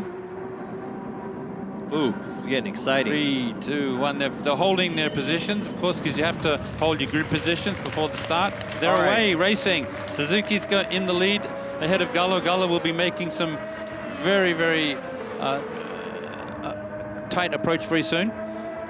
All right, this is going to be under braking. What's going to happen here? The start of the 7-lap battle here. Wow, Gallo's already catching Suzuki. He's carrying faster speed through the corner. Wow, so it looks like he's all up and he's going up on the inside there. He's going for. Oh no! Someone. Wilk went through.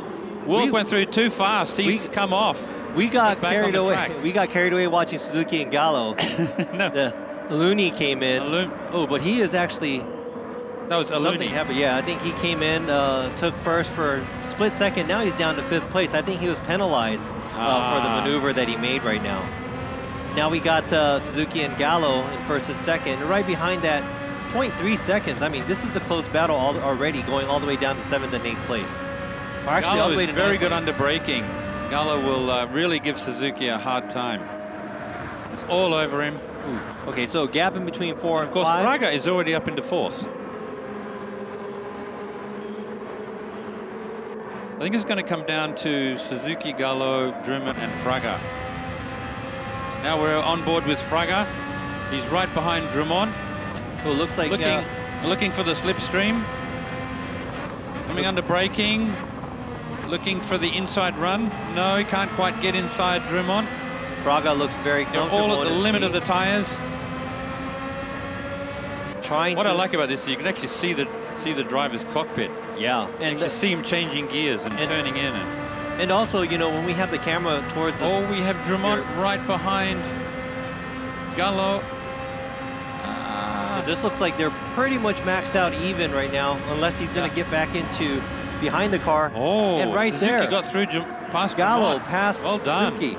And Drummond passed the Suzuki. So 2 drivers passed up Suzuki on the straight, but it looks like Suzuki gets back on top because something just happened between Fraga and Gallo. Gallo dropped to 7. Maybe there was some kind of contact or something, but we got Sasaki now in 3rd, Suzuki in 1st, and Fraga in 1st. 2nd. What happened there? 2nd, yeah. So was there some contact? Oh, no, Drummond went off. He just went off. Drummond went off. Oh no. No, I mean that was a hard, very tight situation for them because there was 3 cars cluttered up there going around a high-speed turn, and yeah, Drummond went off track, and now he's way behind, and it looks like Kokuboom is 10 seconds behind the 8th place driver too. So now it's anybody's game from 1st to 8th place. And man, Gallo was he was up there 1st, 2nd, 3rd, and now he's all the way down to 8th. Igor Fraga's really pushing hard against Suzuki at the top of the pack. He's only 7.7 seconds behind. And right behind He's one of the best. He knows how to use his brakes under pressure. He will really give Suzuki a hard time. And right behind Fraga, the defending champion, we have Sasaki right there. And here's Kodaka in 5th right now, chasing down Mangano. Just about to get into the slipstream there, just out of it.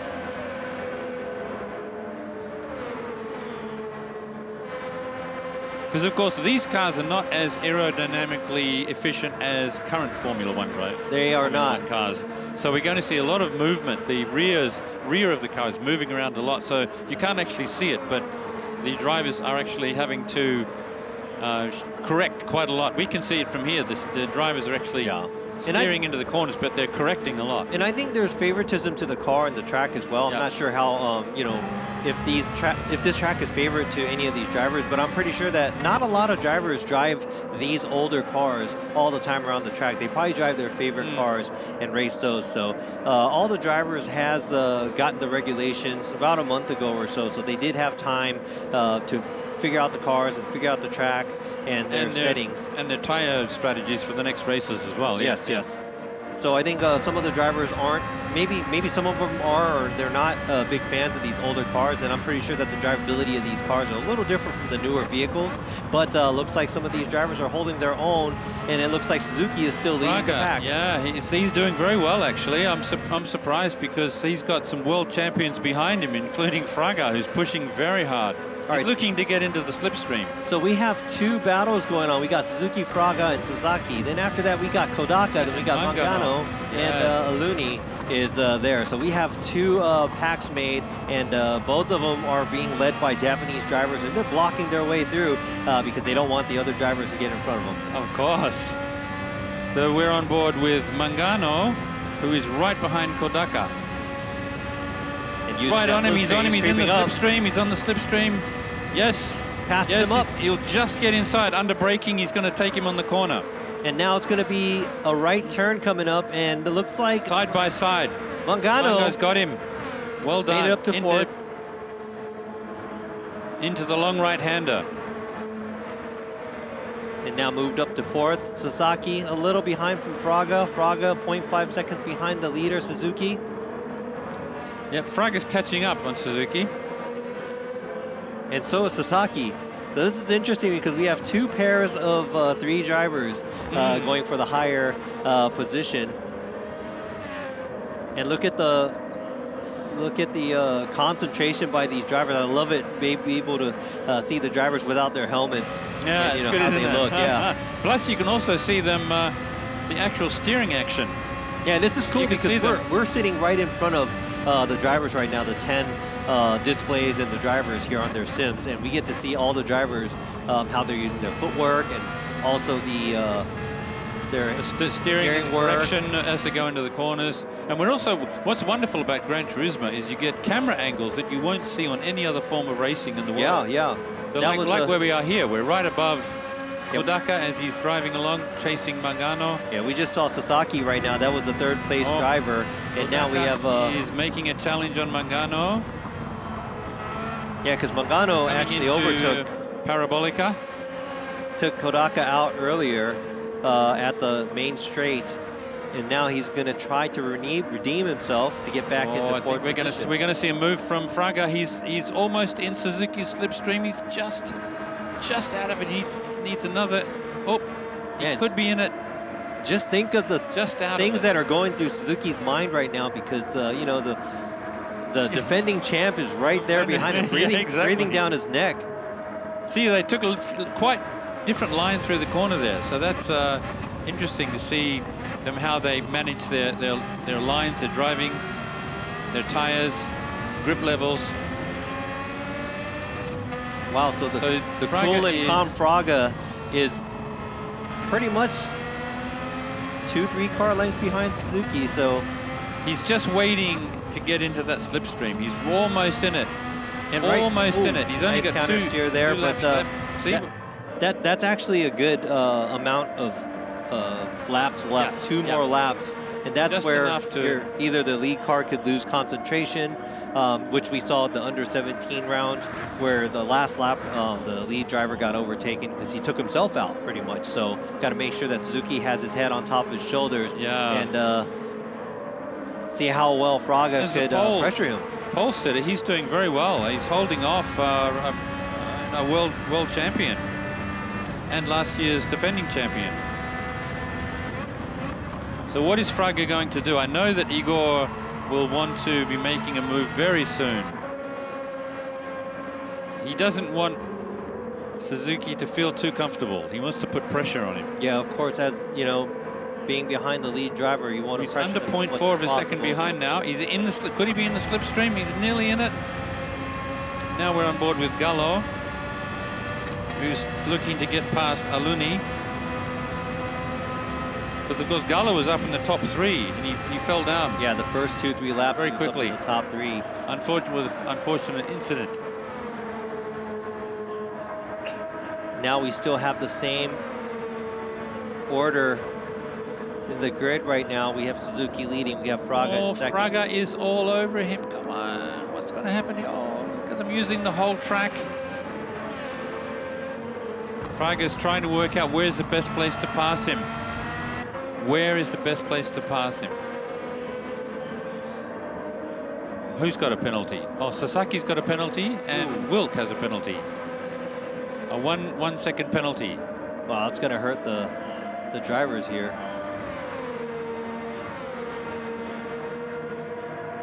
Oh, so they were 4 tires off. Yeah, that was track limits. So he went off the track, which is a penalty. And the stewards, of course, we have a bunch of stewards sitting right next to us over here, and they will be looking at all the action, taking replays and making decisions on whether to penalize anyone.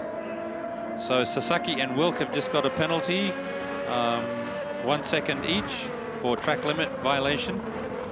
And what we're focusing on here is the top battle between Suzuki and Fraga. Fraga is only 0.2 of a second behind Suzuki. He's all over him. He's in the slipstream. He's just waiting for coming out of the corners at the same cornering speed. Can he get by him? He's in the slipstream. Here he goes. He's going to go for it now. He's going for it. He's going for it. He did it. He did it. Well done. Passes Suzuki. Well done. Now that's but Suzuki's staying with him. Suzuki's staying with him. From the outside. He's staying with him. Good heavens. They're side by side. Suzuki managed to get back. Well done. Ooh. Suzuki. Now that's wheel to wheel right there. That took back the first nuts. position. Now Fraga's all over him again. We're in the final lap, guys. Can Fraga find a way by? This is side by side. Can he? I think someone's going to win by wheel. Oh! From the inside of the car, from Fraga's car. Now he's looking. Trying. He's trying to get in the slipstream. He needs it because he can't get past Suzuki otherwise. Suzuki is doing too well, driving too good. Coming into the chicane. Does it? Oh, this tail's going. Tail went out. Can Fraga get by him? Yes. He's just got by him. Wow, that last turn going into the parabolica. The waiver going into the parabolica. Can Fraga hold him? Can Fraga hold off Suzuki? Suzuki just lost the rear there, didn't he? Yeah, so that was a little bit of a disruption in Suzuki's car, and Fraga did not. He missed found the his chance. He did not miss the chance. He gave him the win. Well done. Great. What a race. You can see the relief on his face. Great job by the drivers right here. Well done, Igor Fraga from Brazil. 2018 world champion. All right, Gallo managed to get up to 6th after falling down to, I think it was 9th. Wow, so that was what a race. Oh, yeah. That was like pretty much the last lap. So, yeah. Igor Fraga, congratulations. Taking the first place here on the first round. What I like about this, you see the drivers getting up. Gallo came over and shook hands with his colleagues, his rival racing drivers. That's what a gentleman driver is all about. Yeah. You get up, you go and say thank you. Let's do it again. Yeah, they got congratulate each other. They got 2 more races after this, but we're gonna go ahead and show you guys who came in which place for the first race. Yeah, awesome battle by the drivers. This was pretty exciting, and we still have 2 more to go today this afternoon. So with these older 1965 RA272s. But I think the drivers handled it really well. Yeah, I think what happened there was Suzuki in the lead. He just got 4 wheels on the ripple strips, the apexes. So he just lost a little bit of grip, and he lost the tail a bit, so he had to let off. Yeah, that was called, making one small mistake. One small mistake. That cost him the first place. And yeah, Fraga was all over him, right in his slipstream. All right, so we have Fraga in first. Suzuki in second, Sasaki in third, Kodaka in fourth, Mangano in fifth, Gallo in sixth, Aluni in seventh, Wilk in eighth, Hokubun in ninth, and Dumont in 10th. So we had a few penalties that held back some of the drivers, like a second behind or something. Yep. But that's just the first race. Stewards are like hawks. They're looking for every little penalty that that comes along, especially track limits. They're really track limits, really heavy on track limits. You know, the plus, bumping and plus bumping. Yeah.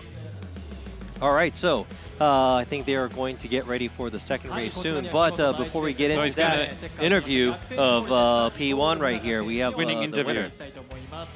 Winner. Congratulations. すごい大逆転レースでしたけどどうでした？ What's it like coming from behind to win?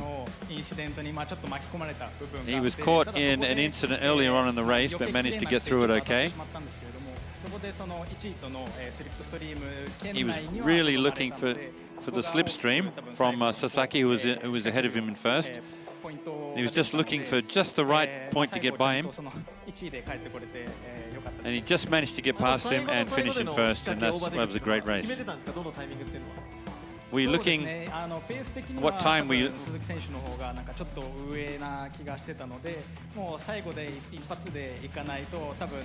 He knew that he had to make a move in the last lap there because he was in the slipstream right behind him. He just saw him lose a little bit of control on the ripple strips and managed to find a way by him.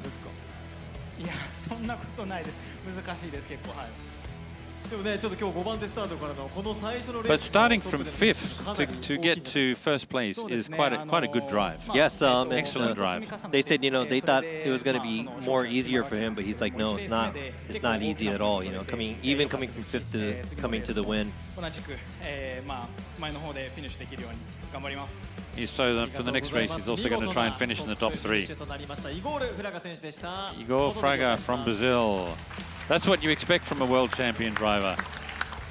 Yeah, that was really cool. I mean, especially at the last lap, and yeah, not letting go of that mistake that it was almost given to him, so he took it. Yeah, almost given to on a platter. Yeah. But you know, there was a few incidents earlier in the race, and there was a mix around in the ranking there too. So looking forward to seeing who's going to come on top. Is it going to be the same drivers? Is it going to be different drivers? Because the way the qualify went, there's nothing near. Suzuki was he qualified first. He was in the lead for most of the time, but everybody under that too. It's all big mix-up. So who knows what's going to happen on the second race? It's going to be really interesting. Different regulation, different track layout, different cars as well. So let's go ahead and move on to. I think they're going to get ready for the second race right away. Which this looks like Red Bull Ring. Yep, here we are. The next race is the Civic Type R from 2022, and they're racing on Red Bull Ring. And it's going to be the same. It's going to be 7 laps. They're going to be on sports hards tire, real world slipstream, and same rolling start. So it's going to be pretty much the same as what we had earlier, but on a different track and with different vehicles. And the car where they'll be driving is it's based on a production car that is currently for sale in around the world actually. Yeah. It's actually the 2022 Civic Type R, which is a 2-liter turbo, front-wheel drive, 325 horsepower, weighs in at around 1,430 kilograms. Wonderful notchy 6-speed manual. Top speed of 275 kilometers an hour, about 175 miles an hour. And what I like about this car is that it's a car you can buy in the showroom now for about 5 million yen or $35,000 US. And Isn't be able that to, just reasonable. Put suspension on it and some tires on it and ready to go to get back on the track here. And we're racing at the Red Bull Ring, which is it's a seven-lap race. It's a track in Austria, of course. It used to be called the A1 Ring. It has a new name now. The track is 4.3 kilometers long, 2.7 miles, 7 corners. And the triple world champion and longtime hero of the home crowd, Niki Lauda, is the only Austrian driver to win in his home Grand Prix. Wow. Of course, this track is very well known for Formula One and DTM, racing that happens in Germany. Here's the points ranking after the first race here. We have Igor Fraga in first with 12 points, Suzuki with 10 points, and Sasaki with 8 points. After that, we got 1 point difference going all the way down to 10th place. And this is going to be the order of the drivers that are going to, I think it says the results, qualifying results. So this is already. Oh, okay. They already did the qualify for this previously. Okay. So we're going to go ahead and start. This is going to be the grid. These are the drivers that are going to be in the order. We have Sasaki, we have Kodaka, we have Kokubun, Suzuki, then we have Mangano, and we have Gallo, Fraga, Wilk, and Aluni. So the winner of the last race, Fraga, is in 7th on the grid. So he has a lot of catching up to do there. Yes, he does. But you know what? Earlier he was in 5th when he qualified and he still did. Took the win. So really interested to see how he's going to manage to get on top.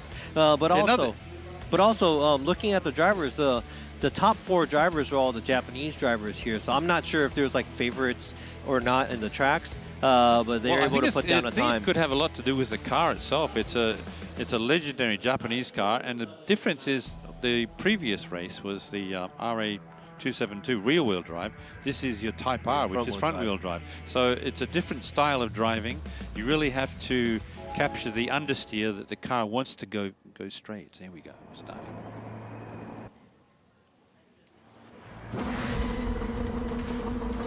All right, so we are about to start the GT Grand Final here.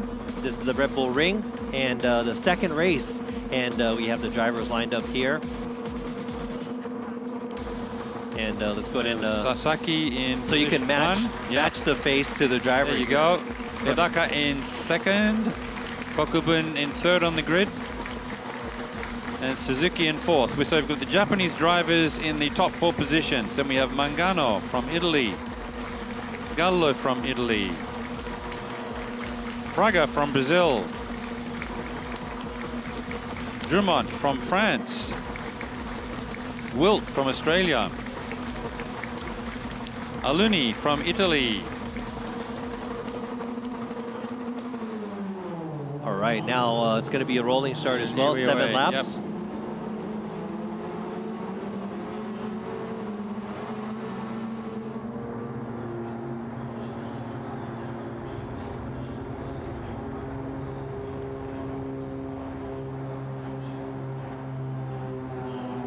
So the main overtake areas will be, overtaking will be on this straight here, going into the almost a 90-degree corner there, and then back down the next straight to the hairpin. So we're racing here at Red Bull Ring. Sasaki leads them away from Kodaka and Kokubun, then Suzuki, Mangano, Gallo. Of course, it's a different driving style to the previous race. As I said, this is a front-wheel drive car, so the drivers have to get rid of the understeer before they take the corners. But you've got a lot of horsepower there, 325 horsepower from a 2-liter engine. Man, just we already have some cars moving around here. We've got some Gallo and Fraga are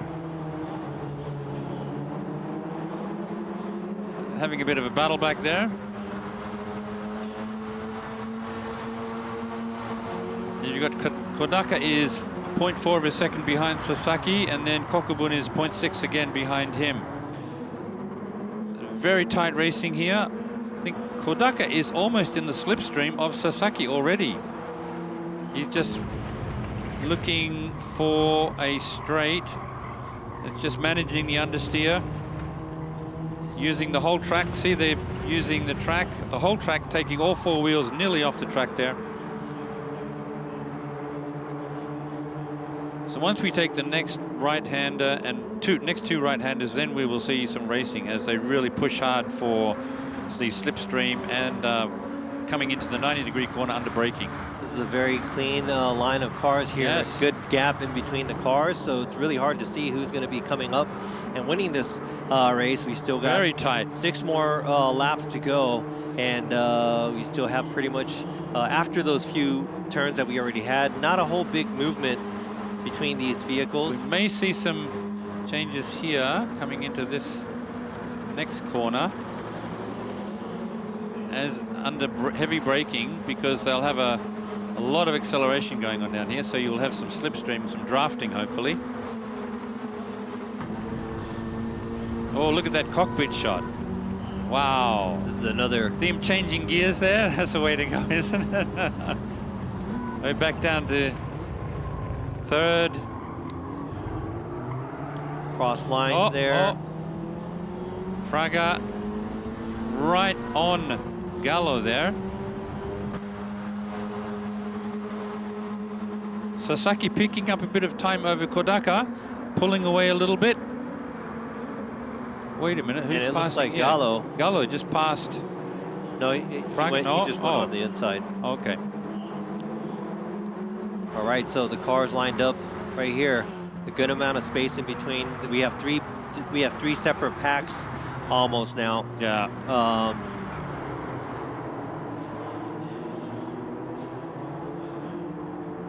So we got the first. Obviously, Sasaki really knows his front-wheel drive cars. The Japanese drivers are managing their tires very well. Yeah, so it's and the Italians are finding it hard to get past the Japanese. So we got the first 4 drivers in a pack. We got the second 4 drivers and the last 2 all the way in the back. A good amount in between 8th and 9th. We have 2 seconds in between, but the rest of the drivers are pretty close. They're all really close enough where anything could happen right now. Are we going to see an all-Japanese podium? We'll see. This could be a possibility here, unless the Italian drivers, Mangano and Gallo, and of course Fraga, can get past. Because they're finding it quite difficult now. Yeah, because they got to get past each other first, and then catch up to the first 4 drivers that are lined up. And they're all pretty close. They're only 0.6, 0.5 seconds away from each other.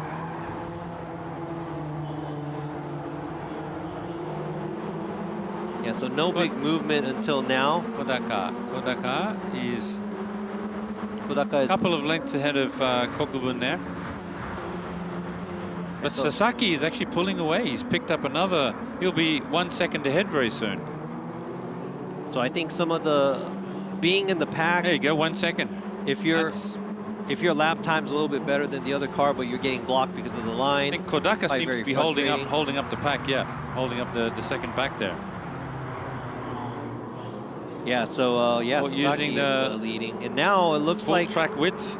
It looks like Mangano is joining the top 3 cars, and they're all lined up a good amount of space in between the vehicles now. I love these camera angles. This is only Gran Turismo can give you these camera angles.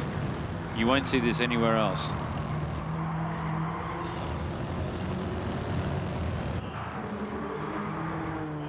We have Kodaka leading the pack in second. Sasaki is really driving very well. He's 1.1 seconds ahead of Kodaka already and pulling away. And that's probably why he qualified first, came in pole for the qualify, and he is pretty much walking away from the pack. He is 1.1 second away from number 2. And now we have Fraga back here. He saw some action there against Gallo. All over Gallo there. These are two world champions battling. This is what racing's all about, isn't it? I mean, and we have 2 world champions. Yeah, we have Gallo, Fraga, and Jumont back there. Some of the best drivers in the world. Got 4 cars lined up right here in the second place position, 3rd, 4th, and 5th. And now that's Kodaka, Kokubun, Suzuki, and Mangano there. Mangano could make an attempt on Suzuki in 4th place very soon. And Fraga just trying to get around Gallo, but he's finding it difficult, yeah. Right here, is he on the right side? It's going to be a right turn. Is it going to be or Fraga on the inside? And now Fraga overtakes he got by Gallo. And passes up Gallo. And now is he going to be able to catch up to the next bunch to get another position up? Drumont passed Gallo as well. From the outside. What happened to Gallo there? Maybe the tires are... Oh, they're all hards, but...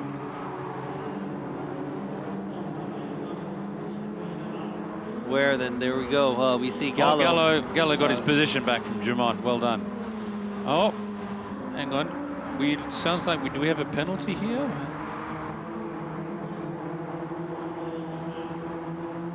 All right, so Sasaki still keeping that comfortable lead. He's pushing 1.5 second lead.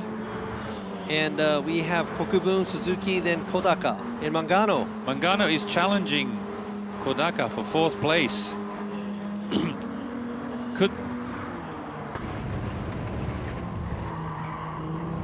Could we see an Italian pulling into the top 4? He is all over. Mangano is all over Kodaka. So other than Sasaki's slipstream, other than Sasaki's lead, no big movement from 2nd to 4th right now, and Mangano joining the crew to get into the 4th position where he's 5th. It's really difficult to overtake on this track. You need it. Yeah. It's quite a short track, so it's actually difficult to overtake on this track, to be honest. And we also have 2 more laps of this, so. And they're on hard tires, aren't they? They're on hard, yes. Hard tires. So we have some low wear, but not as much grip. So they're all about the same in terms of tire wear at the moment. So see, look at Sasaki. He's still pulling away. He's up to 1.8 seconds now. Soon to be 2 seconds ahead. It feels because the other drivers are battling each other, and so they're getting carried away to keep their position. But it looks like Sasaki's comfortable and just taking off, leading his way, and just doing his own thing in the lead. And you know, being the #1 qualifier here, he's probably very comfortable laying down the #1 qualifying laps and lap times here. And every lap they make, looks like Sasaki's lead gets bigger and bigger.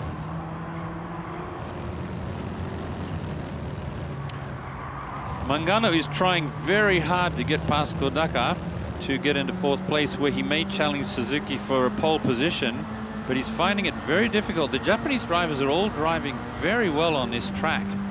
I would say it's not just the track, but it's the car itself. I mean, the Type R, Japanese are very proud of their cars, and they spent a lot of time practicing in the Type R. And I also think that the track, the way it's laid out and the cars that they chose this time, it may have been a little bit too hard for the drivers to be able to overtake each other on the turns, especially with the less amount of turns that they have, and also the horsepower that these cars have. So at the moment, the live point ranking, if Sasaki wins, he will pick up 12 points. So he's going to be at 20. Go into. He's going to actually take over Suzuki. Yes, he will. And Fraga is going to be in 3rd if they keep their position as of now. So Fraga's picked up one position. He's up in 6th. He's challenging Mangano. Mangano past Kodaka. Boy, Mangano has got past Kodaka. All right. Into 4th place. Now we have some movement. All right, so right before the final lap, we do have some movement here. And Mangano took the inside of Kodaka, but Kodaka's not giving up. He is almost lined up side by side with Mangano. He's really pushing hard. It's good to see this. Oh, it looks like, Kodaka got him back. Got his position back. The rear end slides a little bit. Movement there. And who is that coming from behind? It's Fraga. Good Fraga. Fraga picked up another position into 5th place. So Kodaka and Mangano was battling each other, and Fraga came out of nowhere. Into the corner. 3 wide. Under heavy braking. Who's gonna?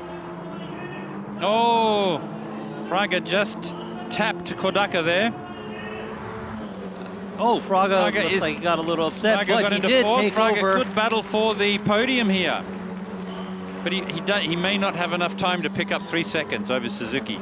Yes. I don't think he'll have the time, but at least he will pick up some more points there. I mean, that's good news for Fraga. So Kodaka's dropped down from 4th to 6th now. Mangano's up in 5th, and Fraga's in 4th. But look at Sasaki way out in the lead there, with a nearly 2-second lead over Kokubun. Because Kokubun has picked up a position too. Yes, and it looks like Kokubun is in 2nd. Suzuki dropped to 3rd. Fraga's still in 4th. Mangano and Drummond up into 6th. And how many more turns do they have for the last, for Sasaki to go? Oh, how many chances do these drivers have to make up another spot? Maybe 1, 2, 3, 4. Kodaka's moving around. He passed Gallo again. Can Suzuki get past Kokubun for a 2nd place? He's only 0.6 of a second behind, which is in slipstream area. All right, so Fraga is in 4th, and it looks like he's going to stay in 4th. He doesn't have enough time to get up into 3rd. All right, so Sasaki leading his position, and he's almost 2 seconds ahead. So now we're looking at who's going to come in second, third, fourth. Kokubun is in second, Suzuki is in third, and it looks like there's not a whole lot of chances now because they're back on the straight. Sasaki went through to pick up the win by nearly 2 seconds. Great driving by Sasaki. And once again, Fraga, starting at 7th, makes his way all the way to the 4th. Oh, well done. Mangano battled through, and looks like Kodaka, he was in the pack for a while, but he dropped all the way down to 7th. So who knows what happens? That was on the second to last lap. So the final lap and the second to last lap. World champions managed to find their way through in the last lap.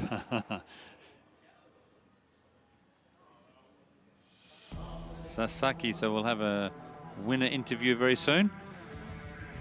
All right, so congratulations to the drivers. Sasaki. Now let's see, Sasaki coming in pole for qualifying, 19 years old, and battle his way through. Well, he didn't really battle. He just had to drive in the front. He was and just not make very any well. mistakes, so he did a great perfect job. Use of the tires. He knew this car so well. He obviously is a driver that knows how to drive front-wheel drive cars fast. He knows how to get rid of the understeer going into the corners and maximize front tire grip. Yeah, that's what it's all about on this track and in this car. Yeah, and looks like the corners are very tight on this track. Looks like he didn't make any major mistakes leading the pack, and he was able to take the win. But 4 years into Gran Turismo and a lot of wins and battles under his belt from esports throughout the... We see a lot of gentlemanly behavior going on where the drivers finish and go and shake the hands of their rivals, which is good to see. All right, so at first we have Sasaki. Second, we have Kokubun. Third, we have Suzuki. Fourth, we have Fraga. Fifth, we have Mangano. Sixth, we have Gallo. Seventh, we have Kodaka. In eighth, we got Drummond. And in ninth, we have Kodaka. And then in 10th, oh, I'm sorry, this is that's a wrong list. And then in ninth, we have Alumni. And in 10th, we got Wilk. Interesting to see the points, how the points come out. So what's Sasaki? Okay, yeah, so an interview with Sasaki. Okay. はい、第2レース見事な1位フィニッシュとなりました佐々木拓磨選手です。おめでとうございます。ありがとうございます。いい位置から19 years old, 最後のレースだったんじゃないですか。いやもうなんていうんですか、理想通りですね。はい。Drove exactly as he expected, starting out from pole position. そうですね。まあやっぱり今回スプリントレースということで、まあ The sprint race. 混戦が予想されてたんですけど、まあ僕 He expected it to be a tough race. まあ逃げ切りができたかなっていう感じ。 But it wasn't as tough as it could have been for him. NSX ですかね、なりますけど、そこに対しての自信というのはどうですか。 Does he have confidence to drive in the next race with the NSX? でも今のレースの流れでそのままいける。 He hopes to use the momentum from this race to take him to the next race in the NSX. でも昨日自信ついたんですよ。ポールポジション取れて。 Yeah, so he was able to get pole yesterday, and he had confidence coming into this. So hopefully he can carry that away to the third race that we have. So. そのやっぱり最大のライバルになりそうなのがイゴール選手。今もねいいレースしてましたけど、やっぱ強敵ですか。 He thinks that Igor Fraga will be his main rival. He saw him in the mirror once, but he thought not yet. I don't, to be honest, we're talking about mirrors. He wouldn't have seen many people in his mirrors because he had a 2-second lead over people. Yeah, he was pretty ahead of everybody. When you have 2 seconds, you can't see anyone in your mirror when you're 2 seconds ahead. Yeah. So, I mean, it was pretty much a perfect race for him, and congratulations to his young driver. That was 2 races now, and that was half of the points that they're going to get. Third race, they're going to have double the score, and also they're going to have different regulations for the third race. We'll go over that in a little bit, but I think we're going to get right into the third race. This is into the next race. Yeah, so the challenge class, the third race, here's the regulations. Is Spa-Francorchamps. Here we go, folks. We're in the NSX Group 3 race at the Spa-Francorchamps in Belgium. It's a 24-hour layout track. So the NSX Group 3 car we see, they'll be using, this will be 12 laps, and they will have to make some tire changes. Yes, it's 12 laps. A mixture of hard, medium, soft tires. 12 laps. And the tire wear rate is ×6. Oh, and Okay, and then that's what it is. They have to use a hard at least once. That makes sense. And so they can use soft, medium, hard, but they do have to use hard once, and they do have to change tires twice. And this car is actually the mid-engined 3.5-liter turbo with 568 horsepower, and the car only weighs 1,300 kilograms. It's an original Gran Turismo Group 3 vehicle. It was created using the second-generation NSX from 2017 as a foundation. A number of custom components were added to improve the car's aerodynamic profile, including the front splitter and rear wing. And of course, this car, when you speak of an NSX, you think of a four-wheel drive car with that's a hybrid, 3 electric motors. When it races, they get rid of the hybrid electric motors. It just becomes a rear-wheel drive car, and it has 565 horsepower. And it's a very well-known car in Gran Turismo 7. And the course we're talking about, of course, is Spa-Francorchamps, which is the 24-hour layout. It is a track that is legendary around the world. All F1 drivers love it. 19 corners, 4.3 miles long. And you can't speak about Spa-Francorchamps without talking about Eau Rouge, which is one of the fastest corners on the planet, where the Formula One drivers today go through at speeds over 300 kilometers an hour. In today's race, in the NSX, they'll probably be going through maybe 240, 250. Because this car has some decent downforce. Yeah, it does. I think they can really push it hard. Plus, it has some decent horsepower, too. 568 horsepower. All right, so just going back, we got a little bit of time just looking through. It's like some of you guys don't like our commentary. Sorry. Pardon me. You have to bear with it. Sorry about that. We'll try to do our best. But hopefully we can get you out the information that we see on the screen right now. And, you know, since we're here live, it's a little different from watching the screen. But like looking at Fraga right here, warming up their cars, concentrating. I think he is going to be, you know, a threat to all the other drivers as well. And like we said, you know, 230,000 drivers that, you know, made it through, came all the way into the top 10. They're all here to win, and a lot of the interview that we heard with the under 17 drivers, they're all there to win, and I'm pretty sure these drivers are too. So let's see who's going to take the third round, because this is going to be double points, and it's going to be double. This is going to be harder because you have to do the tire changes. You have to use the hard for sure. You have to change. You can't use the same tire all the time. You have to change. They're getting double points, but they're going to have to earn it. They're going to have to really come up with some decent strategies. When to come into the pits, what tires to use in what order. This car is really heavy on. And we have, then we also have 12 laps. So that's almost double the amount of laps that we had earlier. So let's go ahead and see. This is going to be 8-minute qualifying session. Yeah. So this is they're going to have to make their best lap out here and be able to place themselves in a higher position.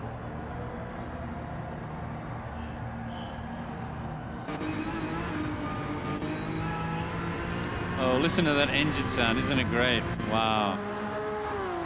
And first we have Australia's Wilk on the track.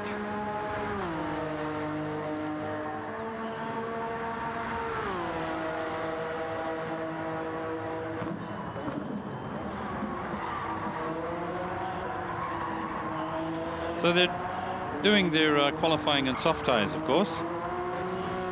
Yes, for the qualifying, they're going to have to use soft. They're going to have to change tires. And they've only got 8 minutes on the track to do a couple of laps and hopefully do their best lap.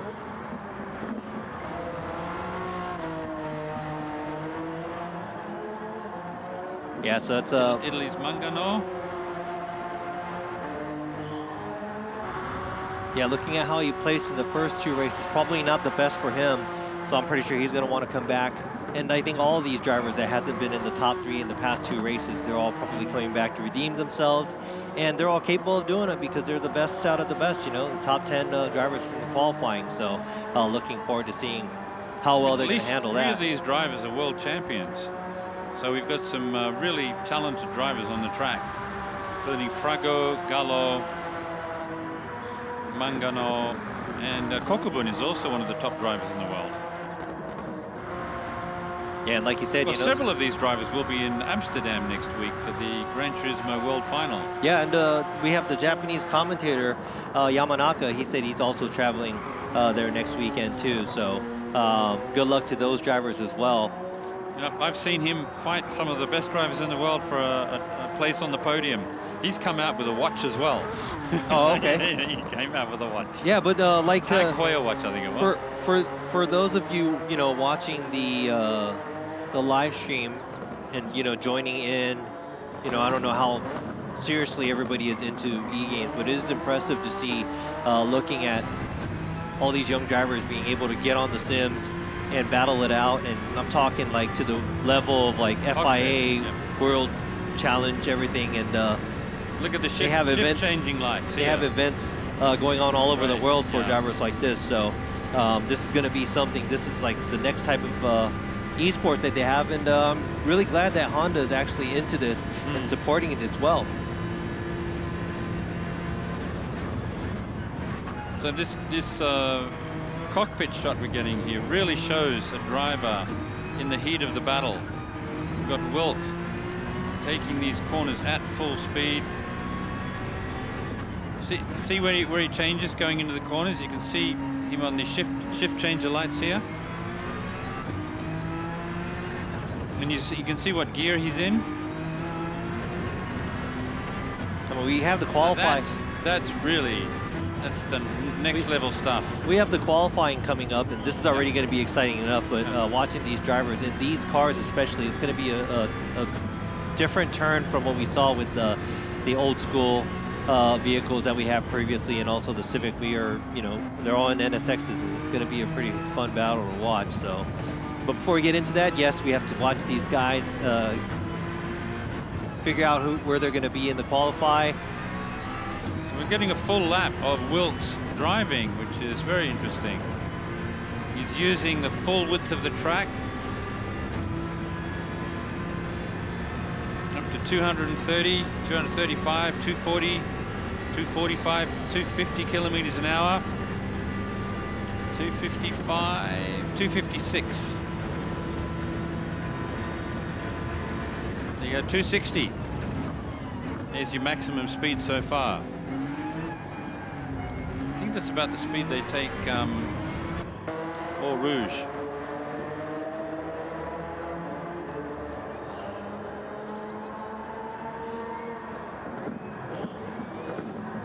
All right, so 2 minutes and 16 seconds. That's a good time to start with. So we've got Wilk has his first lap. Now Mangono is right behind him. He's a 2:15 flat, basically. That's quick. And now we got Kodaka coming up. So we've got 3 minutes left in qualifying, so they can do maybe one more lap.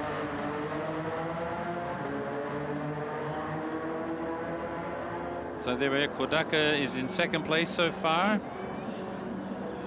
Second place, 2:15.1. Yeah, we saw the under 17 crowd. Some of the drivers kind of couldn't get a time down because of penalties and their That's driving. right, yeah, and exactly. Just imagine what the drivers are going through with the concentration and the pressure that they have right now, because we're, it's not like we're in a room, Sasaki, in a comfortable room. Everybody, there's a crowd here watching. 2 minute 14 second. And there you go, Sasaki. 14, yep. Leading the last race. He is here with a pretty good score here. Kokubun, 2:14.6, only 0.3 behind. 0.2, wow, so Sasaki behind Sasaki. Gets right by from Kokubun's qualifying run. Ken Fraga get in front of him. If anyone can, Fraga can.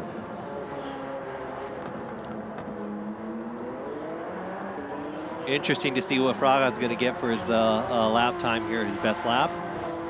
But we still have Drummond, Looney, Gallo, and Suzuki. Yeah, Sasaki. So 2 Japanese drivers in the lead at the moment. We have Drummond coming up for his timed lap. Fraga is on his timed lap right now.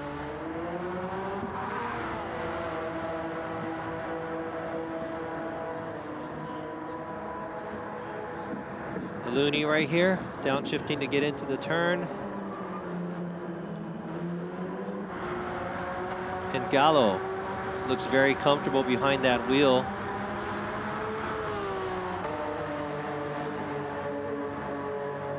And And like you said, this is, yeah, I just heard the Japanese announcer saying that's the favorite car is his NSX. So he cannot not do well here. He's going to have to do good. It's his favorite car. So let's see how he's going to do.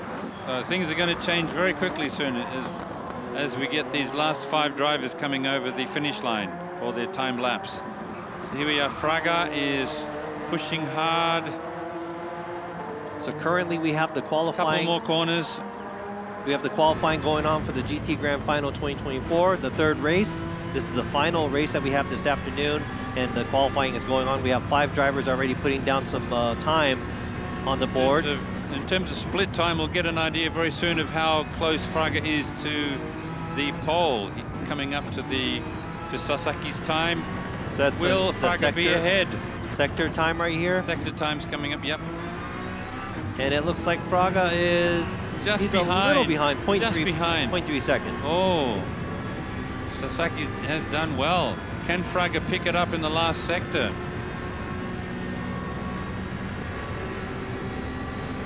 Wow, Sasaki has done well, hasn't he? Yeah, that was a pretty fast lap for Sasaki. Now it's Fraga is pushing really hard. Kokubun's time is not bad at all, 0.3 seconds behind that too. And I think the way he's going, Fraga's time is going to be pretty good too, because that was pretty close to Sasaki's sector time. Oh, just missed out there. Right into 3rd place. Oh man, so Fraga, he is 3rd place. 0.03 seconds after Kokubun. All right, now we got Jumon. Jumon, how's he going? And Jumon's time right here, the good. sector score. Looking good. Ah, 4.8. Actually, wow, that's second. Good, isn't it? Great job by Just Jumon. missed out. Taking in second. And I just saw him get up from his sim, watching the big screen, and now watching, this is Aluni.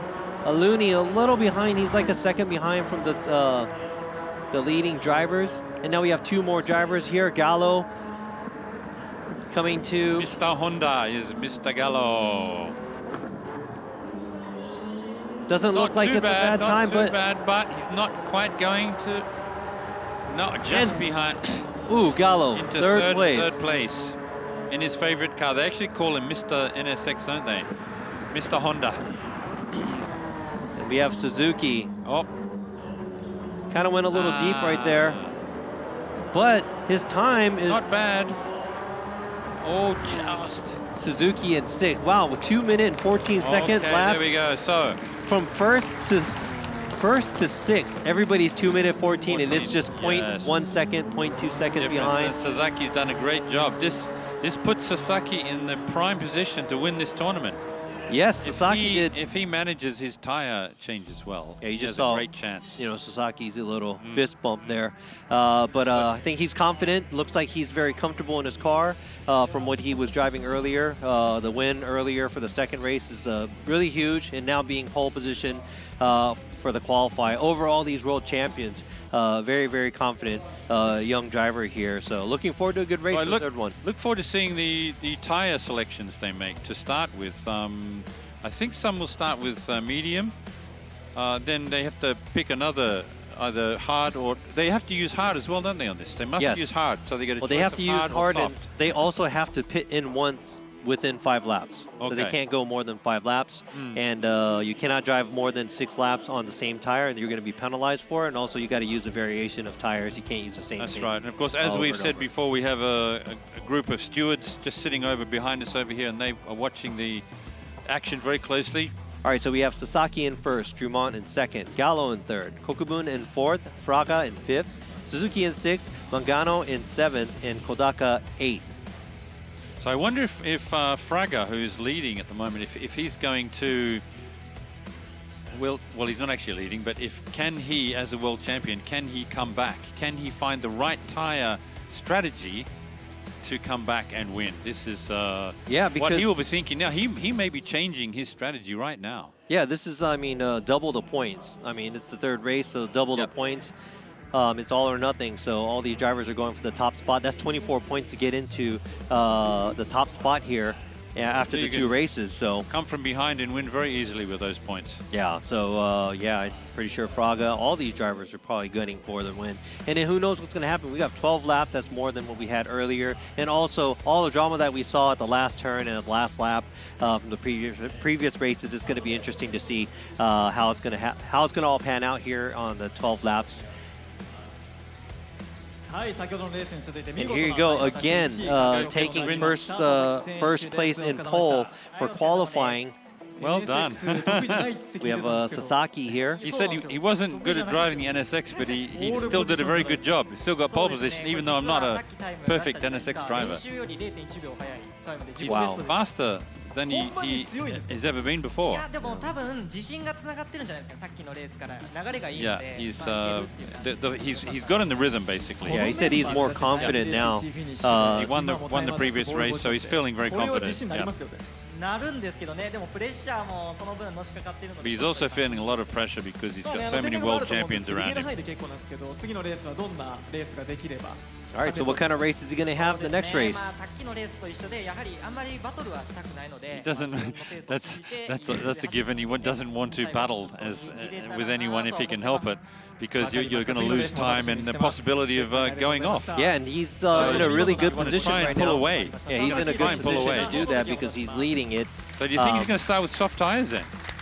Oh, I don't know. To try and pull away. I don't know. That's going to be a very hard decision. Look forward to seeing their tire selections.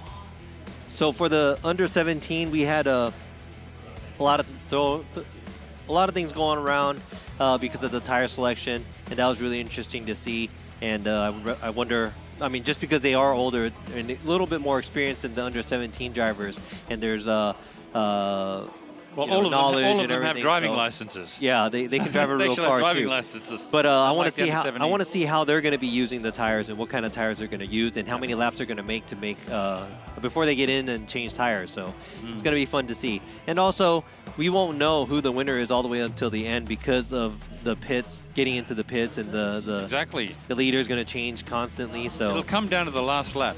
It is. It always is. Mark my words. Yep. So here we are, the regulations for the third and final race today. The drivers will be driving the NSX Group 3, which is a Gran Turismo special original car.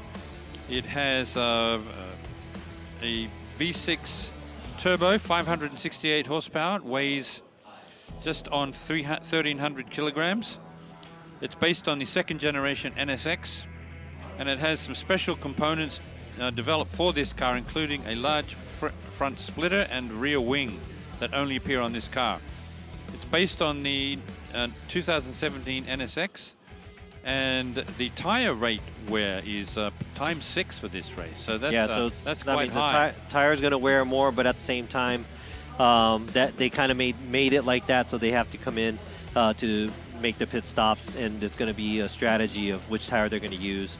And they do have to come in. 12 laps, slipstreaming is real.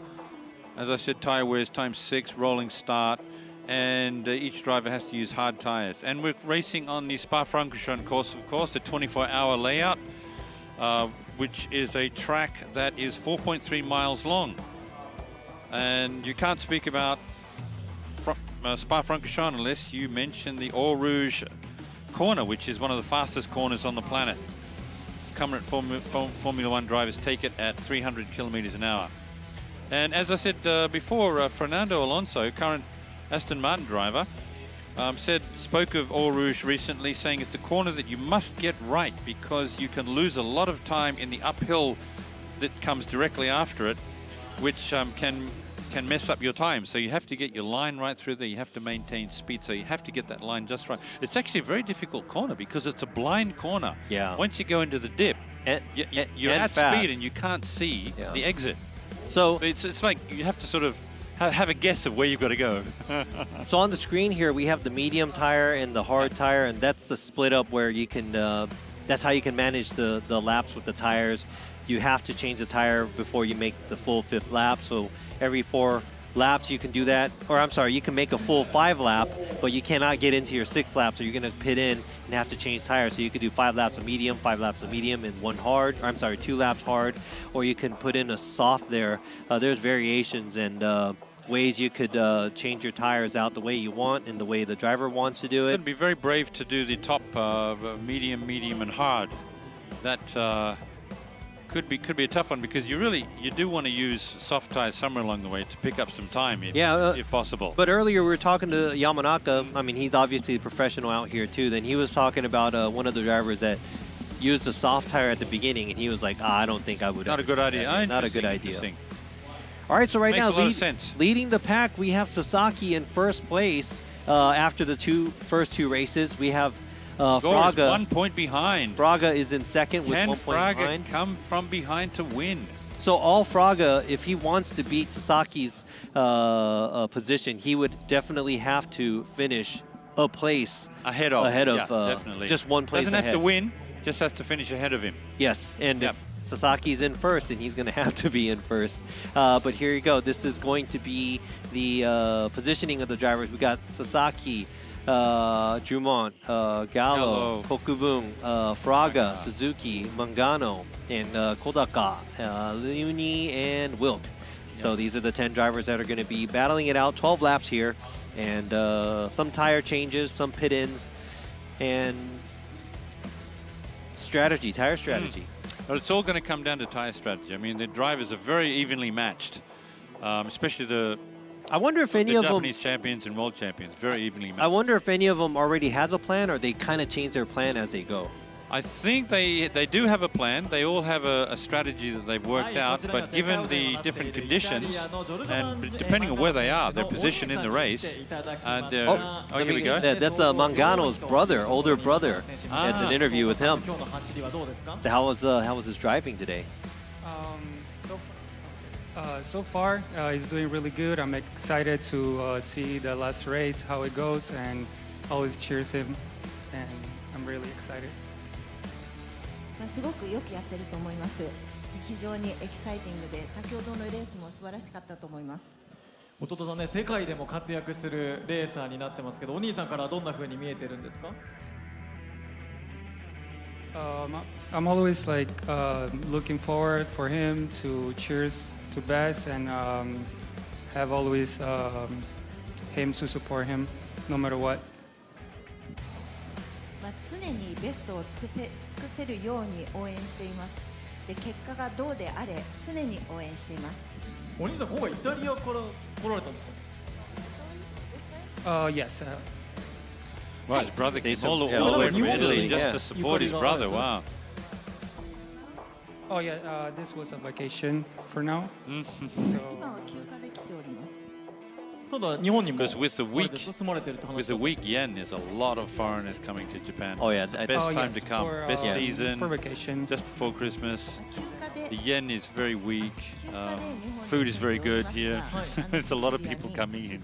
Yeah, like you said, they're here for vacation slash the race. But maybe one day. But always trying to look for my brother just to have some notes and. Oh, so I think he gets on. He's a driver as well. He gets down too. Yeah. But he's always fast. But not quite as good as his brother. Yeah.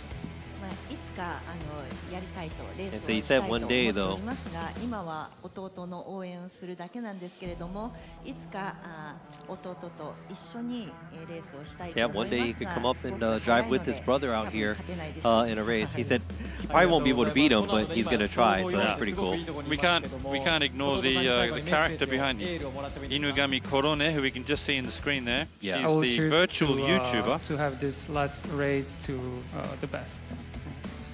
それではベストなレースができるように応援しています。他の選手の方々も応援しております。ありがとうございます。ということで、イタリアジョルジョ・マンガーノ選手のお兄さんに来ていただきました。 All right, so Mangano's brother.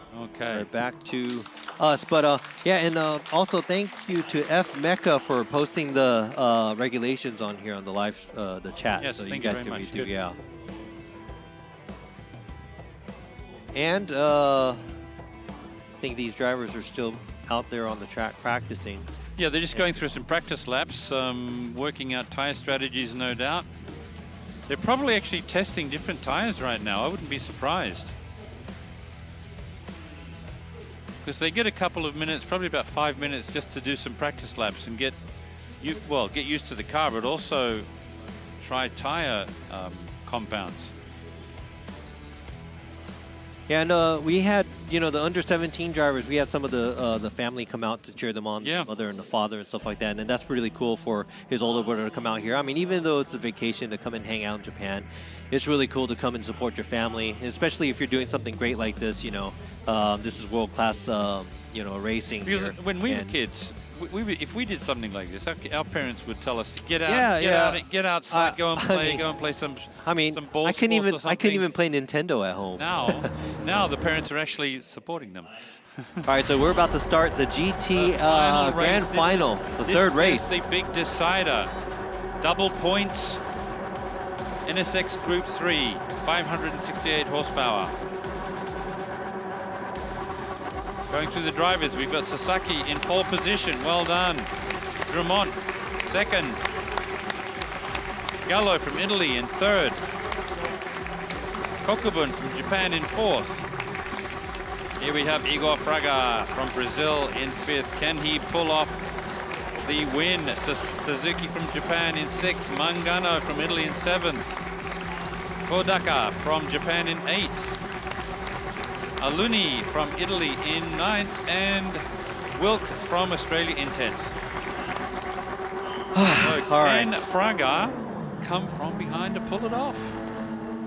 I have no idea who's going to take this one, but it's going to be really exciting. I know that for a fact because we already watched the under 17 guys and getting into the pits and the tires and the last lap. It was really exciting to see. So y'all in for a treat right here. We'll be able to check this out today. It's third race, double the points. Man, I mean, if you win this and you're like mid-pack in the points, you can actually take the win over all three races. Here we go, 3, 2, 1. And we're racing here at Spa-Francorchamps in the NSXs. Sasaki leads Drummond from Gallo and Kokubun. Fraga in fifth. They're going through Eau Rouge.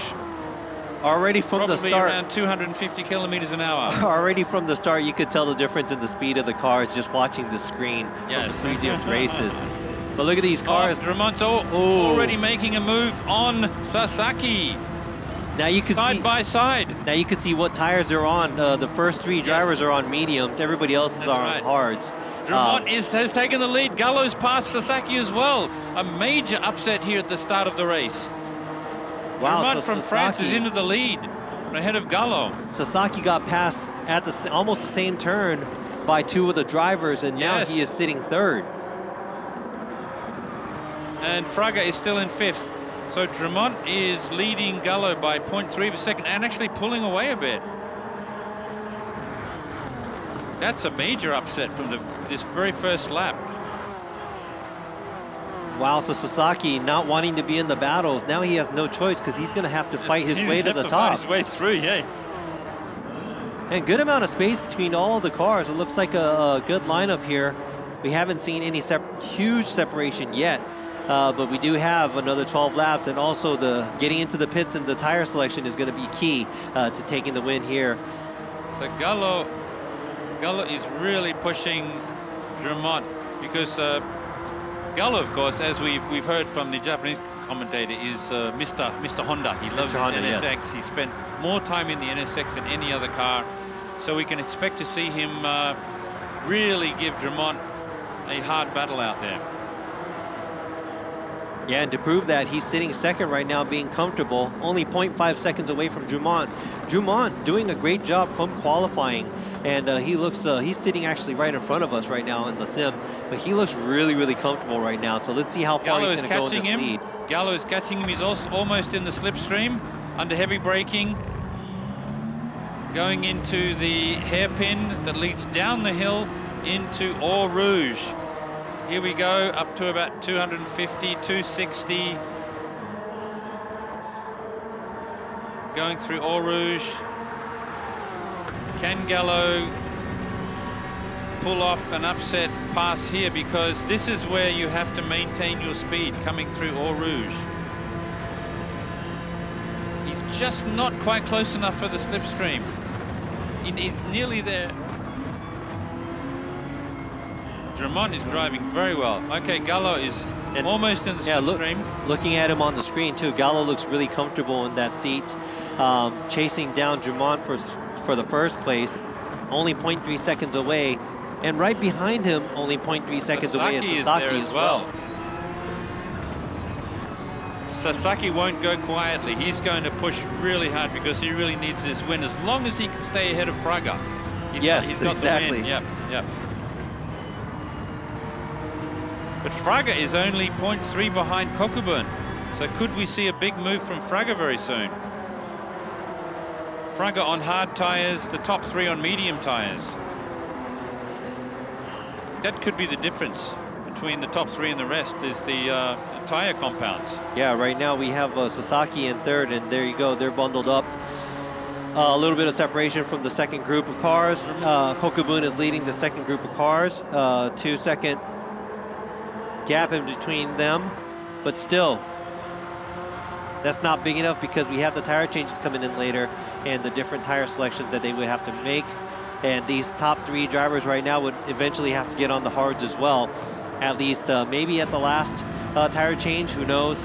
And I think that's what we saw last time for the under 17 drivers. Yeah, so we got Drummond leading Gallo by half a second, then another half a second back to Sasaki, and 2.5 to Kokubun. And of course, Fraga is only half a second behind. Oh, Kodaka passed Fraga. Oh, Fraga's gone into the pits. Kokubun, Fraga, Suzuki, Mangano, Aluni are in the pits. Ooh, so I think they wanted to get their first 2 laps. Wilk is away. I think they wanted to get their 2 laps out of the way with the hard tires. Yes, exactly. So what are they going to do in terms of tire selection now? Yeah, so it looks like the bottom 5 drivers decided to use the hards first and get that out of the way, and they're probably going to get on mediums or softs here. So we're going to see a big change of leaders very soon. So what is Kokubun? Looks like they're going for mediums. Okay. So all of the drivers seem to be switching from hards to mediums, which makes a lot of sense. Yeah, so having to use the hards once. Because you need to maintain a tire that will give you grip and show as little wear as possible. So we need to keep grip levels high, but manage fast lap speeds as well. So when will Drummond is still 0.4 ahead of Gallo, and Sasaki is 0.4 behind him. What can Fraga do now that he's back on track? Can he catch Kokubun? Let's see what happens. Yeah, so this is interesting because they're doing their tire changes differently.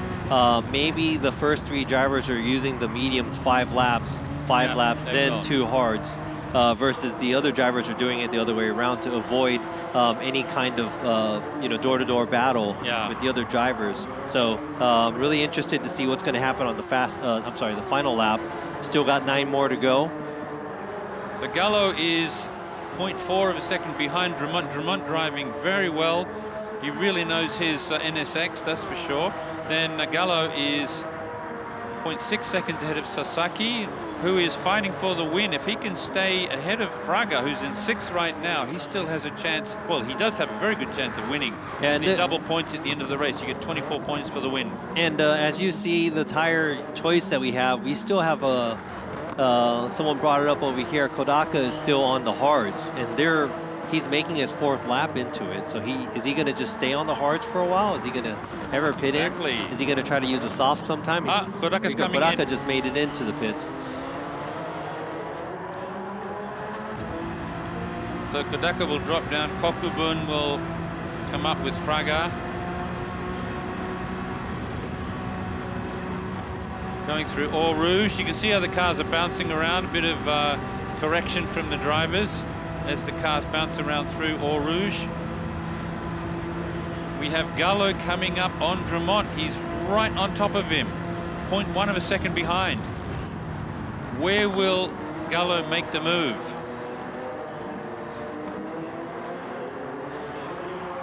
Because we have some very tight corners, including a hairpin coming up. So Kodaka is coming back onto the track. He's changing from hard to medium.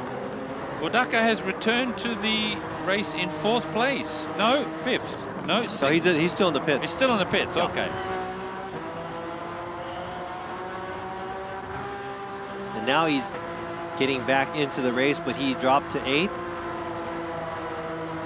So the timing of the tire change is really messing up the lineup here. Yes, So yeah, so we're still waiting for Drummond, Gallo, and Sasaki to make their first tire change, because the battle for the top is really very stiff. We've got Gallo 0.4 of a second ahead of Drummond, and then Sasaki 0.7 behind.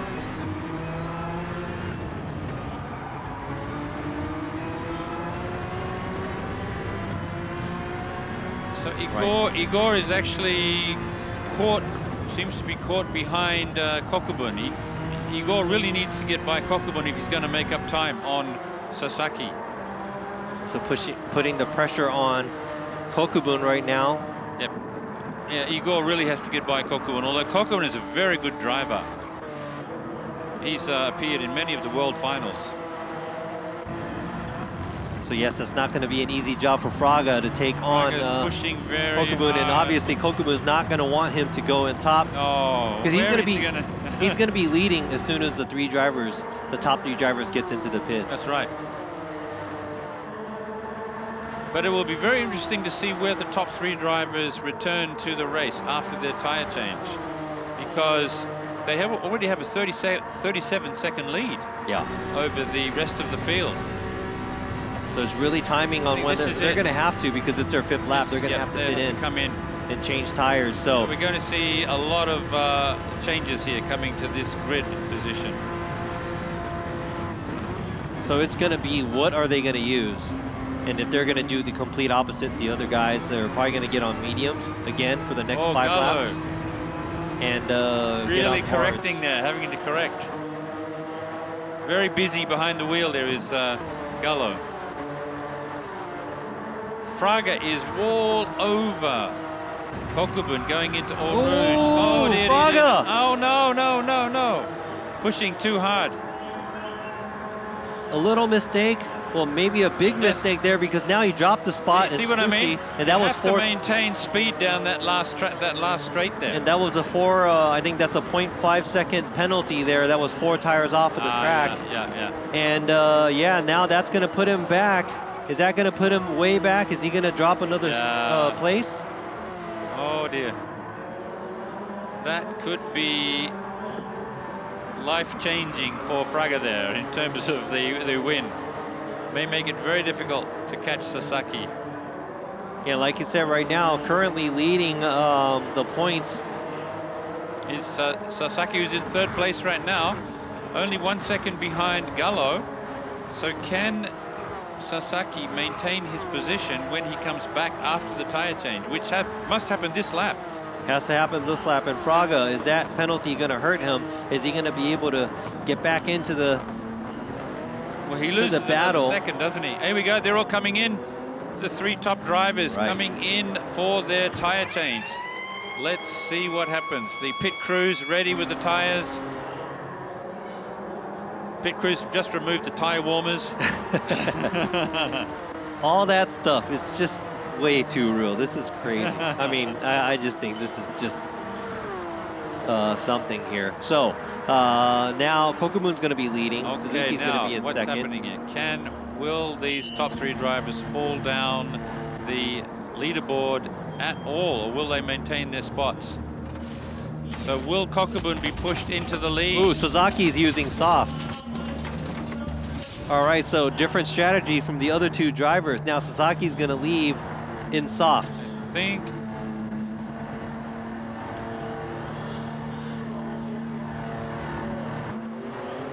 Drummond, no. So Drummond.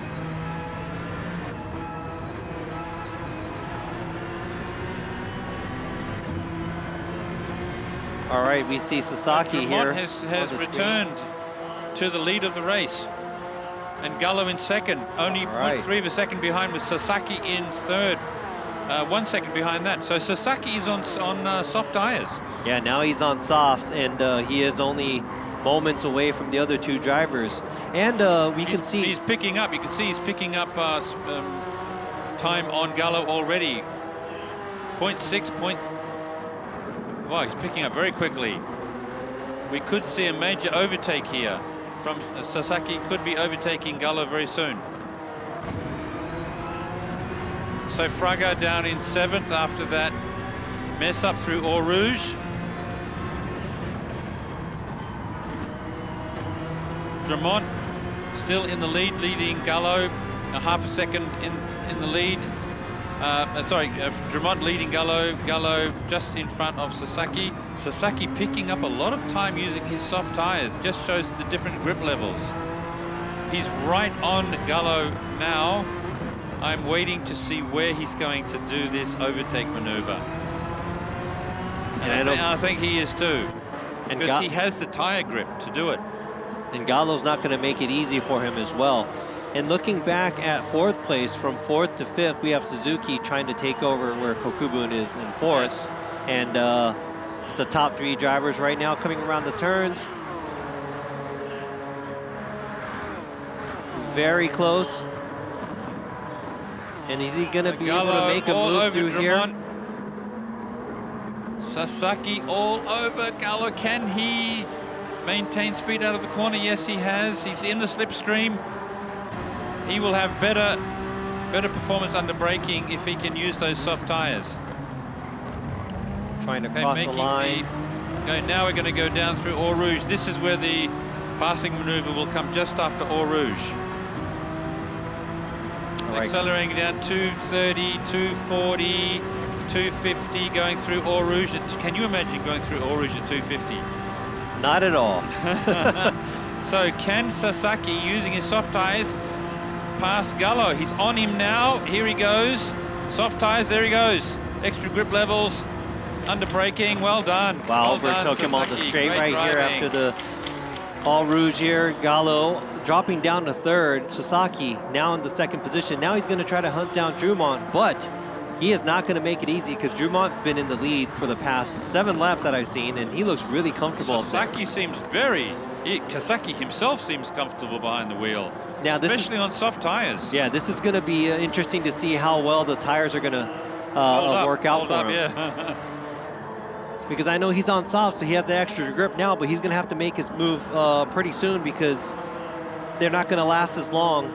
And maybe he's going to pit in at a different timing from Gallo and Drummond and change his tires to something else. Sasaki is only 0.2 behind Drummond, waiting for a place to pass. And I think he may try to pass at the same spot as he passed Gallo, just after Eau Rouge. That's the pretty much the easiest place to pass on this track.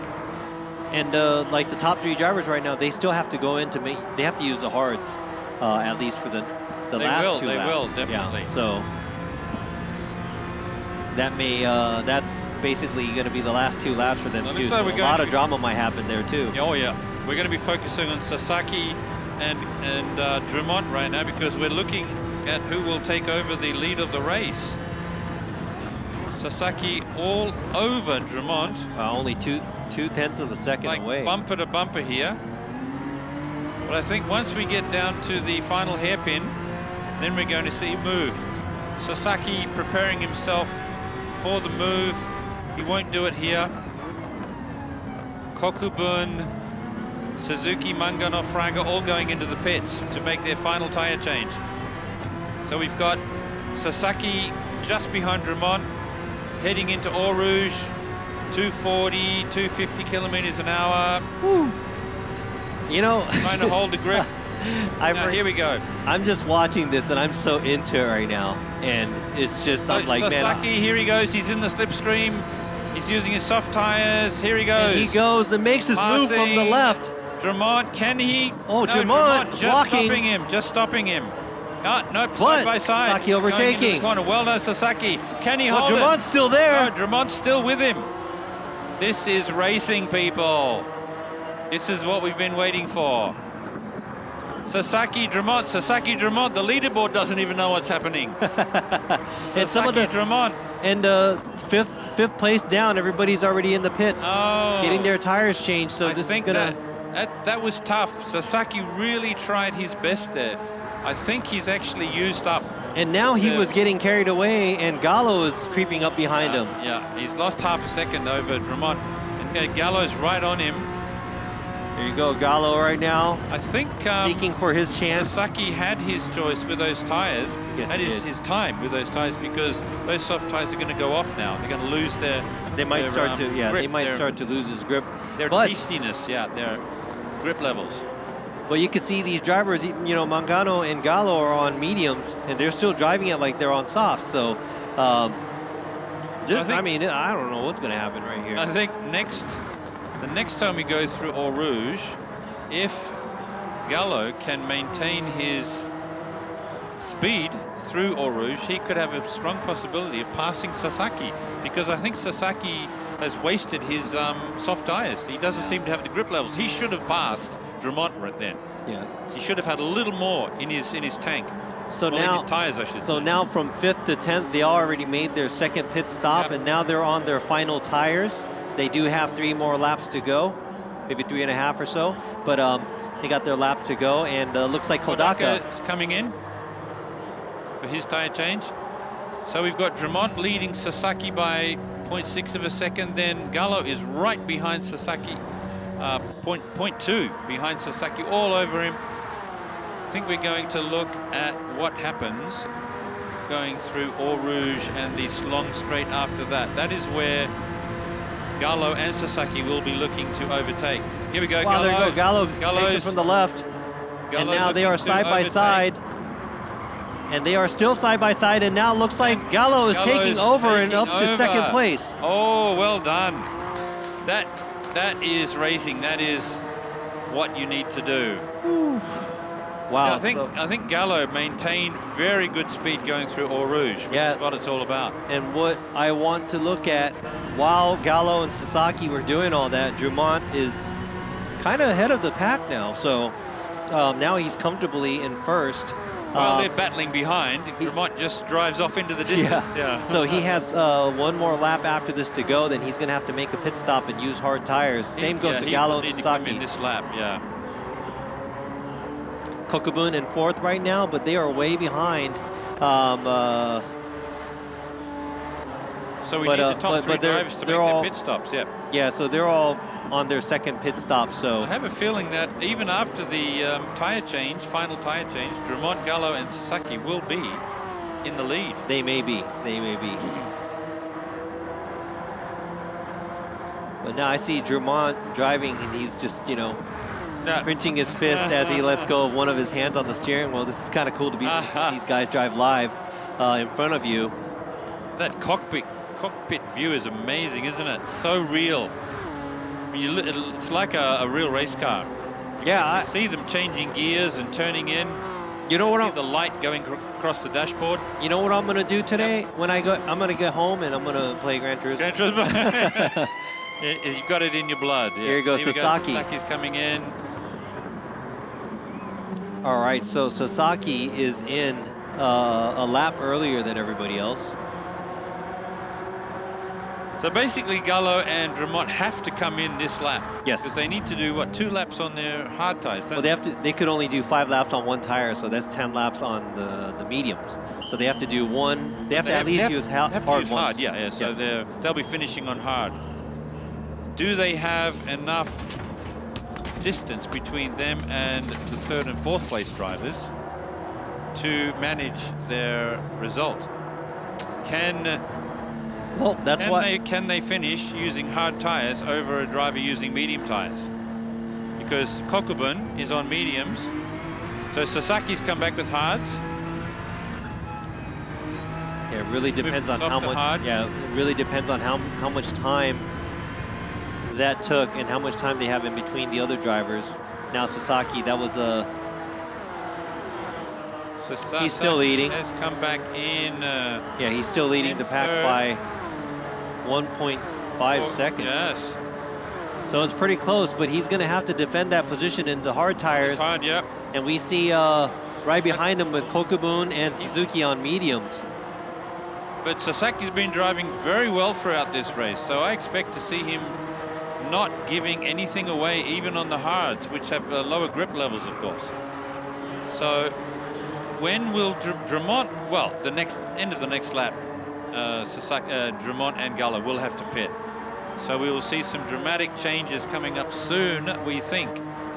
But you know what? Looking at, I'm not sure how big of a difference it would have made, but Drummond and Gallo held their own going against Sasaki in his softs. And Sasaki is not an easy driver to beat as well. When he was out here, they were able to outperform him and was able to block their way through, so they didn't have Sasaki come on top. But Kokubun and Sasaki fighting for 4th. So could we actually, when the top drivers come back, given that we see Drummond and Gallo in the pits now, switching from medium. They're going to have to go hard to hard. They must switch from medium to hard. So we have Sasaki right now in 3rd, waiting to see. Kokubun all over Sasaki. This could be interesting.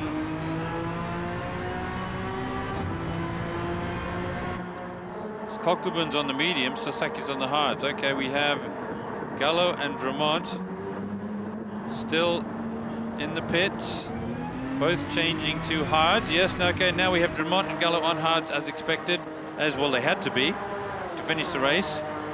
Did they come back in 1st and 2nd place? It looks like they did.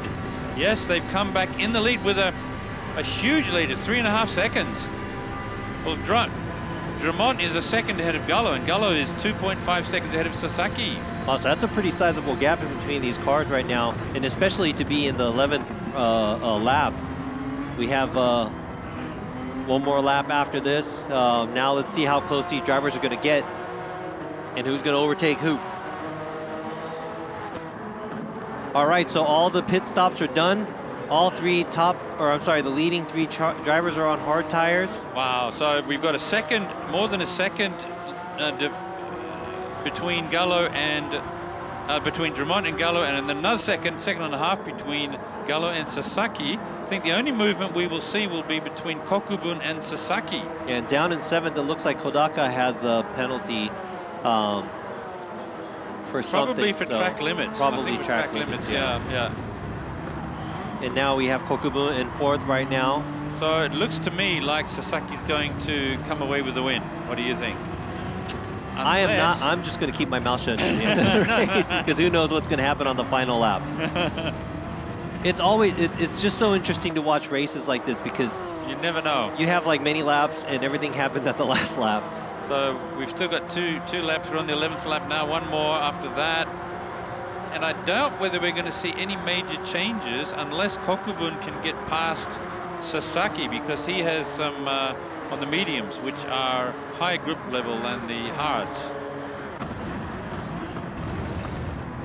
So Drummond has over 1 second lead over Gallo, then Gallo has a 1.8 second lead over Sasaki, but Sasaki holding his own could do, depending on how Drummond and Gallo finish after this, Sasaki could come away with the win. The win for the whole tournament, that is. Yeah. And right here for this race, though, looks like Drummond is comfortable. I think Fraga passed Kodaka there. He's up into 7th. And it looks like Sasaki's having a bit of... He's not. It doesn't seem like the old Sasaki that we saw. It looks like... losing some time over Gallo, and Kokubun is all over Sasaki. Kokubun's going to pass Sasaki. Oh, there was a block there. Connection there. Contact. He's trying to keep him on the inside there. Side by side. Kokubun is just not quite able to pass Sasaki. But I think we haven't seen the last of that. Yeah, there's going to be more than that, because Kokubun is right there with Sasaki. So currently on the final lap, we got 3 Japanese drivers going for bumper. Yeah, they're fighting for 3rd right now. We got Drummond, but Suzuki's dropped down to 5th. We have Gallo and Drummond 1st and 2nd. Oh, Gallo is actually approaching Drummond. He's only half a second behind. Could we see? We still don't know what's going to happen in terms of 3rd, 4th, and 5th. Winner.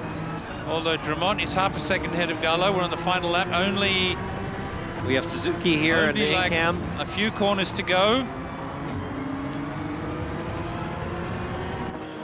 Suzuki keeping up with the third and the fourth driver. I think Drumont's going to pull it off. But can Kokubun get by Sasaki for a podium finish? Where will he try? I don't think he has a place where he can pass Sasaki. I don't think. They're coming into the final chicane. No, he won't do it. Sasaki holds off Kokubun's challenge. And wow, Suzuki came in. Now Suzuki moves up to fourth. To glory. Oh, what happened? So Drummond finished. Well done, Drummond. Great racing there. Wow, Fraga makes it up to sixth. Sasaki held off Sasaki and Kokubun for the podium finish. Well done. Yeah, so Kokubun, Suzuki made the pass right before the finish, or I'm sorry, the last turn, coming up to the final stretch. Great driving by all the drivers. We have Sasaki in third, Drummond first, and Gallo in second. Well done, Drummond, Gallo, Sasaki. So Drummond's tire strategy is brilliant. Very well done. And he managed his tire wear. Yeah, that was 5 laps in medium, 5 laps in medium. Brilliant. And 2 well in done, hard. guys. Well done. There you go. Killian Drummond. Sasaki has he done what is needed to win the tournament? Yeah, let's see. I don't have anything added up right here, so I'm not sure. Points. But we'll all find out at the same time, so we can see the reaction here.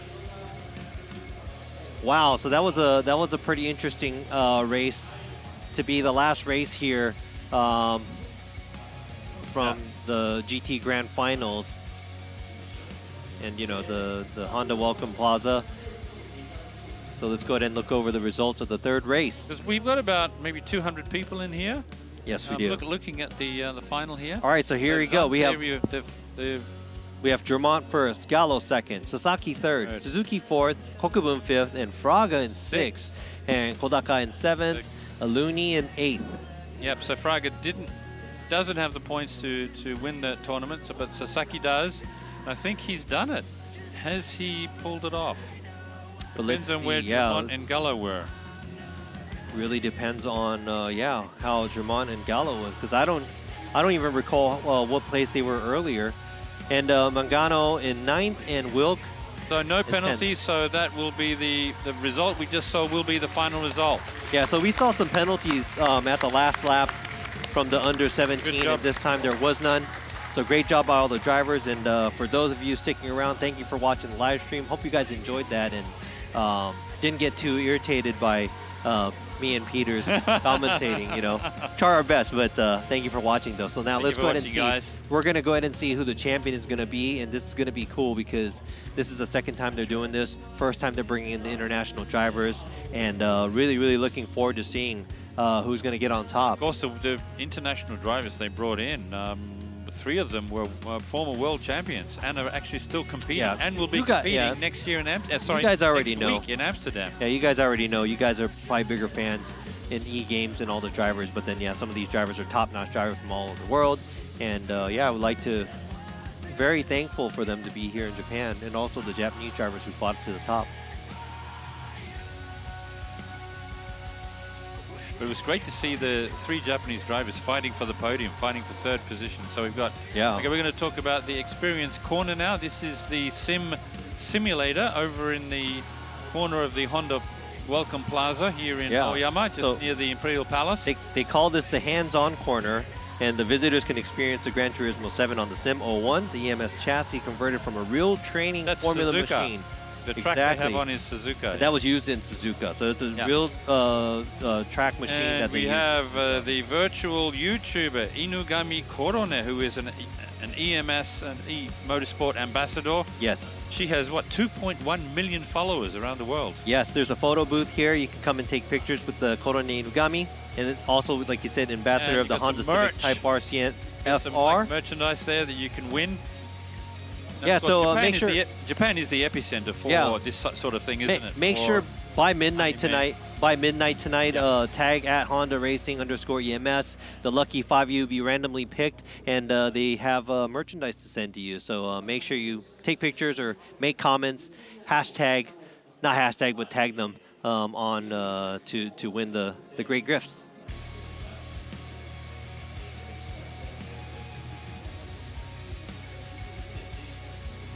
So the Japanese commentator is showing the prizes that people can win.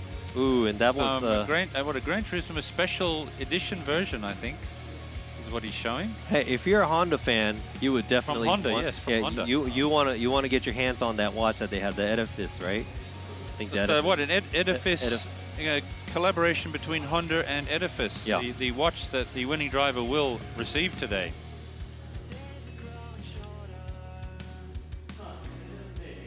All right, they are getting ready. Yeah, that's Edifice Honda Racing collab model. There you go. Yeah, so the award ceremony is about to happen. We're going to have the top three drivers. Oh, we're going to have the #1 qualifier first. Then we're getting ready for the podium right now. So we're going to have the top 3 drivers of today on the podium.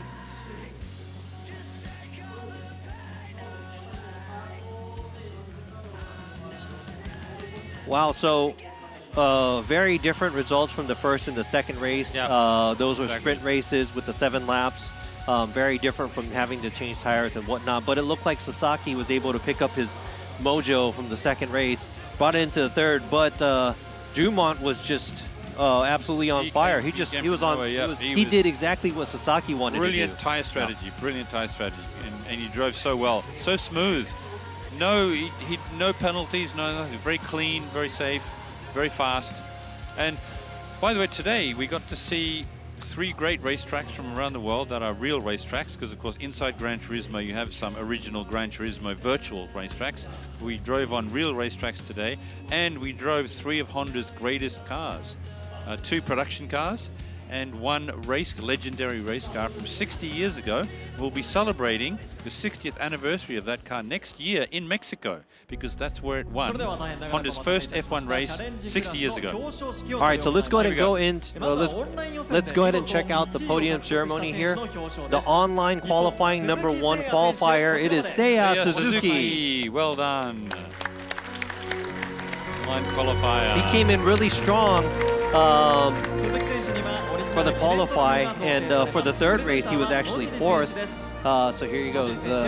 Presentation by racing driver Nojiri, who will be giving a trophy to Sasaki. Suzuki. Here's Suzuki. Man, just think about it. You're driving. Seiya Suzuki. You're driving on the sim, and you win something, and a real race car driver actually comes and gives you a trophy. That's really something. It is. Plus, he's got his name on the trophy. That's pretty good stuff. I mean, I'd be really excited. All right, so overall, 3rd place today. Valerio Gallo from Italy, a former world champion, Gran Turismo world champion driver. 3rd place. Well done. And you know what? Getting on the podium, this is very impressive with his brother being here as well, right? Yeah. So this turned out to be a good vacation for them.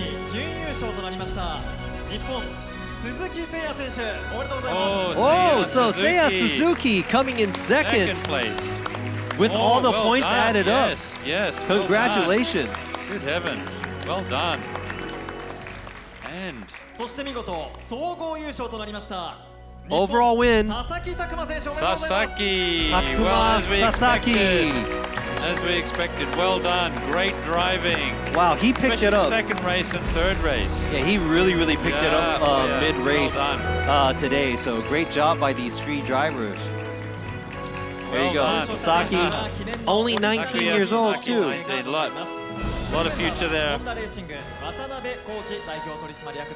right, Koji Watanabe from HRC. Global head of Honda Racing. So he said he will actually be in Mexico next year for the 60th anniversary. Nice.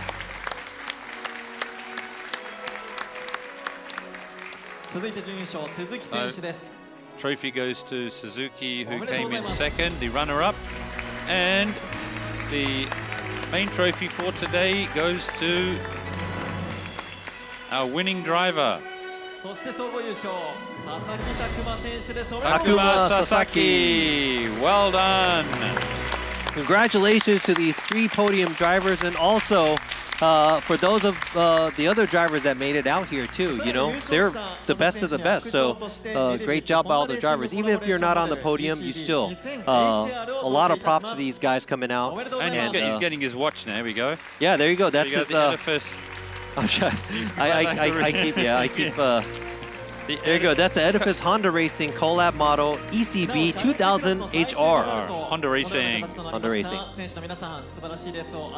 a great race by all the drivers and all the competitors. Here you go. This is the last ranking that we have for the rest of the day. Came out of it with 36. He was only 4 points ahead of Suzuki in the end. And then Gallo was only 2 points behind him again. Braga was 1 point away from being on the podium. Oh dear. All right, here we go. Interview. Congratulations. お二人おめでとうございます。 With Gallo. And wait, can I say something more? Yeah. Sorry, I'm a bit stressed because the race was very intense, and but I'm thankful for being here. First of all, thankful to the organizers of HRC, to Gran Turismo, because in the end we always have this amazing racing, and even if it's tough, and yeah. So I mean, I can say I'm grateful, of course, and congrats again to Sasaki-san and to Suzuki-san, and yeah, enjoy, guys, and once again, thank you so much for coming. もう本当に大変なレースで少しストレスも感じていたんですけれども、本当に楽しむことができました。今回のこのレースを企画してくださった皆様、特に HRC の皆様、そしてグランツーリズムに対して感謝の言葉をお伝えしたいと思います。本当に楽しいレースでした。もしかしたらどこかの時点で私もやめなければいけないことがあるかもしれないんですけれども、常に感謝の心を持って続けてまいりたいと思います。また本日は佐々木選手、鈴木選手、本当におめでとうございます。皆さんありがとうございました。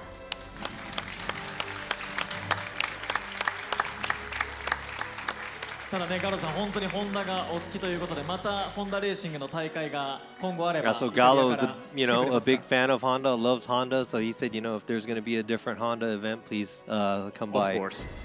Well, and of course, the Japanese have given him a nickname, haven't they? They call him Mr. Honda. Oh, okay. Because he loves his NSX so much. Hey, I love NSX too, but our last few words of what he's looking forward to in the future, I believe. Of course, we have the Gran Turismo World Series coming up very soon. So for me, also traveling here and having to travel back also to Amsterdam very soon after this event, it was also a double effort. We have a lot of combinations to prepare, so I mean, we have to be ready mentally and physically for every event. But for this one especially, I was very, I was proud and at the same time very happy to race here. And I hope that there could be many more occasions in the future as well. And I hope so for the future. So yeah, thank you. ありがとうございます。次のグランツーリズムに関しても、非常に期待をしております。今回こうして来日をしまして、また間もなくアムステルダムの方に移らなければいけないということで、そのメンタル面でも、そして肉体面でも自分の準備を整えていくこと、それは多大な努力を要することではあります。ただこういった大会があること、そしてここで特に日本でこのようなレースに参加することができたことを非常に誇りに思いますし、また非常にハッピーに思っております。また次の大会でも頑張りますので、皆様応援の方よろしくお願いいたします。ということで、見事な愛するホンダの大会での表彰台となりましたイタリアのバレリア・ガロ選手でした。 Yeah, so congratulations, his favorite Honda being on the podium. That's a big accomplishment for Gallo. So congratulations to him. さあ続いては準優勝という結果になりました鈴木選手です。おめでとうございます。 Suzuki, who came in second. 今の気持ちはいかがですか？そうですね、前半戦こそうまいことポイントを稼いでいって、最終レースに He picked up a lot of points halfway through the tournament. ちょっと予選で結構中盤に下がってしまって、 He didn't do very well in his ちょっとレースうま qualifying い感じにいか as な well い as と he ちょっと expected. 優勝することできないな So と思ってちょっ he と found 休 that めたんですけど、 one of the reasons why he wasn't able to finish on the top of the podium. しまったところもあったので、ちょっとそこがきっかけでちょっと今回2位という形で Didn't do as well as he expected, but he was very happy to be in second place. Yeah. 世界とね戦った佐々木選手とも激しい And yeah, there's a lot of battles going against Sasaki. How does he feel? And also going against all these worldwide drivers. と思ったので、ちょっとうまいこと感覚を詰めていければよかったんですけども、ちょっと最後の最後までちょっと感覚が空いていたので、 There そ was こ a ら lot 辺ちょっともうちょっと of 詰めてい distance ければ between ま the だ drivers, and he couldn't catch up to the next driver. ま So だまだね世界での活躍も期 he 待 feels されており bad ます。 about 今後 that. の活動に向けても意気込みをお願いします。 And what is he looking そう forward ですね、 to まだin the near ちょっとメー future? カー戦の方でまだチャンピオン争いしてるので、そこら Wants 辺まだ to 気持ち drive in 切 the り替えてまた優 manufacturers 勝を目指して頑張りたいと思います tournament. オンライン予選1位、そして総 And 合準 online. 優勝、鈴木 Yeah, 誠 being 選手でした。おめでとうござい online, ま he した was the pole sitter on the online qualifying. And overall, second place, Second. runner-up. That's Hey, a good that's finish. Yeah, it is. Congratulations 優 to 勝と Suzuki. なりました佐々木拓磨 All 選 right, 手です so right here, やり the ましたね man right は here. い、やりました I did it. おめでとうございます去年はね悔しい高さでこの表彰台でしたけど、今回は優勝いかがですか？そうですね、まあ、なかなか今年勝てないレースが多い中で、 This year he wasn't able to win as many races as he wanted to, but this time he has. He's very happy about it. リベンジできてよかったです。 He's been able to revenge, as they use that word a lot in ソフトタ Japan. イヤに変えたらかなり攻めたマネジメント作戦だったと思うん Really ですけど、 pushed どんな hard. 思いでピット入ったんですか？そうですね、もうなんか Yeah, the tire management was very risky. あまりにも速いんですよ、ペースが。 Pace was very high, もうついてい very けなかった fast. ら終わるなと思って、もう賭けに出てソフトタイヤにしました。 So yeah, he changed his strategy halfway through to soft tires. Yeah, because everybody's Good pace is idea. too high, yeah? ね、もう結構ソフトタイヤでロスをしてしまったので、 He thinks but he thinks he lost a bit of time on his soft tires. すごい激アツなバトルの So 中で、まあなんとか守りきることができてよかったです。 And he was able to hold his position in third. 今回攻めて勝ち切って勝ちたかった大会での総合優勝っていうのは大きな自信になるんじゃないですか？そうですね、まあなかなか And you know, I guess it's confidence. Yeah. You're battling it through going into the top. This is probably confidence for him too. このメンバーの中でね優勝というのは本当に大きな価値があると思います。 Yeah, being able to be a winner in these, the member that we have here is very big. はい、まあ今いい感じに波に乗ってるので、 He thinks この he's on 世 the 界選手権も top of a wave as he's heading into the next tournament. Doing very well. Great job. Great job. Yeah, only 19 years old. Congratulations, young driver Sasaki, taking the risk. Coming away with a wonderful watch. Yeah, and collaborated between Edifice and Honda. And getting on top of the podium. And also a huge round of applause to all the drivers that are here. You made it. And like you said, you know, out of all the drivers, 70 countries, 230,000 drivers, this is the top 10 that we had through the qualifying. So great job. And that's going to be it here for the Honda Racing, the GT Grand Final. All the programs are ended, and we are finished. So I think this is time to say goodbye. Thank you very much, everyone, for biggest tuning thank in, you. Yeah, and thank you. we hope to see you again next time. Yep, thank you to everybody watching the live stream, and hope to see you guys somewhere again soon. And thank you, Peter. Thank you, Robbie. Could you raise up your topic? And from wherever you're at, good morning, good night, and good evening, whatever it is, and goodbye. Wherever you are, goodbye. Thank you.